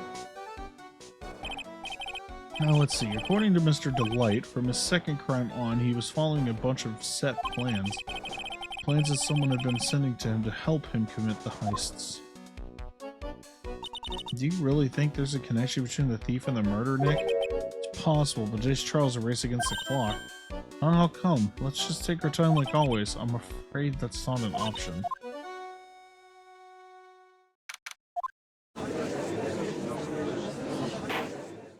Court is now in session for the trial of Mr. Ron Delight. The defense is ready, Your Honor. You're ready. Preparation is the last refuge of the weak. Okay, settle down, everyone. Let's begin with your opening statement, Mr. Godo. He's got the judge in the palm of his hand yet again. Ron Delight is simply too young to be sent to war. That's all. I'm afraid I have no idea what that means, Mr. Godo. Huh. Then you need to get out more, Your Honor. Life is war, but that is exactly why you must be more precise in your wording. Bow, nobody's hot, right? That's all my statement means. You understand now, right? Huh? What? Who said what? Yes, well then let me briefly summarize the details of this case. Wow, the judge is taking charge like he knows what's going on for a change. The victim is Kane Bullard, CEO of KB Security. His body was found in a safe at approximately 9 a.m. in the morning of the 13th. However, the time of death was estimated that was 1 a.m. the previous day. And that's when our lost little kitten dropped the ball. That little lost kitten is, of course, the defendant. Very well then, Mr. Godot, please call your first witness.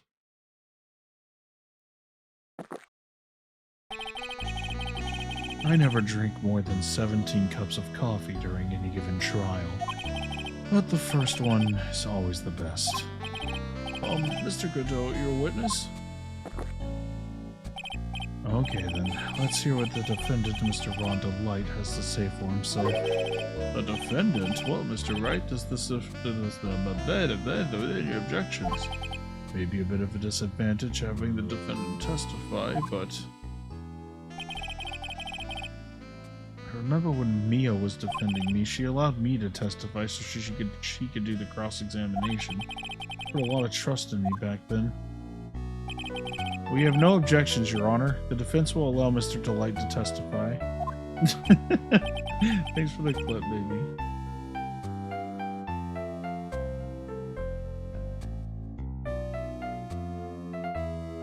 Ah, you've got guts, trite. Alright, then, Mr. Delight, please take the stand.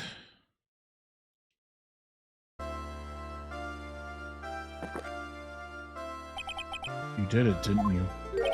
Yes. What? No, that's not true. For a moment there, I thought we'd set the record for the shortest trial ever. Well, Mr. Delight already looks plenty guilty with that face he's making. And once he opens his big mouth, he'll probably put the last nail in his own coffin. Very well. Now then, can you tell me something? If you didn't kill Bullard, why did you go to KB Security? Well, it's kind of hard to say. Boy, I wish I could go home. Now then, let's hear some testimony about what happened.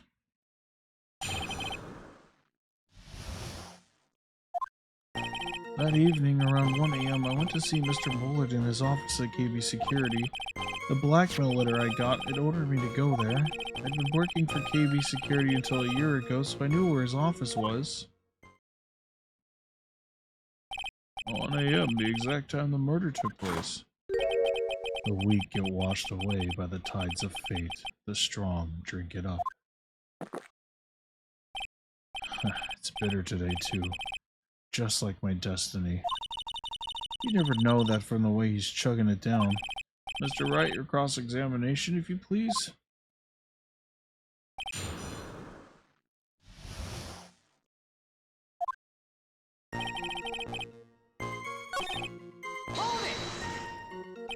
It ordered you there? It was the first time I'd ever gotten a blackmail letter that ordered me to go somewhere. Does that mean you've gotten other blackmail letters then? Oh, of course. They say steal this and steal... why don't you save these for later, Mr. Delight? Please don't say any more. Now, what should I do? So, what did the blackmail letter in question say? It said to bring 50,000. Money, huh? A perfect motive for committing murder. Oh, but wait! I never intended to pay that money anyway. Oh, is that right? After all, he had nothing to hold over my head. I had nothing to be afraid of. An important point indeed. Witness, let's have you add that to your testimony. Huh. A muddy mud skipper in an outer space has a better chance of surviving than I do.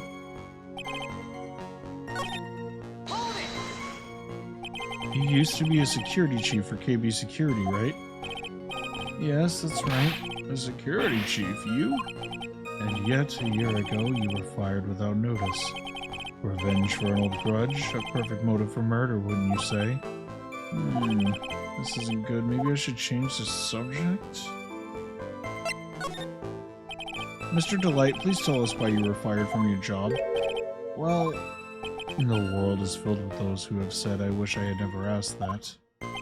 Okay, then I take it back. Defendant, please answer the question. Well, I needed money. You needed money? Well, you see, Jessie loves to spend it. It's kind of her hobby. Not exactly the best hobby in the world, huh, Nick? My salary wasn't nearly enough, so I stole data from the company. Come again? KB Security has lots of security info on all sorts of companies. And since I was a security team chief, you stole some data and sold it. Mr. Bullard found out and I was fired immediately. What? I wish I'd never asked that. I was somehow able to keep it secret and made it seem like I'd quit on my own. What is it, Nick? You don't look so good. Someone who brings harm to their company is fired as punishment. You do well to remember that.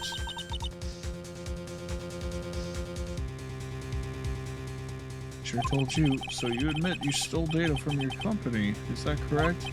Yes, I'm sorry.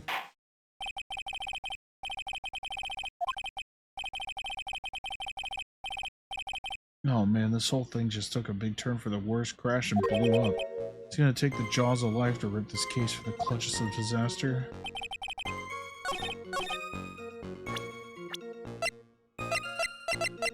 Objection! Mr. Delight, what you said just now doesn't match what you told me yesterday. Huh? What isn't? I think you must have been scared, very scared, of having a certain person find out your secret. A certain person? Miss Desiree Delight, the defendant's wife. But listen to me, my Desi, she's... Looks like if I just sit back and relax, the fun will end before it truly begins. Kodo. Yes, we know. It was all your wife's fault. What do you mean? Mr. Delight stole company data to pay for his wife's spending habit for which he was fired.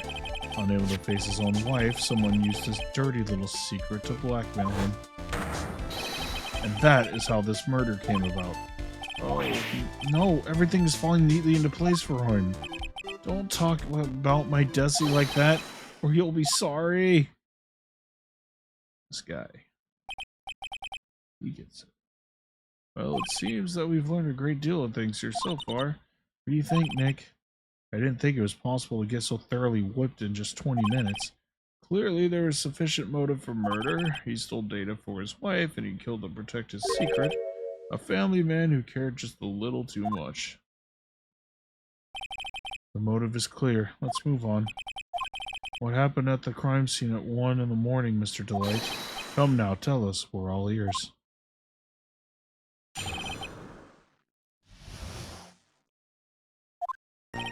When I entered the office, there was a suspicious shadow there. Suddenly, I was hit on the forehead. After that, I remember being a bit dazed. If I hadn't been wearing that, I would have been killed. When I came to, Mr. Bullard was lying there dead. I see. Suddenly hit on the forehead, huh? I believe the detective from yesterday provided similar testimony. He said that Master Mask stroked him on the head from behind. Of course, since Atme turned out to be the culprit himself, that was all a lie. No one's going to believe a pathetic lie like that. What are you saying? I really was attacked. We'll find out if what you say is true or not during the cross-examination. Got that, Mr. Trite? Don't go easy just because he's your client. If I see any signs that you are, I'll treat you to another cup of my special blend. You don't need to worry about that, Mr. Godo. I have faith in Ron. I know he didn't do it.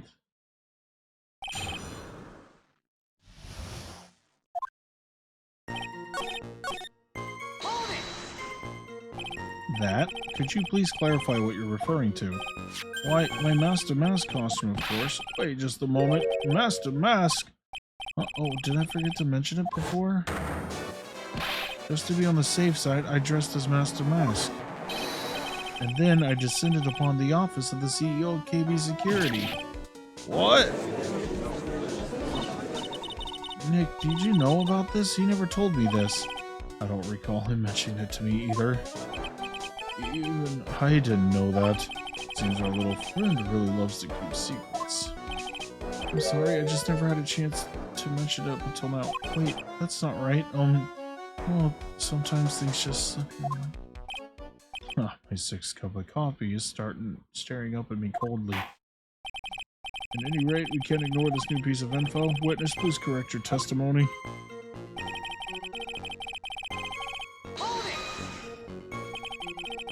Why were you dressed up as Master Mask? Why? Because I'm Master Mask, of course. What are you talking about? Master Mask trial is being held next door. Yes, I guess so. Anyway, at the time, I thought I was being blackmailed over the Master Mask issue. So I thought I should go as him just to be safe. Oh boy. Let me tell you, it's a real pain to move around with that cape. Boy, it took a lot longer than I expected. Took a lot longer? What's he talking about? What do you mean by took a lot longer? Oh, opening the safe, of course. My cape got caught in the safe door, you see? This all happened when I was hiding Mr. Bullard's body. What was that? Back up a second. Yes? You were the one that hid the body in the safe? Well, yeah. Inconceivable. What? Just why? What reason could you have? What were you thinking? Question. Why doesn't just someone toss their dirty shorts in the washing machine? What? The answer is simple. When they take them off. As usual, I have no idea what you're saying. Do you mean that Mr. Delight hid the body because he's the murderer? So you're not as stupid as you look. His metaphor this time is really obscure. Mr. Wright, you don't mean that you knew about this whole safe business, do you? Well, yes. Why am I the only one not in the loop here? Witness, make sure you add this to your testimony. Yes, sir. Oh, looks like a storm front is moving in over the fair weather judge.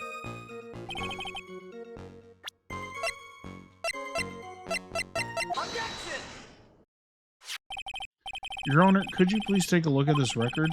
And what might this be? The record for the emergency buzzer that connects the CEO's office to security. If the button in the office is pressed, the security team is supposed to come running. And according to this record, the buzzer was pushed once at 1:02 a.m. What? If Mr. Ron Delight truly was the murderer? He would have ran as soon as that buzzer sounded. After all, a security guard would have been heading his way. Let's remember who we're dealing with here. He probably had no idea there were security personnel in the building. Up until 1 year ago, my client was working as chief of security. There's no way he wouldn't have known about them. But as it turns out, the guard never came. That was something more than a coincidence. The fact that the guard was a pathetic loser who had just gotten punched in the face by his ex's new boyfriend and wasn't anywhere in the vicinity was not something Mr. Delight could have known. Again, remember who we're dealing with here. It's a sure bet that Mr. Delight didn't even notice the buzzer going off. This buzzer is extremely loud. There's no way he could have ignored something like that. If he had been conscious, that is. Conscious? What do you mean by that?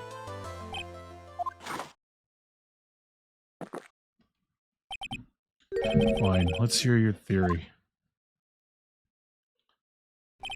Recall the defendant's testimony. The moment he entered the victim's office, someone attacked him. Mr. Delight said he felt dazed. I'm willing to wager that he was knocked unconscious for at least a few minutes. Unconscious, so he fainted. That is what unconscious means, yes. That's why Mr. Delight didn't know the... Now you got me doing the wrong voice for the wrong character! Why Mr. Delight didn't know the buzzer had sounded. And that's why he thought he had time to hide the body. So what are you trying to say? Mr. Delight was knocked out and the buzzer went off soon afterwards. Now, unless my client was able to hit the buzzer while he was unconscious, it could only mean that there was another person in that room. That's right, whoever it was, they knocked out Ron Delight, then pressed the buzzer. Order in the court, Mr. Wright. This is preposterous. It was this kid. Ron Delight is the only one, is the one who killed Kane Bullard. Then who pressed the buzzer? It was the victim, of course. He pressed the buzzer when the defendant attacked him. He didn't die right away. He must have held on long enough to push that button. So Kane Bullard sounded the buzzer himself. What is your opinion on this, Mr. Wright? I need to prove the real criminal was there at the scene, but how? Can I prove that it wasn't Kane Bullard who sounded the buzzer?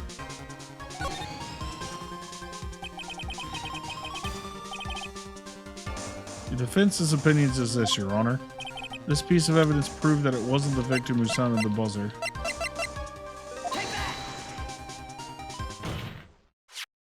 I believe this is the piece of incontrovertible evidence you were looking for. The emergency buzzer?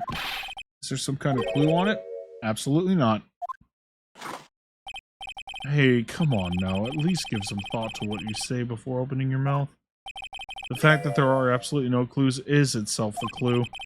Now I'm the one who's clueless. If this button has no fingerprints on it. If Mr. Bullard had really pressed it himself, naturally he would have left his fingerprints behind.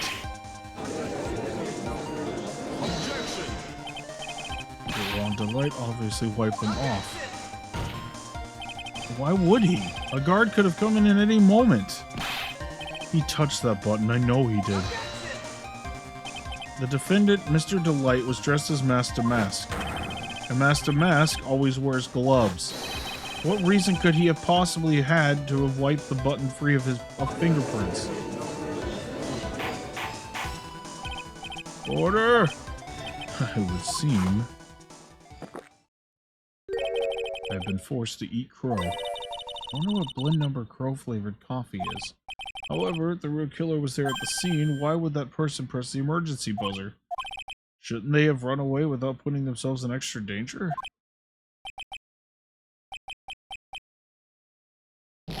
What's with this awkward silence all of a sudden? It looks like you're fresh out of parlor tricks. They're on to you, Nick. Just give me a minute to collect my thoughts. The real culprit killed Mr. Bullard around 1 a.m. And Mr. Delight just happened to waltz in when the murder was taking place, right? The killer clobbered Mr. Delight and then sounded the buzzer. Even though security was supposed to respond right away if the buzzer was pressed, security was supposed to respond. Time's up, Mr. Wright. Let's hear what you have to say. Very well then. Oh, you've got some guts. I like that in an opponent. Why did the real killer sound the emergency buzzer? The killer knew that if they pressed the button, a guard would come running. And that was exactly what they wanted. Do you mean to say the killer called the guard on purpose? Yes, although as it turns out, he never showed up. Because he was getting his clock cleaned at the time. Ha, what a touching story. You're saying the killer had a change of heart and called the guard to turn himself in? No, I'm not. When that buzzer sounded, there were 3 people in that office. The victim, Kane Bullard, who was already dead. The defendant, Ron Delight, who was out cold. And the third person, the real killer. Hypothetically, yes. Now then, in this situation, if the real killer made an escape, what would happen? The only one left in the room would be the victim and Ron Delight. And if any security guards came running in that time, they would think that I was the murderer. Yes, that was precisely the real killer's objective. To frame Ron Delight for the murder.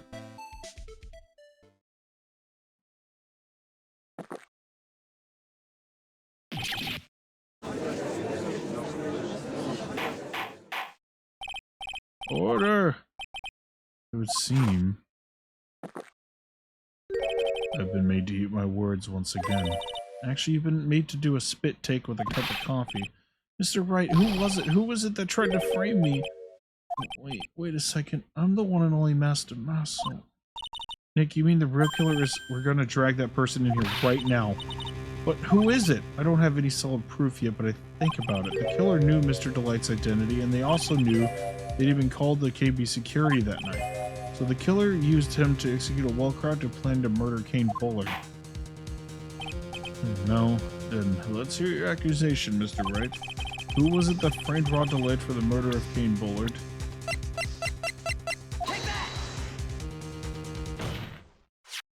Detective Luke Atme. He's the only one who could have done it. Ace Detective Luke Atme? You mean Master did it? Your Honor, the person being tried in the court next door to us is not Master Mask at all. He is, in actuality, the true murderer of Kane Bullard.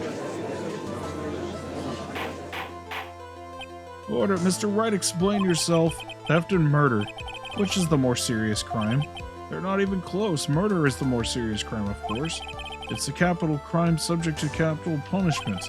Please remember the trial from yesterday, if you would. When Luke Atme confessed, there was a huge commotion in the courtroom. Of course, the famous detective went unmasked as well as Master Mask. Instead of being convicted of murder, he was found guilty of grand larceny. That was his true objective all along. To be found guilty? Master Mask had the perfect alibi for when the murder took place. He was stealing the urn at the Lordly Taylor. In other words, being found guilty as Master Mask was Luke Atme's airtight, watertight, and unassailable alibi. A guilty verdict as an alibi?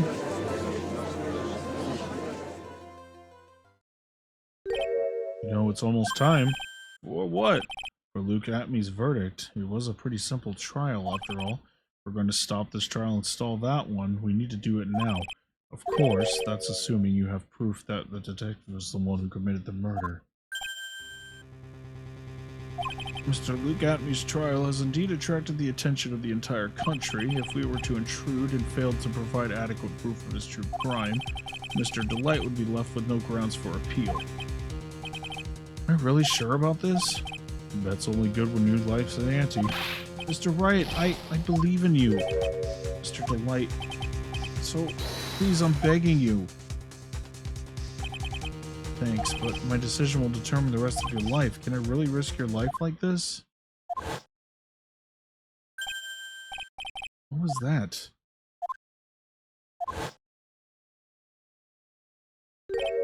That voice, it sounds like Mia?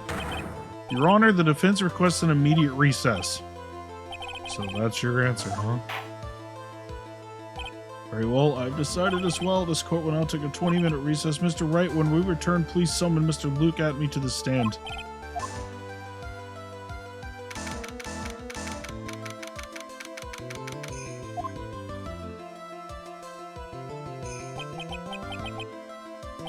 Well, Sir Detective Atme? I have to say, Mr. Payne, you performed splendidly. Oh no, Sir Detective Atme, you were the one who... That's enough. This court sees no reason to further prolong this trial. This court finds the defendant Luke Atme.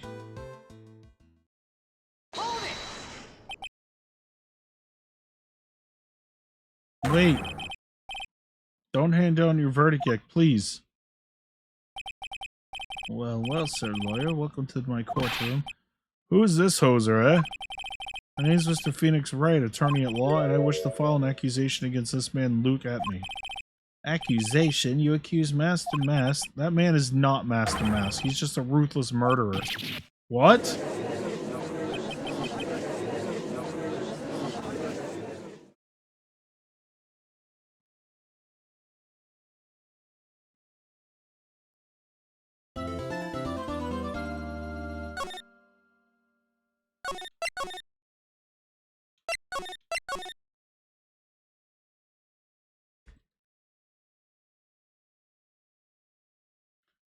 Excuse me, I'm just doing a quick reset of my my model here while we finish this up here because it is lagging like crazy.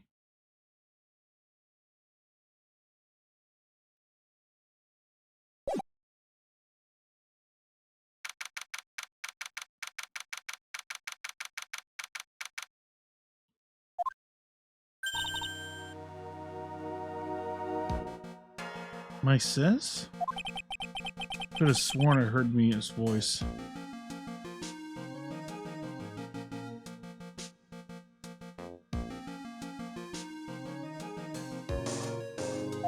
So then she's still alive inside your heart. Nick, oh, Miss Delight. Is it true that Detective is really the killer? To be honest, we don't have any definitive proof. But he's the only one who could have done it. But wasn't he at Lordly Taylor that night?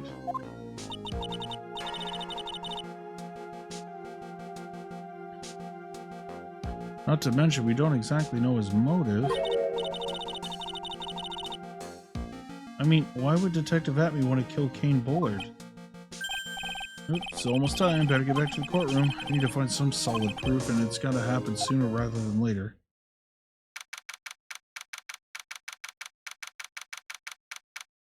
There we go. That's better.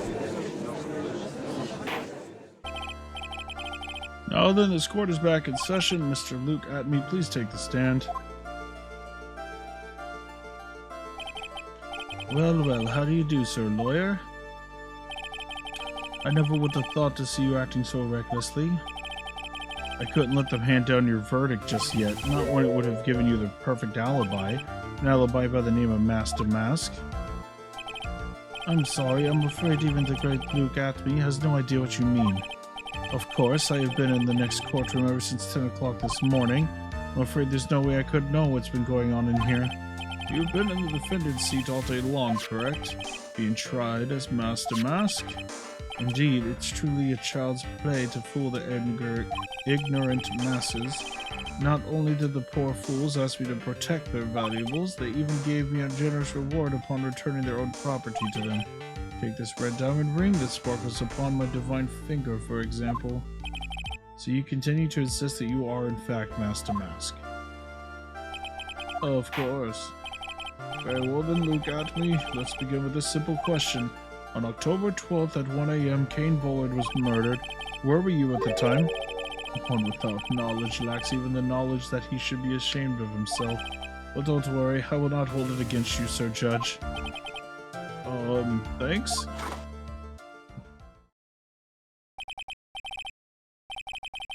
Yeah, for real, he does kind of look like a penguin, doesn't he? We're all ears. As you wish, Sir Prosecutor.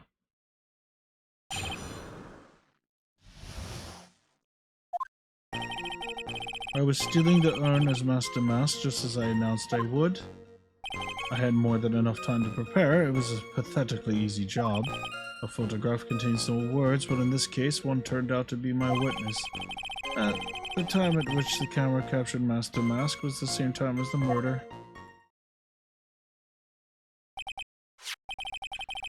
Seems the main point of discussion will be this photo of the crime scene.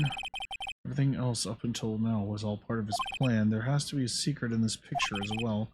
Even the great Master Mask cannot be in two places at once. Now that if you'll excuse me...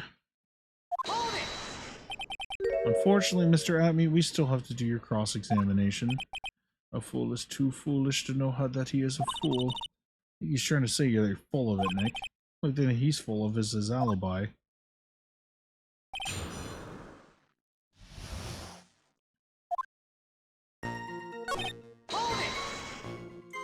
I believe Adrian Andrews hired you at one point.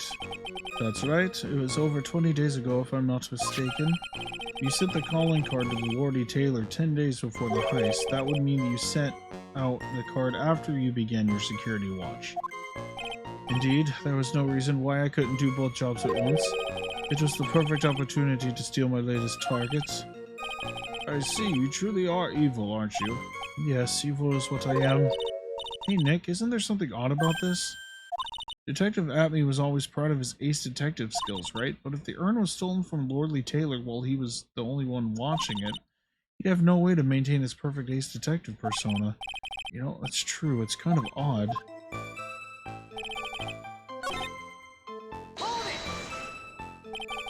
About the camera that took this photograph. Oh come now, it's all too clear what you're thinking. You think I altered the timestamp of the photograph, don't you? I'm afraid that's impossible. The camera was set up by Lordly Taylor, and on top of that, it was Lordly Taylor's staff that printed the picture's data. Unfortunately for the defense, there's no way that picture could have been altered. I see. Looks like I'd better find something else that can be suspicious. So, this alibi is false. Has to be, or he couldn't have killed Mr. Bullard at KB Security. But I'm not really spotting anything unusual. There are two possibilities. Either the Master Mask in the photo is a fake, or the photo itself is.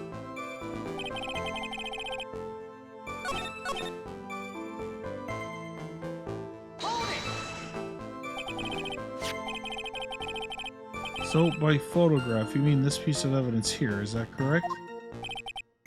Indeed it is. That is it. The very thing that proves I committed the crime. The very thing that proves you committed the crime. Surely even you understand by now. Lordly Taylor provided that camera. There's no way I could have tampered with it. That means I could not have killed Kane Bullard unless I had an accomplice. Come on, think long and hard about that night. The basement warehouse, this picture that supposedly captures it. It's gotta be here. Isn't there something funny about this picture? Are you implying that this picture is a fake? You bet I am. There's definitely something strange about this picture. We took a look around the basement warehouse that night before the theft took place. There's something in this photo that doesn't match with the memory of that night. Very well, let's hear what you have to say. What about this photograph do you find funny? Take that! The funny part is right here. Why, this is a blood stain. Blood? Now this case is getting interesting. Not exactly. This stain is actually just pink paint. Oh, it's just paint, and peach colored at that. From blood to peaches, this judge sure loves going on his wild tangents. The problem with this photograph is not the paint. The problem is when you consider the layout of the basement warehouse, it turns out that something that should be there is nowhere to be seen. Well, Mr. Wright, what is supposed to be in this picture instead of the paint stains? Take that! The supervisor of the treasure exhibit stated the following. Well, there's a good reason for that. On the day of the crime around noon, that golden statue just happened to arrive from the mountain training hall. I realized that the statue would be the perfect size for covering up the paint stains. That's why I put it where you first saw it. I myself was there the night the theft took place, and saw the statue in that spot. If this picture was truly taken on that night, then the statue should have been there. Objection! But even when you went there the day after the theft, that statue of the old bag was sitting in the corner. Perhaps it was somehow pushed there accidentally? Your Honor, the statue is slightly larger than yourself and quite heavy. It would take more than an accidental push to move it that distance. In that case, can you prove it? Can you give us the rhyme and reason as to why the statue was moved that night? Okay, good luck. Can you do it, Nick? Never mind who moved it. The real question is, why did they move it? Well, Mr. Wright, I hope you're prepared with your answer. Now then, who was the one that moved the golden statue the night of the crime? Take that! The one who moved the statue is none other than Look At Me. Come now, sir lawyer. There you go again under one of your strange delusions. Mr. Wright, what basis do you have for your strange delusions? It's very simple. The witness was the only one in the basement warehouse that night. That is indeed very simple, however.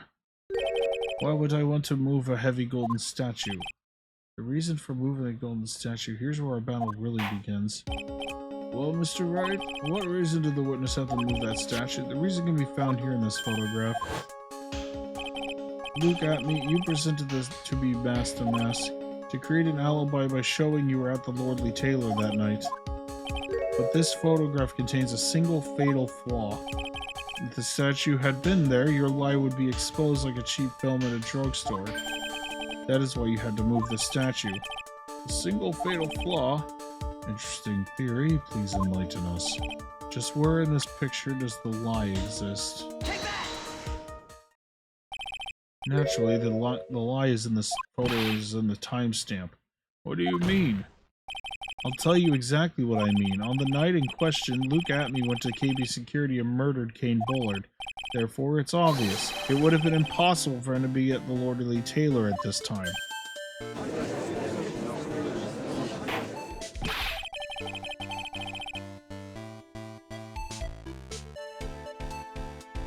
But what does that have to do with the statue being moved? Remember, if you will, Your Honor, when was this statue placed beside the warehouse door?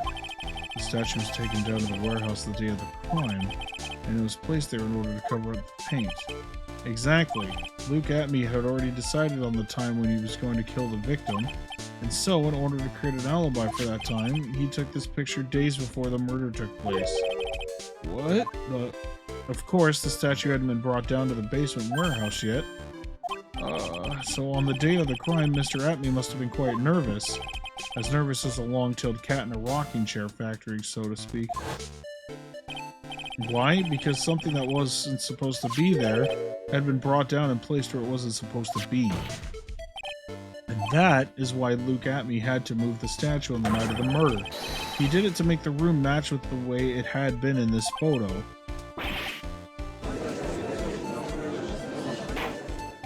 Order! Mr. Atme, is this true? One moment, Your Honor. Have you forgotten this? What is that? The data for the basement warehouse computer. According to this, the camera did indeed go off on the night of the crime. It's true the camera had been set up by the Lordly Taylor staff. However, the program used to manage that data was yours. That alone would have allowed you to tamper with the data.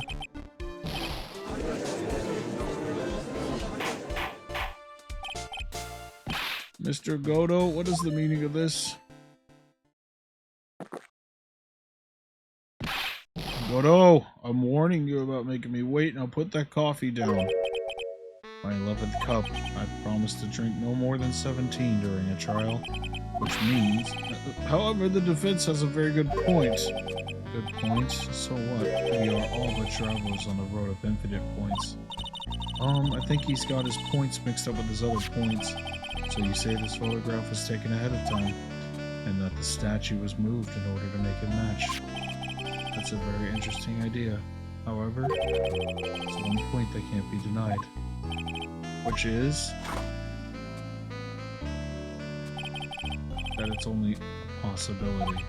Men that are trapped by the chains of maybe can never reach their dreams. That's very true. No way, don't fall for that, Your Honor. Hey, Mr. Damask. Yes?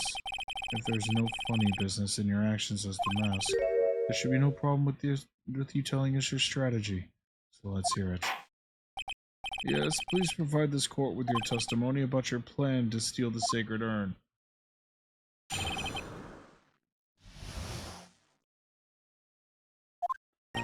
I first received the request from Lordy Taylor about 20 days ago.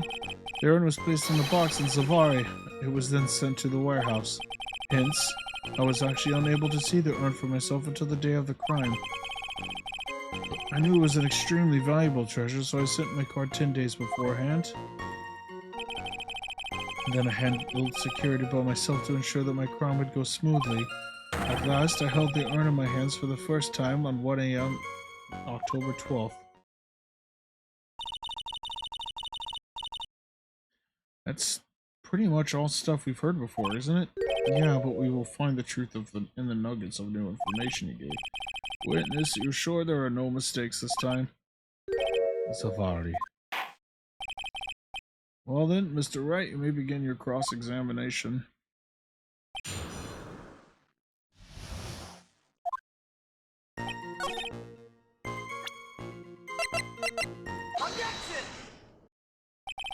Mr. Atme, if you really are Master Mask, then you also wrote this calling card, correct? But of course. Is there a problem with the calling card? Allow me to read a passage from the calling card that Master Mask had written. Take good care of the speckled urn. Now the speckled here surely refers to this pink pattern on the sacred urn. Yes, that's true, but so what? The truth be told, there's no way that Master Mask could have known about this pattern. What do you mean? This pink spotted pattern on the urn is actually nothing more than paint stains. Paint stains? And these stains did not appear until after the urn had been taken to the Lordly Taylor. I'm not finding this joke to be very funny, Mr. Trite. The day that the sacred urn was taken to the warehouse, the urn was broken due to human error, or should I say an error-prone human. And that was when the pink paint got on the urn. You can't be serious. And yet this calling card clearly mentions the paint pattern. Which means Detective Atme had seen this urn long before the crime ever took place. In fact, he saw it when this fake photo was taken. And because this photo was a fake, her alibi for the night of the murder no longer holds water.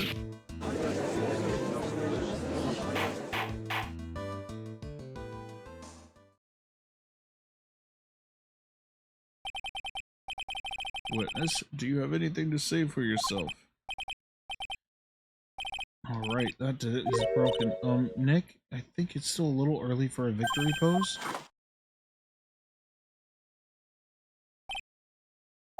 That's so sad. No one has any conviction these days. Conviction, you say? Yesterday, we all decided unanimously this man was Master Mask, and now we're calling him a murderer. You don't think we're being a tad fickle? That's a good point. No, wait, don't fall for that too, Your Honor.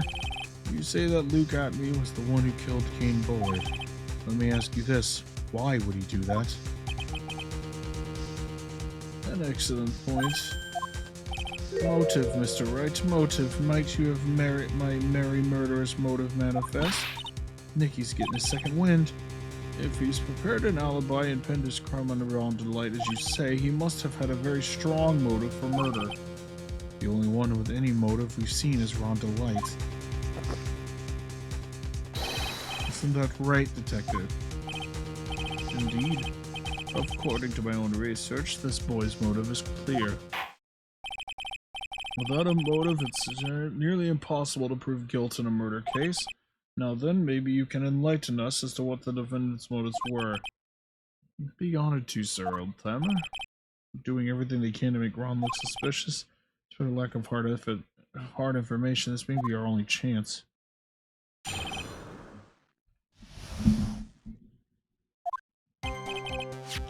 I, Luke Atme, had no points of contact with the victim whatsoever. Kane Bullard decided to investigate Master Mask and simply mistook who he was.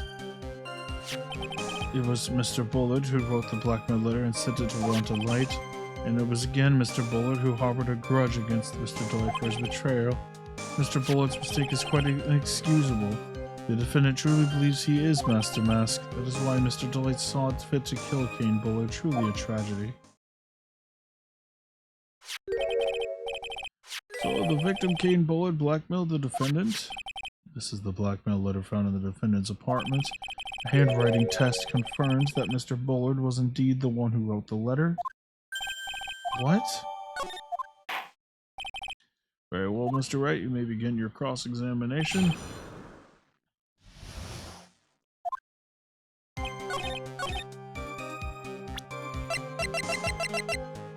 Objection!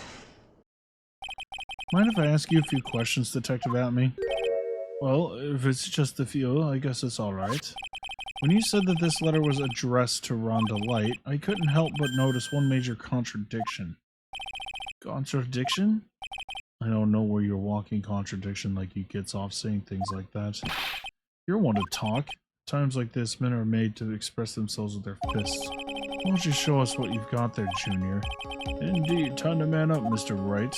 Show us the contradicting evidence of the content of the blackmail letter. Take that! Take a good look at this newspaper clipping. It contains a picture of the Tear of Emanon, of the stolen jewel.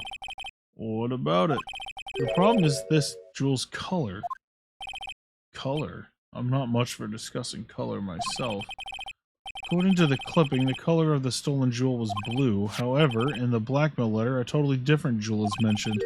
I'll take that red diamond you received the other day. Red? Which means the red diamond described in the blackmail letter is not the Tear of Emanon that Master Mask stole at all. Objection! And your point, Mr. Trite?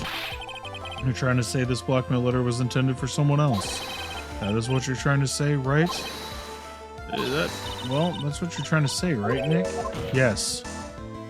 This is who Kane Bullard was actually blackmailing. Naturally, it was you, Detective Atme. Do you have some sort of basis for that claim? You've been personally involved in every single Master Mask case, and in the last case you recovered what was stolen and received a jewel as your reward. A jewel? Probably the one wrapped conspicuously around your finger, that red diamond ring. That is the diamond referred to in the letter, which means that Kane Bullard wrote that blackmail letter in order to blackmail you.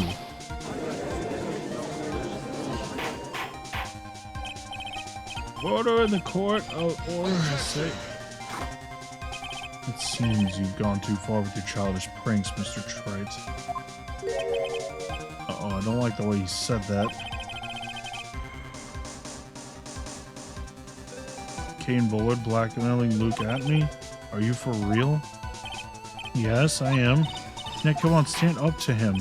Then answer me this. The blackmail letter contains the following passage. If you don't want your identity revealed to the world...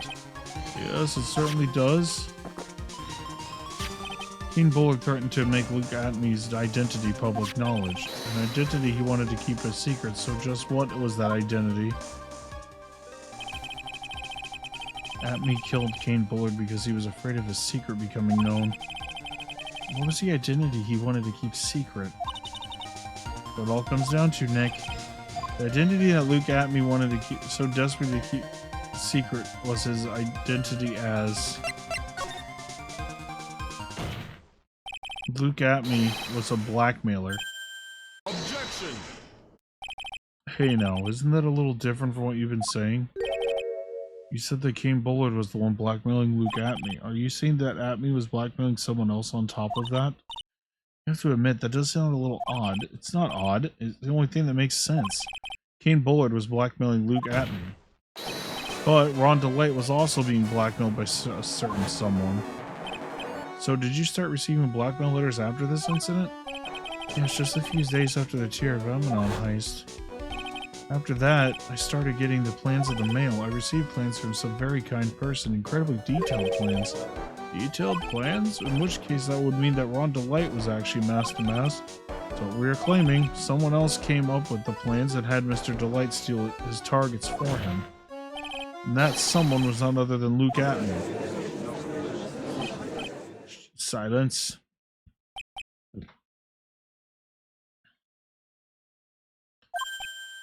It's all becoming clear. When you were in the grade school, you received the same report card every year. Careless with the tendency to jump to conclusions. Am I wrong? How did you... You say that I, Luke Atmey, was blackmailing Ron DeLite, in which case I would actually know all about his relation to Master Mask. Well, yes. Ron DeLite started receiving the plans from his second crime onward, correct? Which means I learned of his identity when he committed that first crime. Good point. You certainly couldn't have blackmailed him otherwise.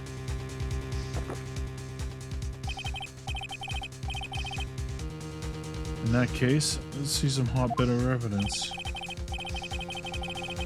In the first crime, how did Luke Atmey know that Ron DeLite was Master Mask? Take that! I think I see it. See what? When you were in grade school, you received the same report card every year. Gets in a loss of mischief trying to be the center of attention. What do you mean? This newspaper clipping. It has a picture of you and Ron DeLite in his guard uniform. It seems that Master Mask didn't just disappear into thin air. He just took off his outfit and hid it in a bucket. That sounds far too stupid to be true. Correct, with tricks like that, he couldn't fool a baby, let alone an ace detective, and that's when you figured it out, Mr. Atmey. That's when you learned that under his mask, Master Mask was really Ron DeLite.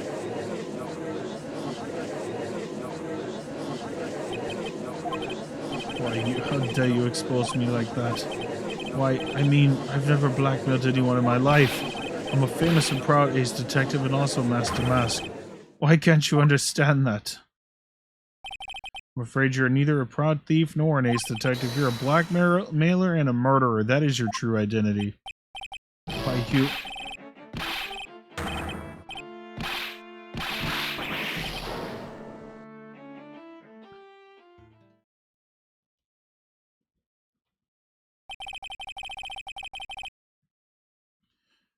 It would seem we finally arrived at the real answer. That was quite a performance by Mr. Atmey. Bailiff, please prepare yourself for Mr. Atmey.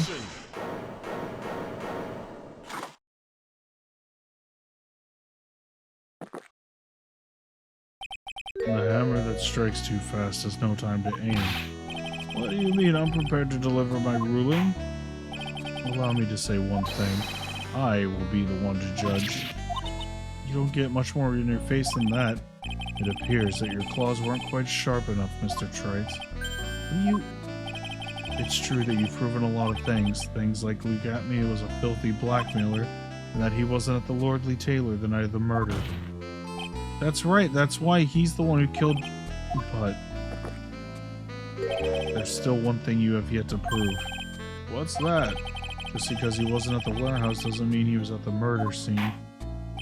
Therefore, if you can't prove that this pitiful excuse for a man was at KB security, then I don't see how a verdict can be delivered.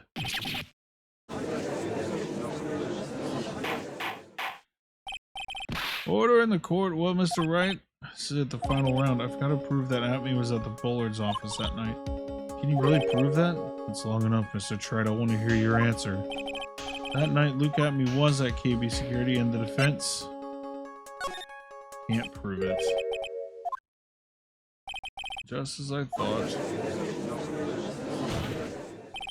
But if we were to hear more of Detective Atme's testimony... Objection. Unfortunately, that's as far as you go, Mr. Trite. What do you mean? I won't allow for any more testimony, that's what I mean. What? Have you forgotten? Luke Atme is here after we interrupted his own trial, and you have failed to prove that he committed the murder. I think it's time for this witness to return to his own trial and face his guilty verdict as Master Mask. Well now, Sir Lawyer, it seems the love wins out in the end after all. I am the ace detective as well as Master Mask. My verdict will verify that. Just as Rhonda Lights will verify that he is the true murderer. I declare that with the full force of my ace detectiveness.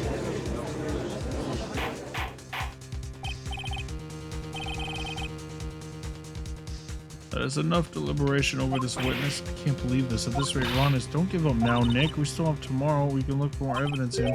By then, it'll be too late. Huh? Why? Double jeopardy. One of the basic rules of any court of law. Double jeopardy? Should a defendant be tried and found innocent in court, that defendant cannot be tried again for the same crime. This is a fundamental rule of all courts, and it applies to this witness as much as it applies to anyone else. Mr. Atme will be found guilty in a matter of minutes, guilty as Master Mask, which means he will be innocent as far as the murder of Kane Bullard is concerned. The fact that you were unable to prove Mr. Atme's guilt of that crime here means that he will be never again be tried as Kane Bullard's murderer.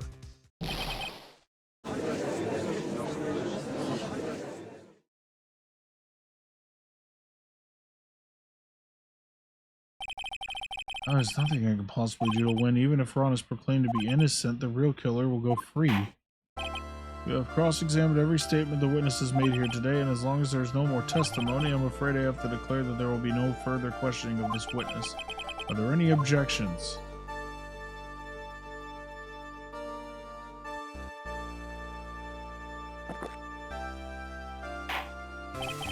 I hereby end the cross-examination here of Luke Atme. I think I see it. Your Honor, when you were a child, this was on your report card every year. Has poor hearing and often makes mistakes as a result. Oh, did you... Phoenix, raise your head up high. Have you forgotten what I used to tell you? Well, you're someone who smiles no matter how bad it gets. That voice. Long time no see, Phoenix. Mia? This is the true power of the Korean channeling technique. I know that it's really Maya who's standing before me. But right now she's my mentor, Mia Fey. Now, let's do this. But there's nothing more we can do, Mia. Without any more testimony, I can't cross-examine. The testimony's not over yet. What do you mean? Your Honor, just now you said something very interesting. You have cross-examined every statement the witness has made here today. Yes, that's true, but unfortunately, Your Honor, you're forgetting something. Earlier, after the last cross-examination, this witness has made a number of remarks. Well now, Sir Lawyer, it seems that love wins out at the end after all. I am the ace detective as well as Master Mask. My verdict will verify that. Just as Ron Delight will verify that he is the true murderer. I declare that with the full force of my ace detectiveness. Yes, but those comments appear to have no importance whatsoever. Very well, then we shall prove their importance via cross-examination. At any rate, as long as this witness has made these remarks, we, the defense, assert our right to question them. Is that alright with you, prosecutor? Is something the matter, Mr. Godo? Ah, no, nothing. Oh, sir lawyer, looks like you're one step too late. If you think such falsehoods would do anything with me, look at... Let's hear it. Huh? It's true that the witness has made some remarks. So then, let's hear this last bit of cross-examination. Mr. Godo, what are you... Very well then, Mr. Luke Atme. I'm going to allow the defense to cross-examine your earlier remarks. The defense would like to hear why you declared the defendant to be the true murderer. So please give us one last bit of testimony. Phoenix, this is it. This is absolutely our last chance.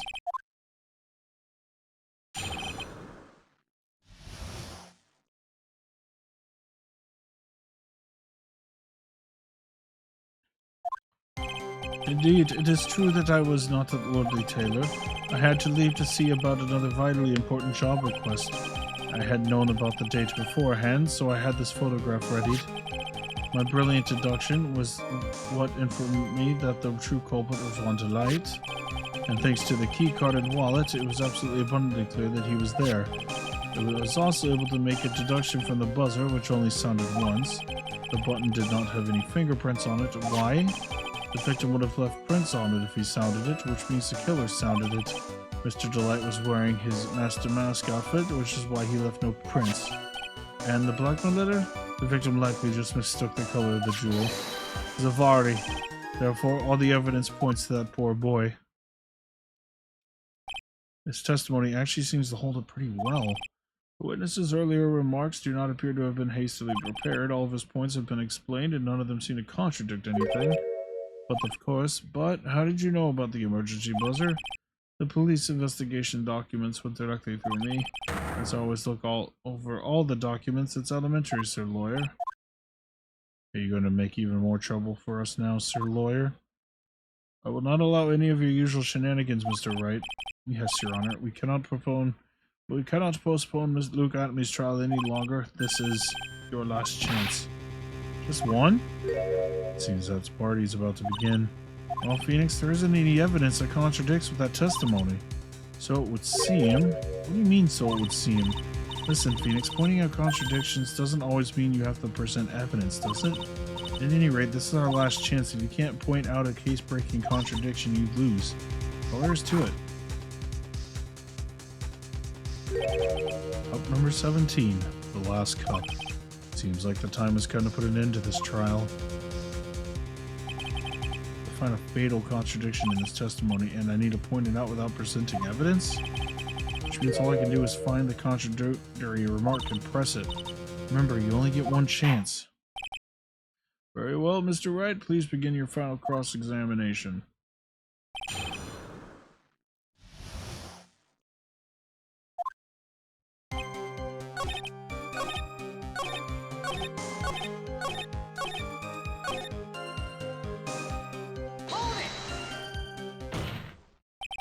Mr. Atme, about this last remark... Objection!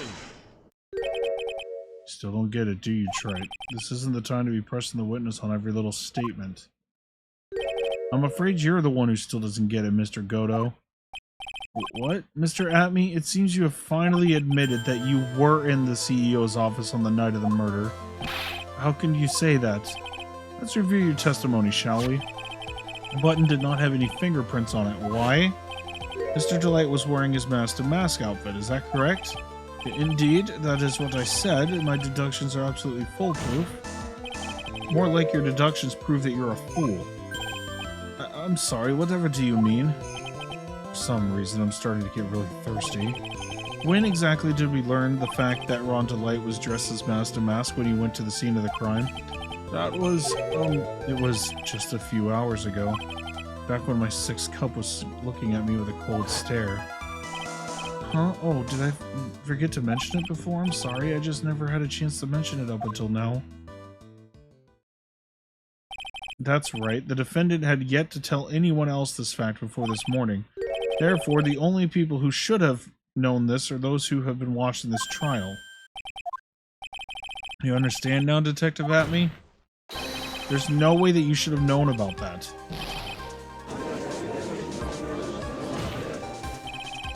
You were in the next courtroom being tried as Master Mask, so then enlighten us. Just how did you know about this piece of information?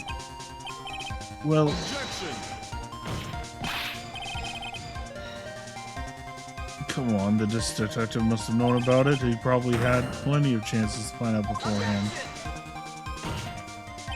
And those chances is what I want to discuss next. That night, Mr. Delight was wearing his Master Mask outfit. There is one and only one way for Detective Atme to have found that out. One way, you say? Please recall, if you will, in Mr. Delight's testimony. When I entered the office, there was a suspicious shadow there. For a second, my client witnessed the real killer. But Mr. Delight never saw his attacker. So there's no way to tell whether or not the real killer was Luke Atme. It's with that statement that I'll turn this case on its head. Just what are you implying? Mr. Delight saw the real killer, correct? Now, if you turn that statement around, it stands to reason that the real killer had also seen Ron Delight. Impossible.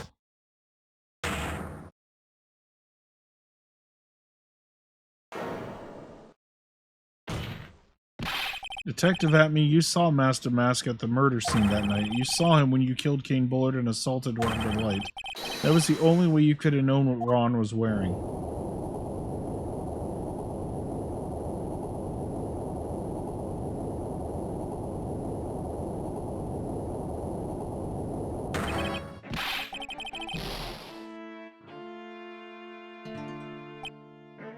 Take a good look, everyone. Unable to find a rifle worthy of my genius, I was forced to create one by myself.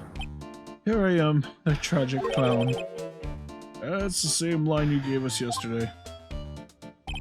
But I think there's a little more meaning behind it this time.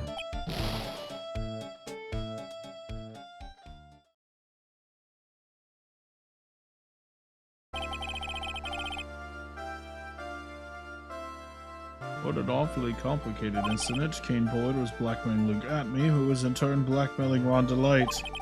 Upon killing his blackmailer, Luke Atme tried to frame Ron Delight. He then claimed to be guilty as Master Mask in order to escape his true crime. To that end, he came up with this plan to use the double jeopardy rule when making his alibi. At any rate, it would seem that we finally found the truth. Excuse me. I came perilously close to besmirching the record of an innocent young man, besmirching him with the title of murderer. Don't ignore me! Oh, I didn't realize you were there. Why wouldn't he be? About the verdict? I know, you never committed any murder. That's right, I'm so glad you understand that, but I really am Master Mask. So, thanks to that trial yesterday, I'm innocent now, right? What was it you said? Double jeopardy? Now that you mention it, I've been careless. Careless? What do you think, Mia? As the defendant says, the rule of double jeopardy is absolute. A defendant can never be tried twice for a crime in which he was once found innocent. Then, Master Mask is really innocent. It would seem so. For now. For now. Now then, this court finds the defendant not guilty.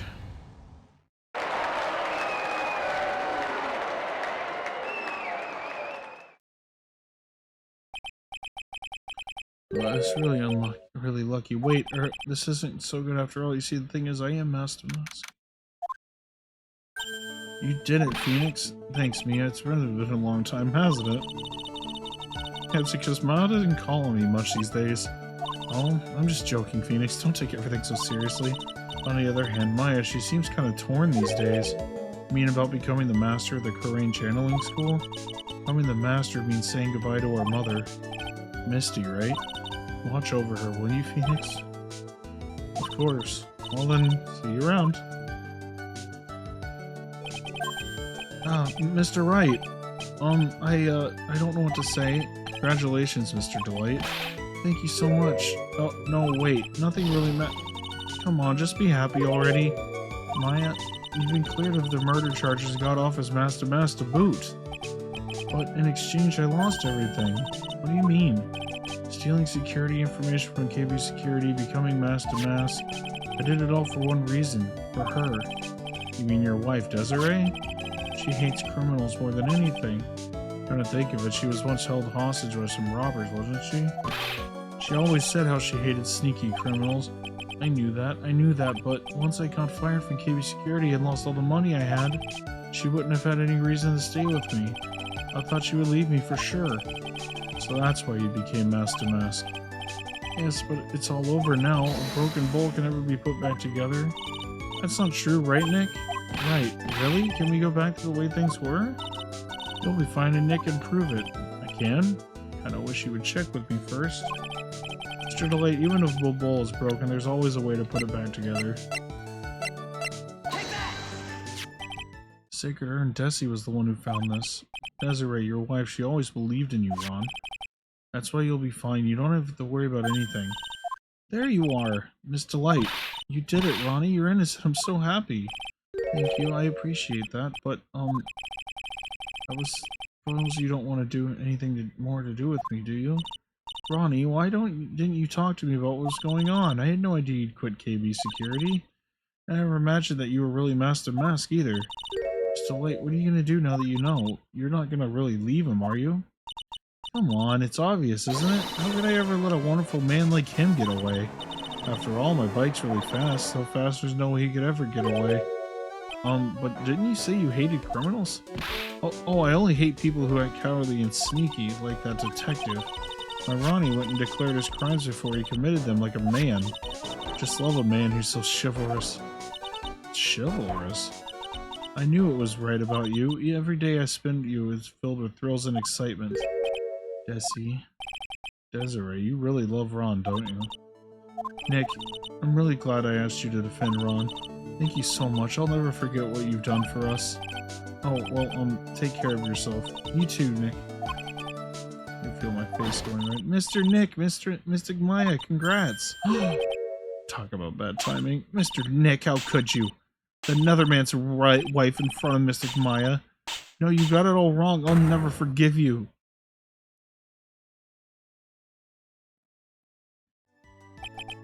So just as the case came to a close, so too did my consciousness. Ron said a broken bowl can never be put back together.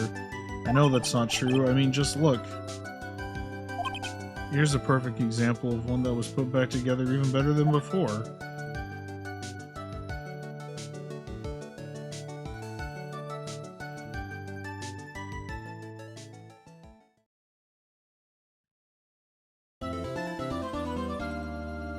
Okay, so the plan to finish out this game is we will do the next trial.